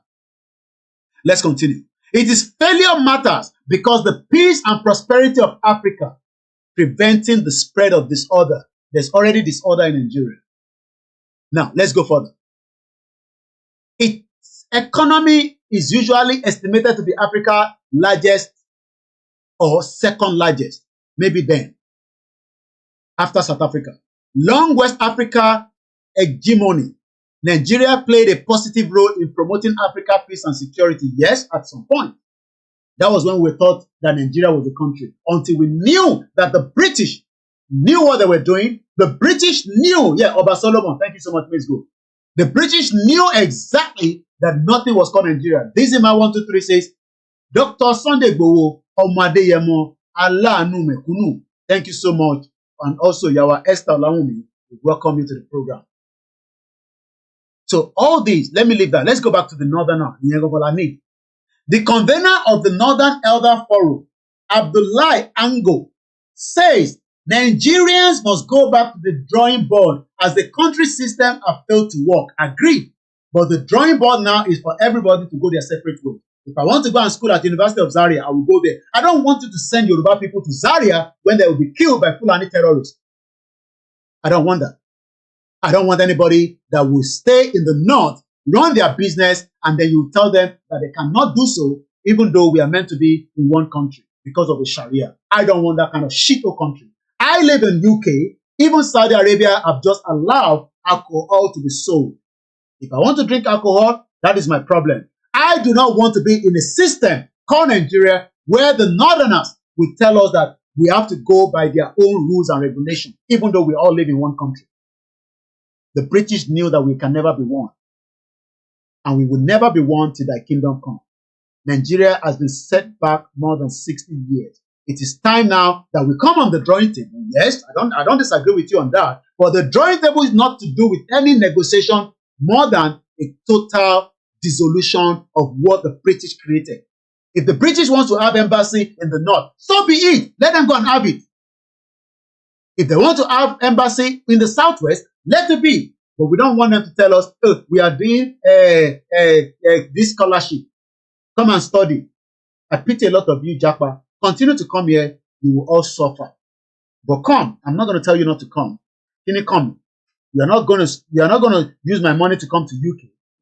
So, if you want to UK, you better ask some of your friends that just arrived in UK and ask them how they are surviving. At least I know more than 5 people that came on Japa, and 3 of them, DBS, what the damage? Only Mr. Koiki, he called me just before Igboho's mother's burial. ó ní Mr. Koiki ó ní mọ̀mọ́ ta lè ṣe báyìí ó ní gbogbo ẹ̀ ti dàrú báyìí gbogbo nǹkan làwọn ti tà ní Nàìjíríà. So come down here kájọ máa gbé ní bíbá, but you cannot compare yourself with somebody like me that has lived here for 24 years. I am not on a japa, at least for now. I am on a resident, and that resident is different from visa. And maybe you don't know, giving birth here doesn't guarantee your child automatic citizenship until to bá fẹ́ British gongo. And that is the process that will also take some time. So if you're coming as a couple, taba bára yín ṣe jigijigi, mommy and daddy, tí bá bímọ sí bíbá, bí l'Amẹ́ríkà ọmọ mọ̀ bí wọ́n ṣe ń ṣe yẹn l'Amẹ́ríkà, but ní UK tó bá bímọ sí bíbá, forget it, ó lè gba automatic citizenship. So tẹ́ bá ń sọ̀rọ̀ bí apalọ̀, ọ̀rọ̀ bí apalọ̀ kò lè mi sọ ní bíbá yìí. So let's continue. The convener of the Northern Elder Forum, lẹ́ẹ̀kan sí, only Nigeria must go back to the drawing board as the country system has failed to work. Mr. Abdullahi, a professor and a former vice chancellor of Ahmadu Bello University Zaria, said this at the book launch titled Court and Politics. The same court tí ẹ ti lò against Nnamdi Kanu, the same court tí ẹ jẹ́ kí Nnamdi Kanu ó jèrè ẹ̀. Where is Malami now? The evil bastard, all these evil criminals. But Tinubu, Iyami Yeti Queen, I cite you, Muki our first bank, Prince Adetayo, Muki Isa. So going back into the conversation, looking at the present reality in the country, many Yoruba people don't want to face the reality. You are still putting sentiment because of Tinubu. You are still putting sentiment that should not be there. Nobody should be putting sentiment in the current situation of things right now. It does not stop you from moving and doing what you want to do right now. But the sentiment in Nigeria, Fayose said it here. Maybe some of you missed that. Let's listen to Fayose again. I'm going to rewind it. It's 4 minutes, 33 seconds. Fayose sọ pé Buhari set us back 50 years backwards. And you're telling me Nigeria is going to be great. Add 50 years to your age and you realize that. Mokiya Milen Konsi. Only I love Shaki Igboho and the environment. Very well done to KOIKIMEDIA team and all the Yoruba campaigners worldwide. You did very well. Mokile Dike, Mokiye Yedara, Mokibuwa Parapata. Let's listen again to Fayose. I will mute my mic so that I can use that to take a short break. My name is Olami Koiki. If you're new to the platform, I don't discuss anything about the breakup of the shithole country in Kone. Hey, Amani, shut up. You stay in UK, you're calling Nigeria shithole Olushi. You better listen to Fayose now before your head goes into coconut. Listen to Fayose. It takes time to turn around things. It's a common saying, to destroy is so easy. But to turn around is not an easy experience. Let me tell you that, like I told you again, I am not going to patronize anybody. I have said it on this television program severally. I don't want an appointment from this government to say that is why I want to patronize anybody. But look at the 8 years of President Buhari. What will be left of a country like Nigeria as of today? Even if Tinubu means well, where do we place the debts? Even if Tinubu means well and wants to do the magic, how will he fix? Let me quickly say this to Nigerians. They might not be aware of this. And you probably might not be aware of this. There are loans taken in the Buhari's administration. Some for 50 years with moratorium that will not start paying in 50 years. Some for 20 years. Children yet unborn will face this kind of situation.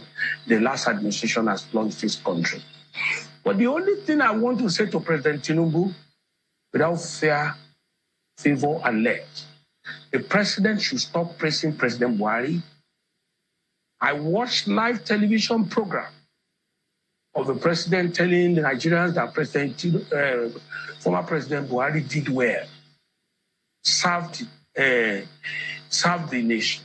Let me say to you, that will cause a confusion in the minds of Nigerians. Yes, he's a member of your party. He's your leader. Sir, there are so many presentations we can make without celebrating a man who has put Nigerians into this predicament. There are things we dare not be saying.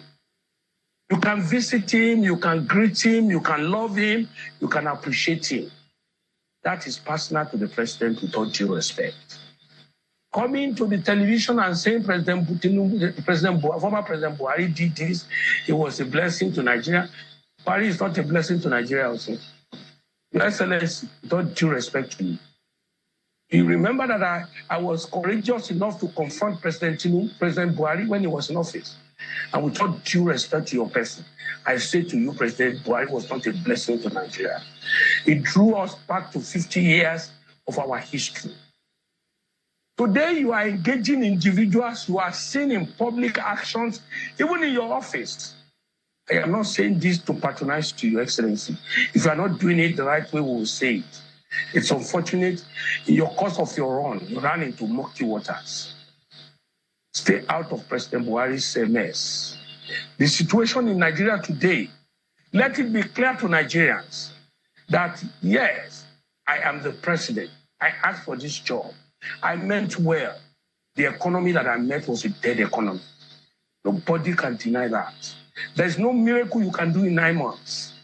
Even if you are doing that miracle, let me say this to Nigerians as well. Nigerians are part of this mess. We are all guilty of this mess. The reason why I paused that, all these bomb bastards, they come out and say Nigerians are part. Who is part of that mess? And when they answer the same thing, Pastor Adeboye come and say, Olonjo, Atishe. And who don't share? An average Nigerian that is struggling. How do we be part of the mess? You all told us when you came back in 1999, after the fraudulent military era, that you were doing democracy that people don't have the opportunity to question your characters, either as our representative or those that you say that you are also governing on. Tabati Soro, you will send your thugs, you will send everybody to attack and kill as many innocent lives. Where is Daddy Yati? Daddy Yati is missing now for over 3 years. Showere is still there, is still being attacked. I'm even talking about before the right of the Yoruba people asking for self-determination. From 1999 up to at least 2015, many Nigerians cannot say much. Not to talk about what happened during the 2020 NSAN. So when they come out and say, we Nigerians are part of the problem, who are the part of the problem? If you set up the system that is working, well, people will follow the system. But we've seen that you are all the problems. Only God knows how much you stole from Ekiti State. And you come out and say, we are all part of the problem. You're a bomb bastard. We are not part of the problem. Hey, you're the problem. And this time around, I've told you, we will destroy everything that everybody is enjoying. So that way we will go back into a roundtable discussion. When the Yoruba people wake up with their mind that you are telling us that Buhari has taken us backward for 50 years. So you want me now to remain in Nigeria when we should all be discussing about the exit of Nigeria. But these Oloshi people, as they're doing now, they're preparing for 2027. And Oloshi, Yoruba people, yes, you're Oloshi. You still want to go and vote for 2027. When we should all be saying enough is enough. Because Buhari has taken you 50 years. So let us minus 8 years of Tinubu from 50 years. That means that Tinubu cannot even fix the problem in 8 years. Bomb bastards. How many years, Domaku? Dizzy man, Esariba calculated. 50 minus 8. Kilo Mapua. In your mamas. In the comment section. And when we say support KOIKIMEDIA, we specifically say voluntary. I've seen few donations have come through my First Bank account. They don't want me to mention their name. They say Koiki. It's just a gift. Thank you so much. No matter how small, we are very, very grateful. I still have some, some things to sort out, especially when, 42. So now, you are telling me, OLAYOMI Koiki, and the rest of the Yoruba people to wait another 42 years extra. Maybe then we'll have another, okay, how many elections can we get in 42 years? About minus it. Another 8 years divided by 42. 42 divided by 8. At get 42. 42 divided by 8. Election in 42 years. If we remain in that shito country. You are waiting for the British ambassador to tell you because it's putting on an Ankara. I will show you the picture now. 42 minus 8 years. At least an average 8 years. I don't think they will give Igbo people. But let's just say Igbo, Yoruba, Hausa. 42 divided by 8. 5. So that means you are waiting for me to wait 5 more tenure. So Igbo, no, they're not going to give Igbo because after Tinubu is going to Hausa, after Hausa, another Hausa, maybe they will not think about Igbo in the middle. They will not think about Yoruba again, then Hausa and Shiri. So you want us to be living as our mothers have lived there up to 70 years old, not to go back to my fatherland. Let me just leave it like that. But Igboho came back home. Let's even leave it at 5. 42 divided by, let's even leave it at 5. So that means 5 tenure lesson here. Yoruba, wake up now before it is too late. The English, the West does not want the good for the Yoruba people. So that means 5 election before, that means the North will take over from Tinubu. The North, after we take over again, or the Northern Ameji, maybe president. And I don't think so, because the hatred that we have for them and they have for us, they will not give them the opportunity. So why then, why are we forcing ourselves? Let's come on the drawing table like these northern leaders say. Let our former governors, I love Fayose, he's a very bold man, but we are calling them out now so that they can do something because they still have influence. But Fayose, if you continue to say PDP, we don't want any PDP. We don't want any APC. We want a discussion of Yoruba people moving forward to exit Nigeria, not restructuring. It is too late for restructuring. That country is taking us backward. It is time that we say enough is enough. Moke Sedo, Otojo Meta, first time to Maria Lori program. Otojo Meta, I hope the family. So, let us say, if any one of you is now saying, shut up, you can't break Nigeria now. 42 years, we've worked it out. So, Buhari destroyed Nigeria for 50 years. Tinubu is going to use 8 years. Buhari destroyed Nigeria, and I want to me about me cut to be by that day. Oh, very, very important. Buhari destroyed Nigeria for 50 years. Tinubu will use 8 years, left with 42 years. 42 divided by 8. Another 8 years tenure of either the North or the Yoruba or the Igbo is 5 tenure. That means we would have to wait another 5 tenure before we can even think about a better Nigeria. Are we all sick? Just sick, sorry. So ìwọ tó ń sọ pé kí n keep quiet, mo kí ẹ̀yin ti Libya, Ajani Ajala. Ẹ̀yin tẹ́ ń sọ pé Koiki, shut up, you cannot come back home. Ojú ti gbogbo yín, we came home, we did the burial, we are grateful to all our kings that stood behind us, and we are also grateful to some of the governors. We don't have to mention all of them. And we are grateful to whoever we need to say, as we have said at the beginning, we are grateful to everybody. Let's go back. Looking at the present reality in the country, many Yoruba people and many Nigerians do not want to look at the reality because some of you are just love the same system. The same system that the British created. The British will continue to live their life. Some of us will have opportunity, but majority of you will never have the same opportunity like us. It's a fact. Need every opportunity because most of you, let me tell you something. If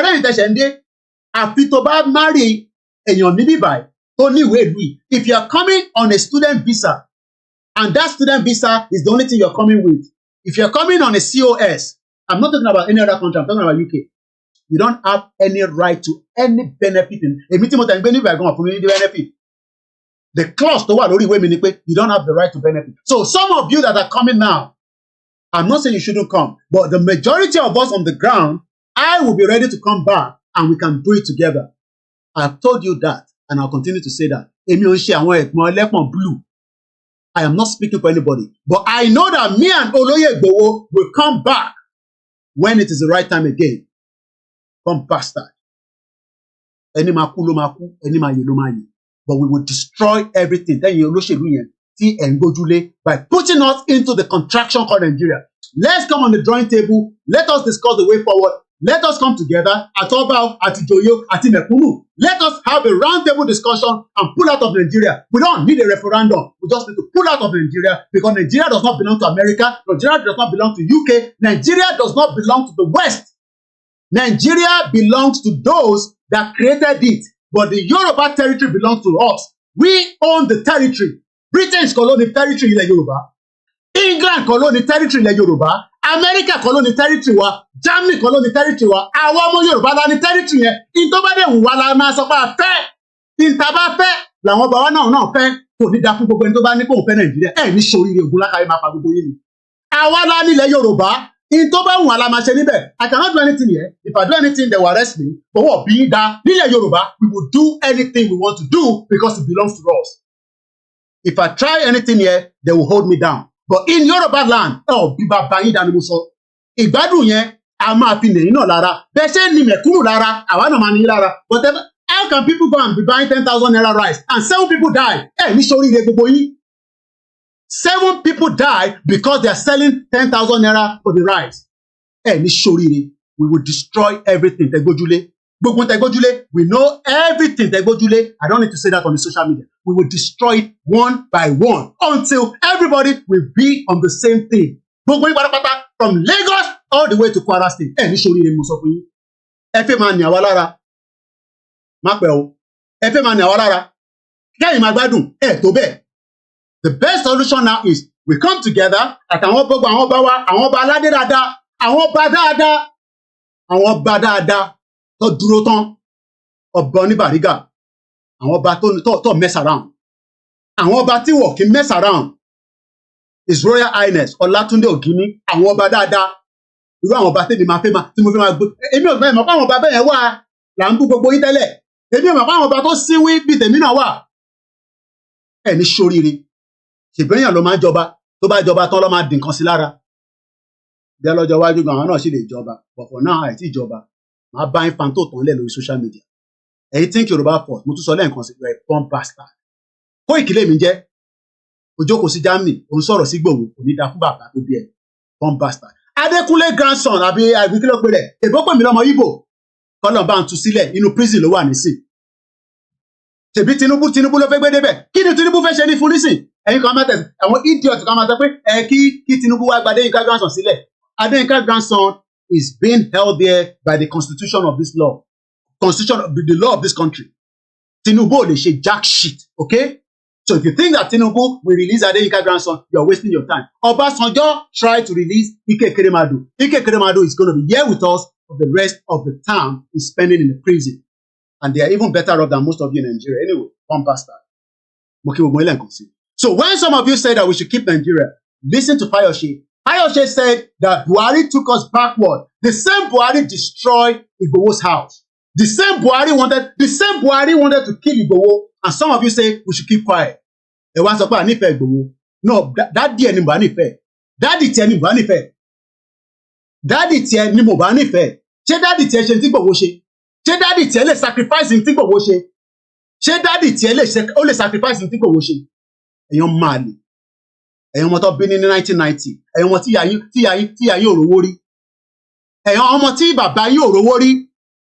Àwọn ọmọ tí bàbá yín kò lè gbádùn ayé ẹ̀ mọ́ nísìn at old age kò sí health system nílẹ̀ Yorùbá níbi tí ilẹ̀ ṣúdẹ̀ wọ́n kówó fún gbogbo wọn, wọ́n ná gbogbo owó yẹn bó ṣe wù wọ́n láti 1999 ẹ kàn náwó yẹn ẹ fi àjẹ gbogbo yàn ẹ wá ní ká dákẹ́ ẹ ní kúure gbogbo yín pátápátá ẹ wá ní ká wá dákẹ́ torí pé wọ́n ń jẹ lára wọn ogun máa wọlé pàwọ́ náà ni ìwọ tó ń jẹ lára wọn yẹn ogun máa wọlé pa ẹni. So wọ́n wá sí UK wọ́n pọ́n ní $1,000 ọmọ tí $1,000 jẹ́ ní in the 80s is just 1,000 naira 1 to 1 ní níjọ́ náà lọ́hùn. Ẹ bà gbogbo kan jẹ́ ẹ kó gbogbo asínú ìgò àwa ń jìyà káàkiri gbogbo àgbáyé àwa wà stop ẹ wá ní ká dákẹ́ nítorí pé kí ayé tẹ̀yìn lè da ayé àwọn ọmọ yín ò ní da. Èmi dẹ̀ rò pé mi nìkan ni máa ń ṣépè ni àṣé Prophet Nasiru láì kò ní bàjẹ́ fún yín bàbá ní ẹ máa ní ká má ṣépè ó ní máa fún wọn lépè máa tà láti wá ẹ tó bá ní líǹkì ẹ tètè sẹ́ndẹ̀ sí mi. Èyí tí Prophet Nasiru láì tọ́ṣẹ̀ sọ yẹn máa lọ wá lórí péèjì wọn bọ̀ mọ́ ọmọ yẹn tó jẹ́ nínú ẹ̀ gangan ẹ bá mi tètè sẹ́ndẹ̀ wá. Ó fún wọn lépè ni ẹni Ọlọ́run nìyẹn ó ní wọn máa sọ pé kọ́ má ṣépè fún wọn ó ẹ̀ṣẹ̀ ní ṣépè fún yín èpè lẹ́ máa gbà lẹ́nu tèmi èmi tẹ̀ rò pé tẹ́lẹ̀ ẹ máa ní ká má ṣépè àṣẹ ẹni Ọlọ́run kan ní àlè fún yín lépè ẹ̀ ní ṣoríire ni mo sọ fún yín. Bomb bastard ẹ̀ ń fìyà jẹ gbogbo ọmọ Yorùbá káàkiri gbogbo àgbáyé we are all over the world struggling on a daily basis ààrẹ ayé gbé ẹ̀yin wá fẹ́ máa gbé ayé ẹ̀ wá ń sọ fún wa pé torí pé àwa wà níta ni ẹ̀ ṣe àwọn tó wà nílé ńkọ́ àwọn èèyàn fi lọ ra rice 7 people die nílẹ̀ Yorùbá lélẹ́yìí o and you all keep quiet nítorí pé ẹ̀ ń ṣe politics òfò politics àmàlàtẹ̀bà tẹ̀ ń ṣe ẹ wá ní káwa dákẹ́ ó kù díẹ̀ nìbọn ró. It is still not late. Let us come out and discuss this conversation on a conference to dissolve Nigeria, even if it's going to be a timeline. Yes, we pull out the constitution, everybody go their separate ways. Káwọn tó wà ní north, kọ́ máa di north wọn mú. Káwọn tó wà ní south west, ẹ máa padà bọ̀ nílé, ẹ̀yin olè olórí burúkú ẹ̀ ní sóríire. Gbogbo yín jẹun, ẹ ń jẹ mùlá, ẹ ń kó security káàkiri. Ṣé gbogbo ala lè kó security káàkiri? Ṣé èmi ní owó láti máa kó fún sójà tó máa tẹ̀lé ní káàkiri? Ṣé èmi ní owó yẹn? Ṣé mo ní owó? Ẹ̀yin kó security, ẹ fi mú, ẹ bá ń lọ káàkiri, ẹ ń ṣe yàlà, ẹ ń ṣe yòlò, ẹ ń tẹ̀sí wa lójú, ó kù díẹ̀. Ṣé ní bẹ́ẹ̀ ṣe ń tẹ̀sí wa lójú yẹn, àwọn náà máa tẹ̀sí lójú tó bá tó ṣèjì kan. Bẹ́ẹ̀ ṣe ń tẹ̀sí wa lójú, tí à ń rí lórí Instablog, tí à ń rí lórí Délé Mọ̀mọ́dù, tí à ń rí ní káàkiri, ẹ máa tẹ̀sí wa lójú, àwa náà ń bọ̀ wá tẹ̀sí lójú padà. Ó kù díẹ̀, ẹ má ẹ̀ka dé stage yẹn, torí pé separation ò kì í ṣogun, ó ń ṣe war. Ẹ jẹ́ ń gbé full camera mi wá, bí ṣe ń lo small camera yìí kò wá iná fún mi. Ẹ jẹ́ ń dá full screen mi padà. Bá ṣe ń ṣe yìí, ẹ jẹ́ àbọ̀ bẹ́ẹ̀, ẹ jẹ́ àbọ̀ lẹ́ńbẹ́ẹ̀, ẹ jẹ́ àpadà sí ibi tí orísun wa wà gangan. Káwọn ọba aládé tó gbádùn ayé wọn, káwọn náà gbádùn ẹwà. Àwọn ọba wa máa ń ṣe sọ pé wọ́n sanwó fáwọn ni lórí ilẹ̀ wọn. Ẹ mọ̀ pé àwọn ni custodian tí wọ́n bá wa dilẹ̀ yẹn mú. Ẹ̀yin olóṣèlú wa, ẹ wá ń dì wọ́n báyìí, ẹ ń dì wọ́n báyìí. Ó kù díẹ̀. Àbáyọ̀ kankan jà o. Bákan sọ fún wa pé it is not too late. Let us come back on the round table. There is no time. Time nísìn ó wà. Kẹ bá sọ pé ẹ kò sí time. Ṣé ó dìgbà tí ẹ̀yin bá ṣèjọba ti yín tán? After 42 years, bí ẹgbẹ́ ẹ̀, ó dà pé Yorùbá, ó dà mò ń bọ̀, ẹ jẹ́ yọ kámẹ́rà kan kúrò. A máa fún wa ní double sight. Ó dà pé ẹ̀yin ọmọ Yorùbá, ẹ̀ tí mọ̀ tó ń bọ̀. Ṣé mọ̀ pé ní tó fẹ́ ṣe nísìn ni pé Tinubu bá ṣe tán nísìn, àwa lọ lọ́bì ní another 42 years because a ti divided. 42 years ló máa kù tí President Bola Ahmed Tinubu bá ṣe tán. That means pé a máa ṣe lọ máa dúró fún tí North bá gbàjọba, kọ́lọ̀ ń jẹ́ ká rí ìjọba yẹn gbà padà after 16 years. That means pé a lọ lọ́bì padà lẹ́yìn ní the third term after táwọn bá ti ṣe 16 years, which is not likely. Then ṣé Igbo náà ni jẹ president? No, mò ń bi wá ní o. Ṣé Igbo ẹ rántí El-Rufai sọ pé àwọn Christian ò ní ever jẹ governor ní Kaduna. Òun dẹ̀ la lọ fún ní ọba nísìn, la fún lóyè àbí whatever. So some of us ẹ fi pé à ń fi tara sọ̀rọ̀. Yes, no, kí ni kí n máa fi sọ̀rọ̀ tẹ́lẹ̀? Kí n máa sọ̀rọ̀ pẹ̀lú ọ̀rọ̀ tó máa dùn mọ́ yín létí? No, because ẹ ti ní wá lára tó. Bẹ́ẹ̀ yóò bá ní wá lára, Britain ti ní èmi lára. Wọ́n ní mí lára. Bẹ́ẹ̀ ni mo sọ fún yín, even though I live here, wọ́n ní mí lára. Tí wọ́n bá ní ìwọ lára, wọ́n ti ní mí lára, wọ́n dẹ̀ sì ní mí lára. Torí pé kò ń ṣe gbogbo mẹ̀lẹ́bí mi ni mo lè kó wá sí bíbá. Tí bá ní kí ìyá ìyàwó mi lọ gba visa ní sí kó wá kí mi ní London, wọ́n á ní wọ́n ní fún ní visa. Ẹ ní sóríire gbogbo yín pátápátá. Ẹ̀yin wá ń fi visa látara pé ẹ kówó Nàìjíríà jẹ, ẹ fi ń wọlé, ẹ fi ń ṣe yàtàlà, ẹ fi ń yẹsẹ̀ ìdọ́mi. Gbogbo ọkọ̀jọ́ wájú kù díẹ̀. Ó kù díẹ̀ ni mo sọ fún yín. Tẹ́mi bá ní kí ìyá ìyàwó mi lọ gba visa ní sí. Wọ́n á ní ṣé mò ń ṣiṣẹ́ ní bíbá. Wọ́n á ní kí n send statement wa. Tá bá tún send gbogbo ẹ̀kan, wọ́n ní fún ní visa. Ẹ̀yin wá ń ṣe yàtàmì, ẹ̀ ń ṣe gbádùn, ẹ̀ ń ṣe ọlá bó ṣe wù yín. Tí ìlú tí wọ́n bá wà, tó bá ní ẹ lára, wọ́n ní èmi lára ní bíbá. Wọ́n ní mi lára. So ó bẹ́tà ká dẹ̀jọ́ padà sílé ìjà yìí kò sórí social media.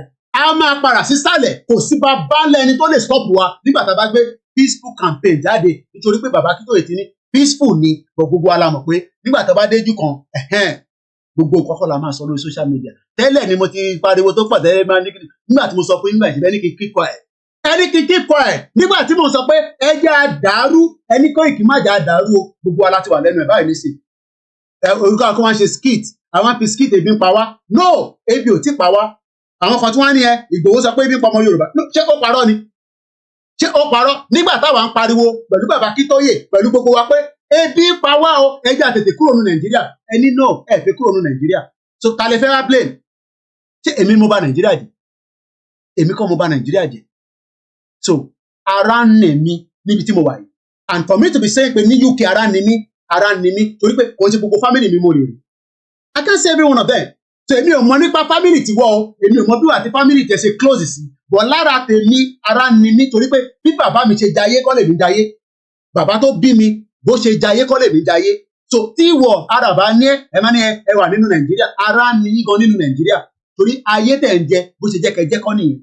ayé táwọn bàbá yẹn jẹ àwọn ò tí ì rí jẹ àtàrà pé àwọn olóṣèlú ẹ ti ta gbogbo wa dànù ẹ ti tàwọn ẹ ti gba change lára wa ẹ wá ní ká ṣe sùúrù ẹ wá ṣe politics ẹ wá ń play wa báyìí ẹ ń gbá wa báyìí ẹ ń gbá wa báyìí ó kù díẹ̀ so ẹ jẹ́ ká padà sórí ètò I have about 10 minutes before the end of the program torí àwọn ọmọ school ní pẹ́ dé mo dẹ̀ fẹ́ kí voice wọn kó wá disturb wa a nílè gba call ní ọ̀sán ẹ̀ lágbára Elédùmarè ẹ mọ̀ pé mo ti dé padà nísìn iṣẹ́ tútù bẹ̀rẹ̀ padà òkú la lọ ṣe àdúpẹ́ fún gbogbo àwọn tí wọ́n tẹ̀lé wa lọ sí burial ẹ̀yin tí ẹ̀ ń padà lọ sí abroad ọba Elédùmarè aṣọ yín padà gbogbo ẹ̀yin tẹ́ ṣe ń lọlé náà èmi ò ní kí ọ̀kọ̀ọ̀kan máa lọ Nàìjíríà nísìn ẹ lọ sí Nàìjíríà but one thing we should be saying to the people is that this is not the time for joking anymore this is the time to come in one formidable force ìyà ń jẹ àwọn bá wa gan tẹ́yìn ò bá mọ̀ ẹ̀yin náà máa wo palace àwọn bá wa ibi tó yẹ kí air condition máa wà ẹ̀yin náà wo ńgbà tó lóye wà ní àwọn palace kankan ẹ̀rí pé ooru á máa mú wa ń bẹ̀ kò jẹ́ kó rí bẹ́ẹ̀ ó yẹ káwọn bá air condition tá máa ní kọ́kọ́ wá láti Germany ní tó máa tàn síbẹ̀ títí tá máa fi build tiwa tá máa fi build factory tiwa gbogbo yàn sí níbẹ̀ is because tó bá lọ sílé ṣé mọ̀ pé tẹ́ bá lọ sílé olóṣèlú àti palace ọba ẹ máa béèrè pé ṣé olóṣèlú gbọ́dọ̀ ní ilé tó fine ju palace lọ wọ́n bí yín da ní UK kẹ múná lọ mo sọ fún yín pé bàbá wa ikú bàbá yèyí mo ṣe kọ́ sọ pé mi àyà mi tẹ̀ kọ́kọ́ já nígbà tí adẹ̀ ń sọ̀rọ̀ tí iná dẹ̀ kú rẹ̀ tó bá tán first line ẹ mọ̀ pé torí mi tèmi ti gbé labroad so that really mo sọ mo ní kábíyèsí wọ́n ti múná lọ ọ̀rẹ́ Koiki ibà yóò máa ṣe kò ń ṣe lóyìnbó can you imagine what a ìsọ ní palace ọba wa kọ́ múná lọ ọba wa tán first line ọba ṣẹlẹ̀ kan generator wọ́n wò pé ìyà ti jẹ gbogbo wa wọ́n bí olóṣèlú àwọn iná wọn ó máa ń stable ni wọ́n ń jayé káyé ìwọ máa yín mú sí mi okay máa yín mú sí mi I'm still 6,000 kilometers away but I feel the pain tí gbogbo yín feel mo rí gbogbo ẹ máa kí n wọnú ẹ kí n fìyẹn sílẹ̀ ìyà ń jẹ àwọn èèyàn nílé kò ń ṣe kékeré lóòótọ́ a lè báyàn raise owó níbí raise owó lọ́hùn raise owó níbí ìyẹn ò lè work I love Cocoon Foundation bóun kó dá 1 million Cocoon Foundation sílẹ̀ kò lè solve problem yẹn we need government policy we need government to work but not under Nigeria our governors they are trying their little best but wọ́n ò lè ṣe anything àtẹ̀rẹ́ àwọn kan tán ní let us have more state we don't need any more state what we need now is to be talking about the total dissolution of Nigeria so we hope that our governors Kunle Bakers rí ní àbí ló ṣe tètè fowó síbẹ̀ ní ọjọ́ mẹ́ta you be so busy $20 Canadian ló fi síbẹ̀ mo tètè gbójú sókè èmi ò dẹ̀ ní àwọn system táwọn tó kù máa ń ní tó máa ń fún wọn mo kàn máa rí níbí báyìí lórí comment section I love you so much my brother and thank you so much let me now appreciate everyone on the thread mo rí pé ẹ̀yin alábòsí lẹ wá nígbà tá à ń ṣe àwọn real people lélẹ́yìí o 1,000 share 3,000 view ìlọ ní gbogbo ẹ̀ because níjọ́ Saturday níjọ́ Thursday ẹ rò pé Ìgbòho ní wálé àbẹ rò pé bóyá tó bá wálé wọ́n máa block wa lọ́nà àdúpẹ́ fọ́lọ́run àwa kọ́ là ń ṣe o ọba Elédùmarè ló ń ṣe I'm not here to post about anything but if you're one of those still ọmọ Yorùbá níwọ èmi ò sọ àwọn Yorùbá tí wọ̀ nílàkàyè ọmọ Yorùbá níwọ no kí ló rò pé Ìgbòho ń jà fún no kí ni nǹkan tí wọ́n rò pé Ìgbòho ń jà fún èmi ò sọ Dúpọ̀ Onítìrì tó ń sọ kábàkàbà o pẹ̀lú Ìgbòho torí Dúpọ̀ Onítìrì tá bá wọnú tọkọ ẹ̀ ní àbí tí a lé ẹ̀ àbí whatever MK Abiola ló ń lọ lọ́nkàn ẹ̀ Ìgbòho tí ìṣe ń tán MK Abiola ṣe in terms of corruption tó wà lọ́wọ́ MK Abiola náà gbogbo alámọ̀ yẹn náà no gbogbo alámọ̀ yẹn gbogbo alámọ̀ yẹn so ìyẹn kọ́ ni mò ń sọ I'm just talking generally now generally kí ló rò pé Ìgbòho stand fún ẹ já gbé picture bá mi wọlé kí nà lọ́kàn tí wọ́n wọlé wọ́n pa àwọn ọ̀rẹ́ ẹ̀ wọ́n pa ọ̀nkú ẹ̀ no mo á bì wọ́n nísìn kí ló rò pé olóyè àti Nnamdi Kanu kí ló rò pé ń jà fún ẹ bá mi fi sínú comment section what do you think they are fighting for recognition so people can know them ìyẹn Igboho, ìyẹn Nnamdi Kanu. So people can, in Nnamdi Kanu in 2012, at least the video is online. He was at the Nigerian embassy protesting against the injustice. Eshejare Yami Folashade Falade on freedom. What is Nnamdi Kanu and Igboho fighting for? What are they fighting for? Oh, so people can know them around the world. Hey, so people can donate money to them. Hey, so we can be giving them accolades. No, we are all mixing it up. Igboho just wants peace. He wants tranquility, freedom for his people. He knew that on his own personally, just like individuals that are doing very well, both in the southeast and the southwest, they have their security, they have their own little humanity. They are fighting for freedom. Yahweh Elizabeth Adesoye, Silver Badman says the same thing. Ẹ̀gbọ́n mi Abiodun George, wọ́n bá wa ṣe orin kan, kódà mo tún kọ, ẹ rántí pé ẹ̀yàn ọmọ Yorùbá, Yorùbá, I love you all. Wọ́n ní Koiki, nọ́mbà tẹ́ pé yẹn kò ráìtó, wàláì, mo send ẹ̀ sí brother mi yẹn, àwọn ló wà lórí Facebook wa, Koiki Odùduwà, Abiodun George, àwọn ló ṣe track yẹn, ẹ rántí track kan ta play, lẹ́sẹ̀kẹsẹ̀ wọ́n bá mi change ẹ̀ lẹ́sẹ̀kẹsẹ̀ wọ́n tẹ̀ jẹ́ kó di, jẹ́ kó tutù, wọ́n complain pé Koiki wàhálẹ̀ ti pọ̀ jù. I am just playing my own role. You might not be comfortable with the way my role is. I don't want you to be comfortable. But I just want us to agree that the country has failed everybody. It has failed me. It has failed you. Nígbà tẹ́mi sọ pé mi tí mo wà ní UK ara ń kan mí. Ó dà pé I understand nǹkan tí mo mean. But kò ń ṣe gbogbo nǹkan la lè sọ síta. Kò ń ṣe pé mo ò níwèé. Kò ń ṣe pé mo ò ní opportunity. Àwọn ọmọ mi wà okay. But ara ń kan mí pé àwọn kan wà tí mo bá fẹ́ ìyàwó mi nísìn tó bá dé nísìn ó ní fùfú ló fẹ́ ṣe nísìn but máa prefer kí n lọ jẹ fùfú yẹn nísàlẹ̀ gangan. Kò ṣe pé àti wálé tẹ́lẹ̀ ìbáwọn wálé tẹ́lẹ̀ but now ẹni ká má wálé kò tí sì bá ńlá ẹni tó máa ní kí n má wá sílé. Ẹ ṣe máa ní kí n má wá sílé lórí territory mi lórí ilẹ̀ wa. Ẹ ṣe máa sọ pé the list ni pé ifá máa sọ̀gbà tẹ́mi máa wá. Tífá bá ní àsìkò tí tó bá dẹ̀ lásìkò ti tó ní tó bá máa ṣe àṣe bẹ́ẹ̀ máa dẹ́rù bá pé ká má wá sílé. Sit down there ládùn máa jókòó síbẹ̀ orí ọ̀pọ̀ British kúrò ní bíbá wọ́n gbé ọkọ̀ wọ́n wá tẹ̀ wá rì wọ́n gbé wa ní ẹrú wọ́n gbé wa káàkiri wọ́n bà ayé wa jẹ́ òun ló lọ lọ́nkàn yẹn 1884 Berlin Conference wọ́n pín Africa bó ṣe wù wọ́n destroy gbogbo Africa èyí kan ní kò tí ì sí third world war ti lọ rẹ́dì gbogbo wọn kàn ń bẹ̀rù pé ẹni tó bá lọ lo nuclear weapon wàhálà dé nìyẹn ókè ẹni tó ní mẹ́wàá àtẹni tó lẹ́yẹ kan kí ni ìyàtọ̀ ẹni tó lẹ́yẹ kan náà máa ló tiẹ̀ ní.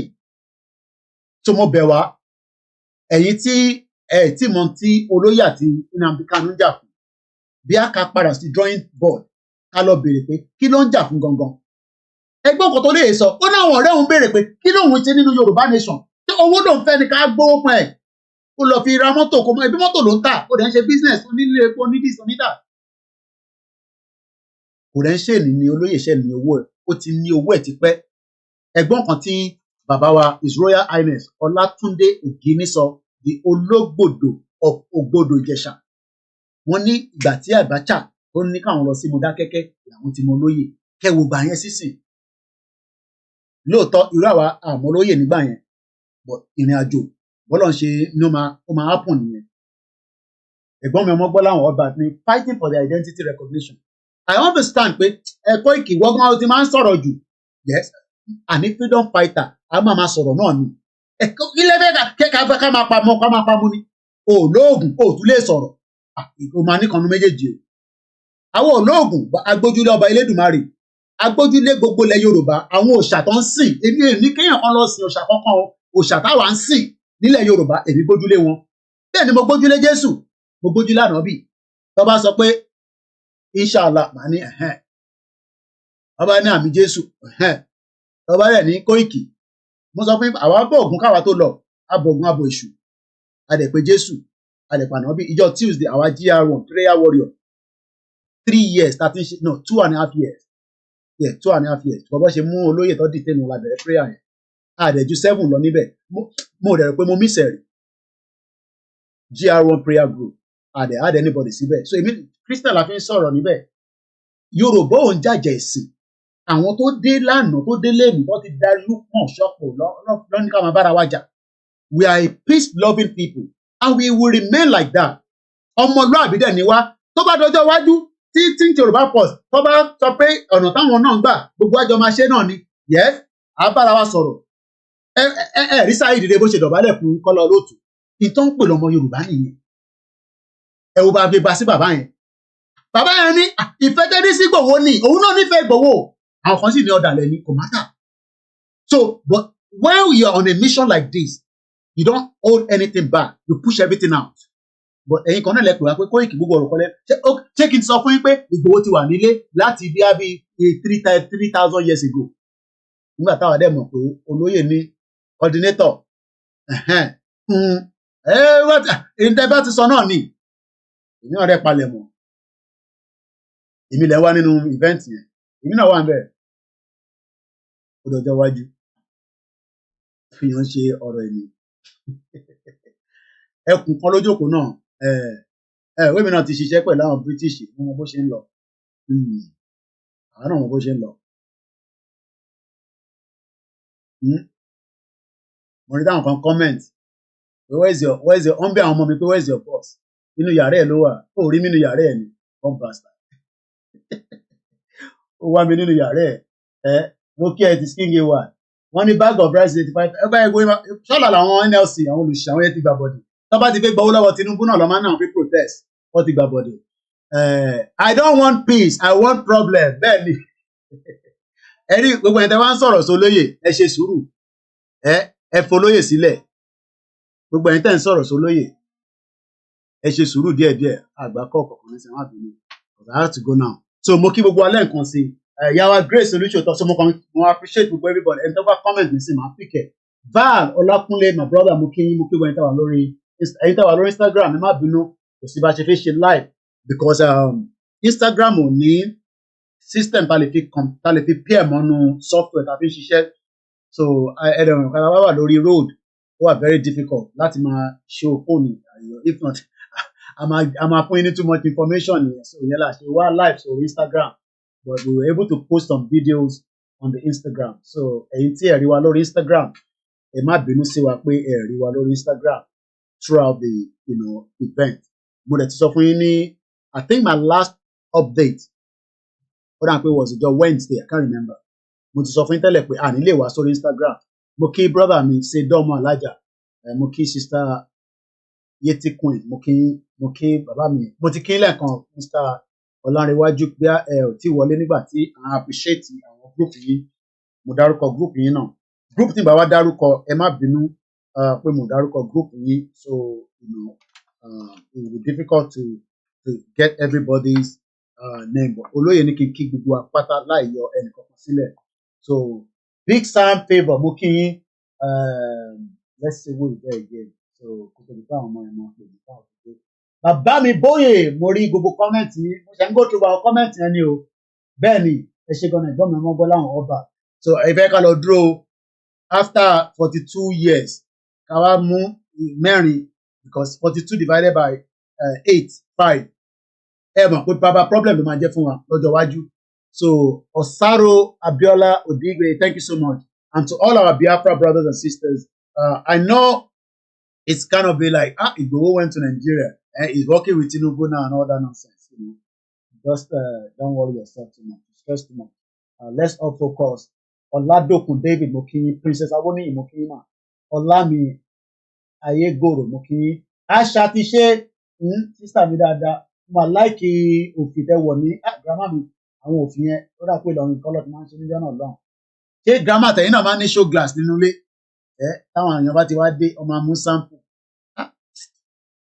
àṣé gbogbo táìmì ẹ̀gan yẹn ọ̀tẹ̀ dákọ̀ mọ̀ ọ̀sọ̀dọ̀ grandma mi làwọn kan ti máa ń mú aṣọ tó máa fi ṣe wedding wọ́n bá dẹ̀ ti wá báyìí orúkọ àwọn amú design wọn wá ṣẹ̀ wá sẹ́ndẹ̀ lọ sí Ìlọrin lọ́ máa ń sẹ́ndẹ̀ lọ sí níjọ náà lọ́hùn ìyá mi Elizabeth mú kí so it's good to be back after wọ́n máa protest lọ́la ẹ ṣáà make sure pé wọ́n stand by team wa so but we're grateful for everybody that played their roles. Àwọn tó play role wọn, mo kí àwọn brothers mi tó wà l'Amẹ́ríkà. Ẹ̀kọ́ àdúró tí olóyè Ìgbòho.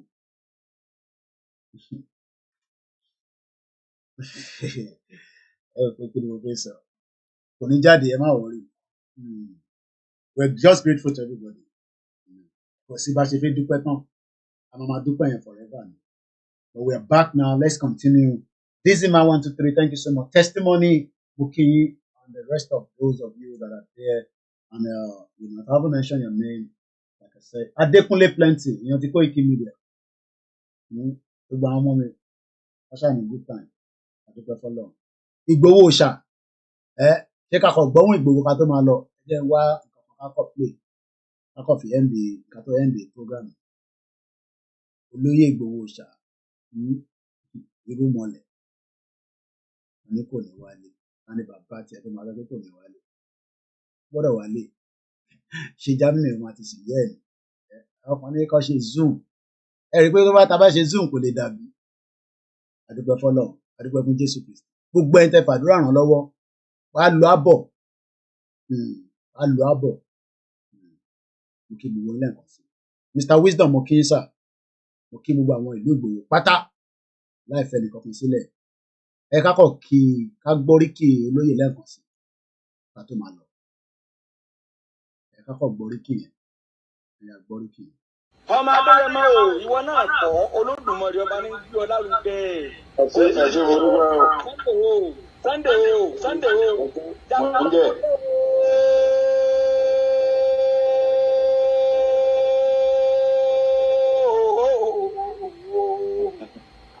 Ẹ̀ṣẹ̀ mo dúpẹ́. Máa gbọ́ o ti gbogbo olù ọmọ Adéyẹmọ o. Ó dé wọn mọ́lẹ̀ pákápáká wọn ò lè mí mọ́, ó ti kó wọn láyà jẹ́ wọn ò lè sóge. Wọ́n ṣẹ̀rù bà wọ́n, ọjà wọn láyà wọn ò lè mí fín mọ́, ó ti fi ògbójú ńlá fọ́ igbá oró ní èyẹ dànù. Ọmọ Adéyẹmọ tó ní sọ pé àwọn ọgbà tiẹ̀ ọmọ ọkọ lóògùn ọmọ àlè.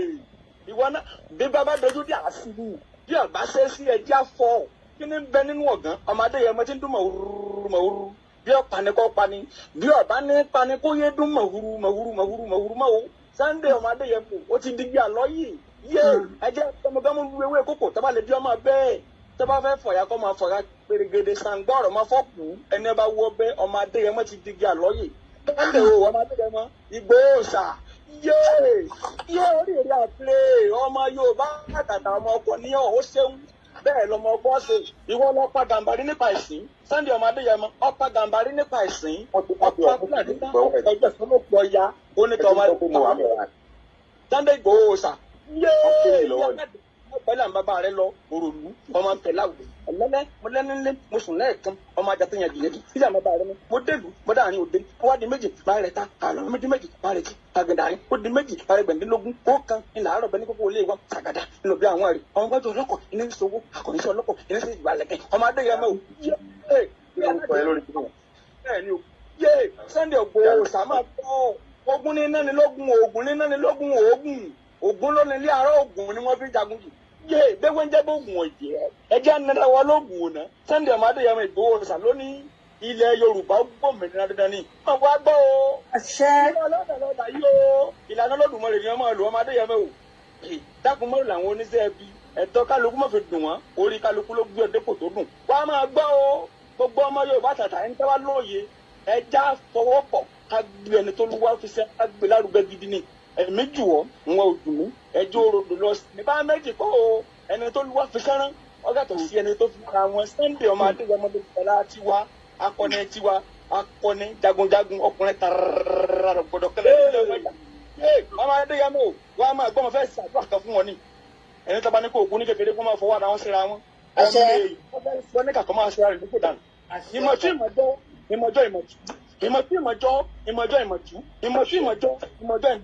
ayé pè ní kó lọ́wọ́ ọmọ gbá kékeré tó kékeré ìdáhọ́ inú ọmọ gbẹ̀yìn agbẹ̀dẹ òsì pàtàkì òní gbúrú olùkọ́ tẹ̀ máa gbọ́ àwọn bàbá rẹ tó ti wà níbùgbé ìdájọ́ wọn máa fọwọ́ tì ọ́ gẹ́gẹ́ ni àwọn alágbára jagun tí wọ́n ní jagun ṣáájú ilẹ̀ Yorùbá wọ́n mọ fi ọtí ọ̀gẹ́gẹ́ ni kó Olúwa Ọlọ́fin Ọbàtálá Báṣọ̀run Àjàká Àjàngẹ́tíẹ̀lẹ̀ ẹ̀fúnfọ̀fẹ́rí lánàfọ́kúnlá òun náà mẹ́rú ọmọdékùnrin sábà aborílá aborí koko alùpùpù bàbá àgùdù ògèdèǹgbé ẹgbẹ́gbùngbùrù olè jẹ́sà Ṣàngó.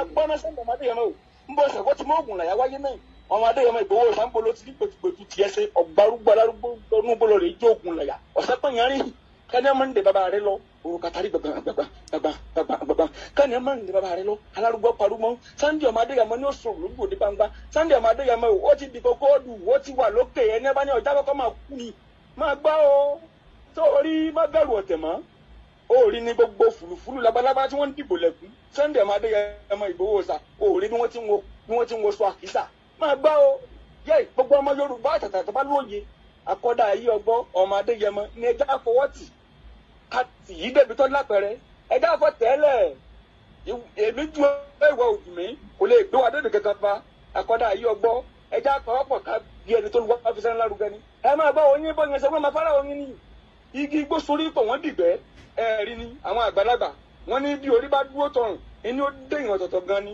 Sunday ọmọ Adéyẹmọ yé máa bá ọjọ́ òní ọjọ́ burúkú tó lápẹ̀rẹ̀ ní ṣùgbọ́n o. ṣe àlọ́ọ̀fà ṣe ẹ wo ọmọ ìdùnnú ẹ wo ọmọ alálùbáríkà ẹ wo gbólẹ̀ Yorùbá ògbó gbogbo Áfíríkà tí à ń yẹ yóò ṣàjẹ́ padà gbòòṣà what best this KOIKIMEDIA brings you closer to your doorstep.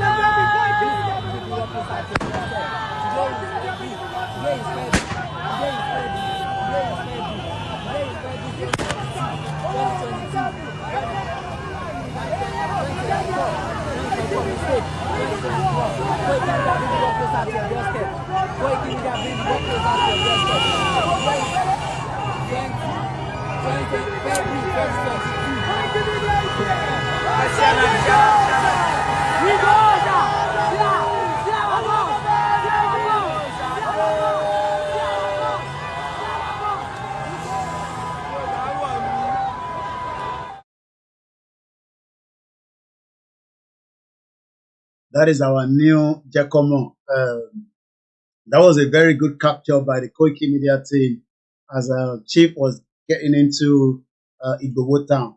As I leave us again this afternoon, the full program continue. Our team will be coming out frequently, as also with different programs as well. Mo kí gbogbo àwọn ọba lẹ́ẹ̀kan sí láì fi ọba kankan sílẹ̀. Mo kí gbogbo àwọn tí wọ́n lọ àtẹni tí ò lè lọ. Mo kí gbogbo ọmọ Yorùbá pé ẹ kú àdúrótì Fáńdúdú mo kí ẹ. Mo kí Táíwò Thomas, mo kí gbogbo àwọn tí wọ́n wà níbẹ̀ pátá ààyò nìkankan sílẹ̀. Orúkọ tèmi ni Ọláyọmí Koiki tí gbogbo yín mọ̀ sí KOIKIMEDIA, bringing the world closer to your doorstep. Mo dúpẹ́ lọ́wọ́ gbogbo ẹ̀yin tí ẹ náwó sí wa lọ́tùn lósì àtẹ̀yin tẹ̀ ń fi àdúrà ràn wá lọ́wọ́. Èyí tá a máa sọ tó máa bí àwọn ìyá wa nú, àwọn ìyá ẹgbẹ́ yín ọba Elédùmarè ò ní jẹ́ káwa sọ yẹn. Gbogbo ohun tí ó de ilẹ̀ Yorùbá mọ́lẹ̀ tí kò fi jẹ́ kí ọ̀rọ̀ tá à ń sọ kó wọnú etí yín láìpẹ́ láì jìnnà, àwọn irúnmọlẹ̀ á jẹ́ kó wọnú etí yín torí pé ìyà tá à ń jẹ yìí àtẹni tó wà nílùú òyìnbó àtẹni tó wà nínú ilé gbogbo alámàjọ ń jẹ. And on that note, I'm going to leave us. Ẹ bá wa máa pín ètò tẹ bá ti wọnú bẹ̀, ẹ bá wa love, ẹ bá wa share. Ẹ má jẹ́ kó jẹ́ pé gbà tá a bá tún ní olóyè ń bọ̀ ní tíì ìyẹn lẹ máa wá pọ̀ lórí program wa torí mo rí pé Facebook wa it was going very very fast ní the 3 days ó tún ti lọ́lẹ̀ díẹ̀ nísìn. So gbogbo àwọn èèyàn wà níbẹ̀ ẹ̀ẹ̀kan pé wá wò wá ni torí à kì í sọ̀rọ̀ tí ó ń tẹ́yìn lọ́rùn. Mo mọ̀ pé ẹ nífẹ̀ẹ́ olóyè Ìgbòho bó ẹ̀rẹ̀ jẹ́ pé ẹ nífẹ̀ẹ́ bóyá àkóbá àdábálẹ̀ ń wá fún un. Gbogbo ẹni tẹ́ ń sọ pé à ń push olóyè ẹ̀ ń push ẹ̀ ní ẹgbẹ́nu dákẹ́ ẹgbẹ́nu dákẹ́ èmi ń push ara mi ìwọ náà push ara ẹ̀ torí ọjọ́ ọ̀la okay. So mo kí gbogbo àwọn KOIKIMEDIA back up team ẹni tó bá fẹ́ rí mi ní kọ́ọ̀lù nọ́mbà mi nìyẹn lókè +447404405917 or the studio number tí gbogbo yín mọ̀ +447404405917. ẹ bá dẹ̀ lọ sórí website mi koikimedia.com ẹ rí nọ́mbà mi níbẹ̀ ẹ rí bí ẹ ṣe lè reach out sí wa níbẹ̀ ẹ tó bá wá ní question bí à ń kankan ru yín lójú Koiki gbogbo iná lẹ máa ń ní pẹ́ ní advice kò sẹ́ni tó ní advice advice yìí náà gbogbo ẹ̀ náà la consider kó tó di pé gbogbo tí a rí ṣe ní the last couple of days so kò sẹ́ni tó ní advice kankan we love all your advice and we will continue to make use of it. Thank you so much once again. This message, the first 2 hours was coming from Oloye Igboho. Itimo Sotoku. I said it on my own platform, which is Koiki Media. And on that note, I will leave us alone and I say thank you so much. I'm gonna play Yoruba anthem. And to ba mu, try lati loko ki a le tete ma lo. Hopefully, Ganolo ide Moki awa Mojisola Olukoya, Moki Eledumare. Yami Joyce. Agbolade Muki, Mr. Bamidele Daddy Muki Isa, Muki Yawa Adebisi Martins, Mr. Patrick Ifeanyi Ede, All Hey Biafra, Yami Yemisi Astro Mukima, Linket Muki Omoshalewa Bankole, beautiful sisters, Muki Wimbarapata, Bugo Ite Wale Oko, Aki, Awo Kishi, beautiful sister. Níyàwó tèmi lọ́dọ̀ wà ókè ọdún ọlẹ́ padà Ifá dẹ̀ ti sọ pé mi tẹ́lẹ̀ oyè yín kàmá tó gbẹnu sọ yẹn so obìnrin gangan ni problem so ìjọba rò pé nígbà tá a kọ́ bẹ̀rẹ̀ oníkan tó máa ń rò pé ìtẹ̀mí gbé dání kọjá yẹn ó jẹ́ tẹ̀síwájú we appreciate those of you that appreciate us but níta gbé dání a focus so I dey lose the direction torí pé a mọ bó ṣe ń lọ kò dẹ̀ sẹ́ńtọ́ lè lò a lo obìnrin kan nísìnyí a ní lọ bá Koiki wọn bá sọ̀rọ̀ bí àwọn agbáṣirí lọ́wọ́ ẹ̀ agbáṣirí Ìgbòho lọ́wọ́ ẹ̀ ń tán rẹ̀ so tàbá ń kíyìn akọ àpèṣe ìwà pẹ̀lú ẹ̀wà mo rí yín lẹ́ẹ̀kan sísítà mi dáadáa mo kíyìn má bínú mo ti fẹ́ gbọ́ wọlé anthem yẹn ni o so mo kí àwọn Ambazonia mo kí ìyá tó bí mi lọ́mọ dáadáa mo kí then olóyè ń bọ̀ ní London so gbogbo alamari aṣọ ìwọ nígbà tó bá dé lágbára Ọlọ́run but at that time I will let us know so àwọn NLC ló fẹ́ protest o kò ń ṣe Yorùbá nation o NLC náà máa protest lọ́la tọ̀túnla tó bá wọn nìkan ṣe ọ̀làgì mọ́ra wọn lórí then mo rí gọ́vnà Ṣèyí Mákindé sọ pé irọ́ ni Àpábíò olórí burúkú pa pé kó fáwọn ní 30 billion wọ́n ní kó fáwọn ní 30 billion Nigeria is just another country bẹ́ẹ̀ ni easy mo kí ẹni gbogbo Miami so mo kí gbogbo alẹ́ nǹkan sí o keep watching Alhaja Fatima mo kí máa gbọ́ wọlé anthem yẹn nísìn ìyá mi Ọdẹ́yẹmí Abímbọ́lá gbogbo ẹ̀yin girama ọkùnrin ti high blood pressure yẹn ẹ máa kó lọ sókè kankan mọ́ wọ́n sọ wípé àwọn ọmọ yín àmọ́ tá à ń ṣe ẹ kàn máa fàdúrà ràn wọ́n lọ́wọ́ olóyè máa lọ kò ní lọ àti sìnkú báyìí òkú yẹn jẹ́ important sí gbogbo wa àwa kan àti gbogbo yín so ìyẹn ti kúrò nísìn focus wa nísìn ni pé our campaign continue and that's all more important kí ni reason benefit tá a ṣe fẹ́ gba Yorùbá nation mo kí Alhaja Adéyẹyè mo kí gbogbo àwọn honourables wa within the Yoruba Central Office and on that note I check out now bye for now.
ọ̀dọ́ tá a jọ ń káàkiri ọ̀dọ́jọ́ ni wá ẹ má jẹ́ kí a fi àyè gba Fúlàní lórí ilẹ̀ àwọn bàbá wa ẹ má jẹ́ ká bú ọba mọ́ ẹ má jẹ́ ká bú jòyè mọ́ nígbà tá a la fẹ́ jà fún àwọn ọ̀rẹ́ wa táwa kọ́kọ́ ń bú ọba tá à ń bú jòyè èmi náà ṣe bẹ́ẹ̀ rí bọ́ mo pera mi padà ẹ má jẹ́ ká bú àgbààgbà kankan mọ́ ẹ má bolóṣèlú kankan ẹ̀rù kálukú ń bẹ̀rù wọn ò lè sọ̀rọ̀ ọba ò lè sọ ìjòyè lè sọ ẹ jẹ́ ká ronú ẹ má jẹ́ ká bá àwọn bàbá jà mọ́ ẹ má jẹ́ bú wọn mọ́ ẹ má jẹ́ àṣẹ wọn àwọn ará pẹ̀lú wọn àwọn àgbà tó bá jó lóṣèlú tá a bá fẹ́ kọ́ wọn rẹ̀ wá lọ́wọ́ á gbé wọn mọ́ra á gbé wọn mọ́ra ni à ní bú wọn mọ́ ẹ má jẹ́ àṣejẹ̀gbọ́n ẹ má jẹ́ àdàlúrú a lè gba ẹ̀tọ́ wa láì ṣèjẹ̀gbọ́n a lè gba ẹ̀tọ́ wa láì yìnbọn a lè gba ẹ̀tọ́ wa láì dàlúrú gbogbo protest mo ṣe ní ìlú Nàìjíríà mi ò rí ibi tí mo ti ẹnìkan lè sọ pé mo pààyàn tàbí mo jó nǹkan náà tàbí mo bà nǹkan jẹ́ mo lọ písù torí pé olówó lèmi náà tí ò bá sólówó lára ń dì mọ́ gbogbo nǹkan tọ́lọ́run fún yàn lọ́lọ́run fún mi mi ṣe tálákà tó dé pé mo dìde fúnjà Yorùbá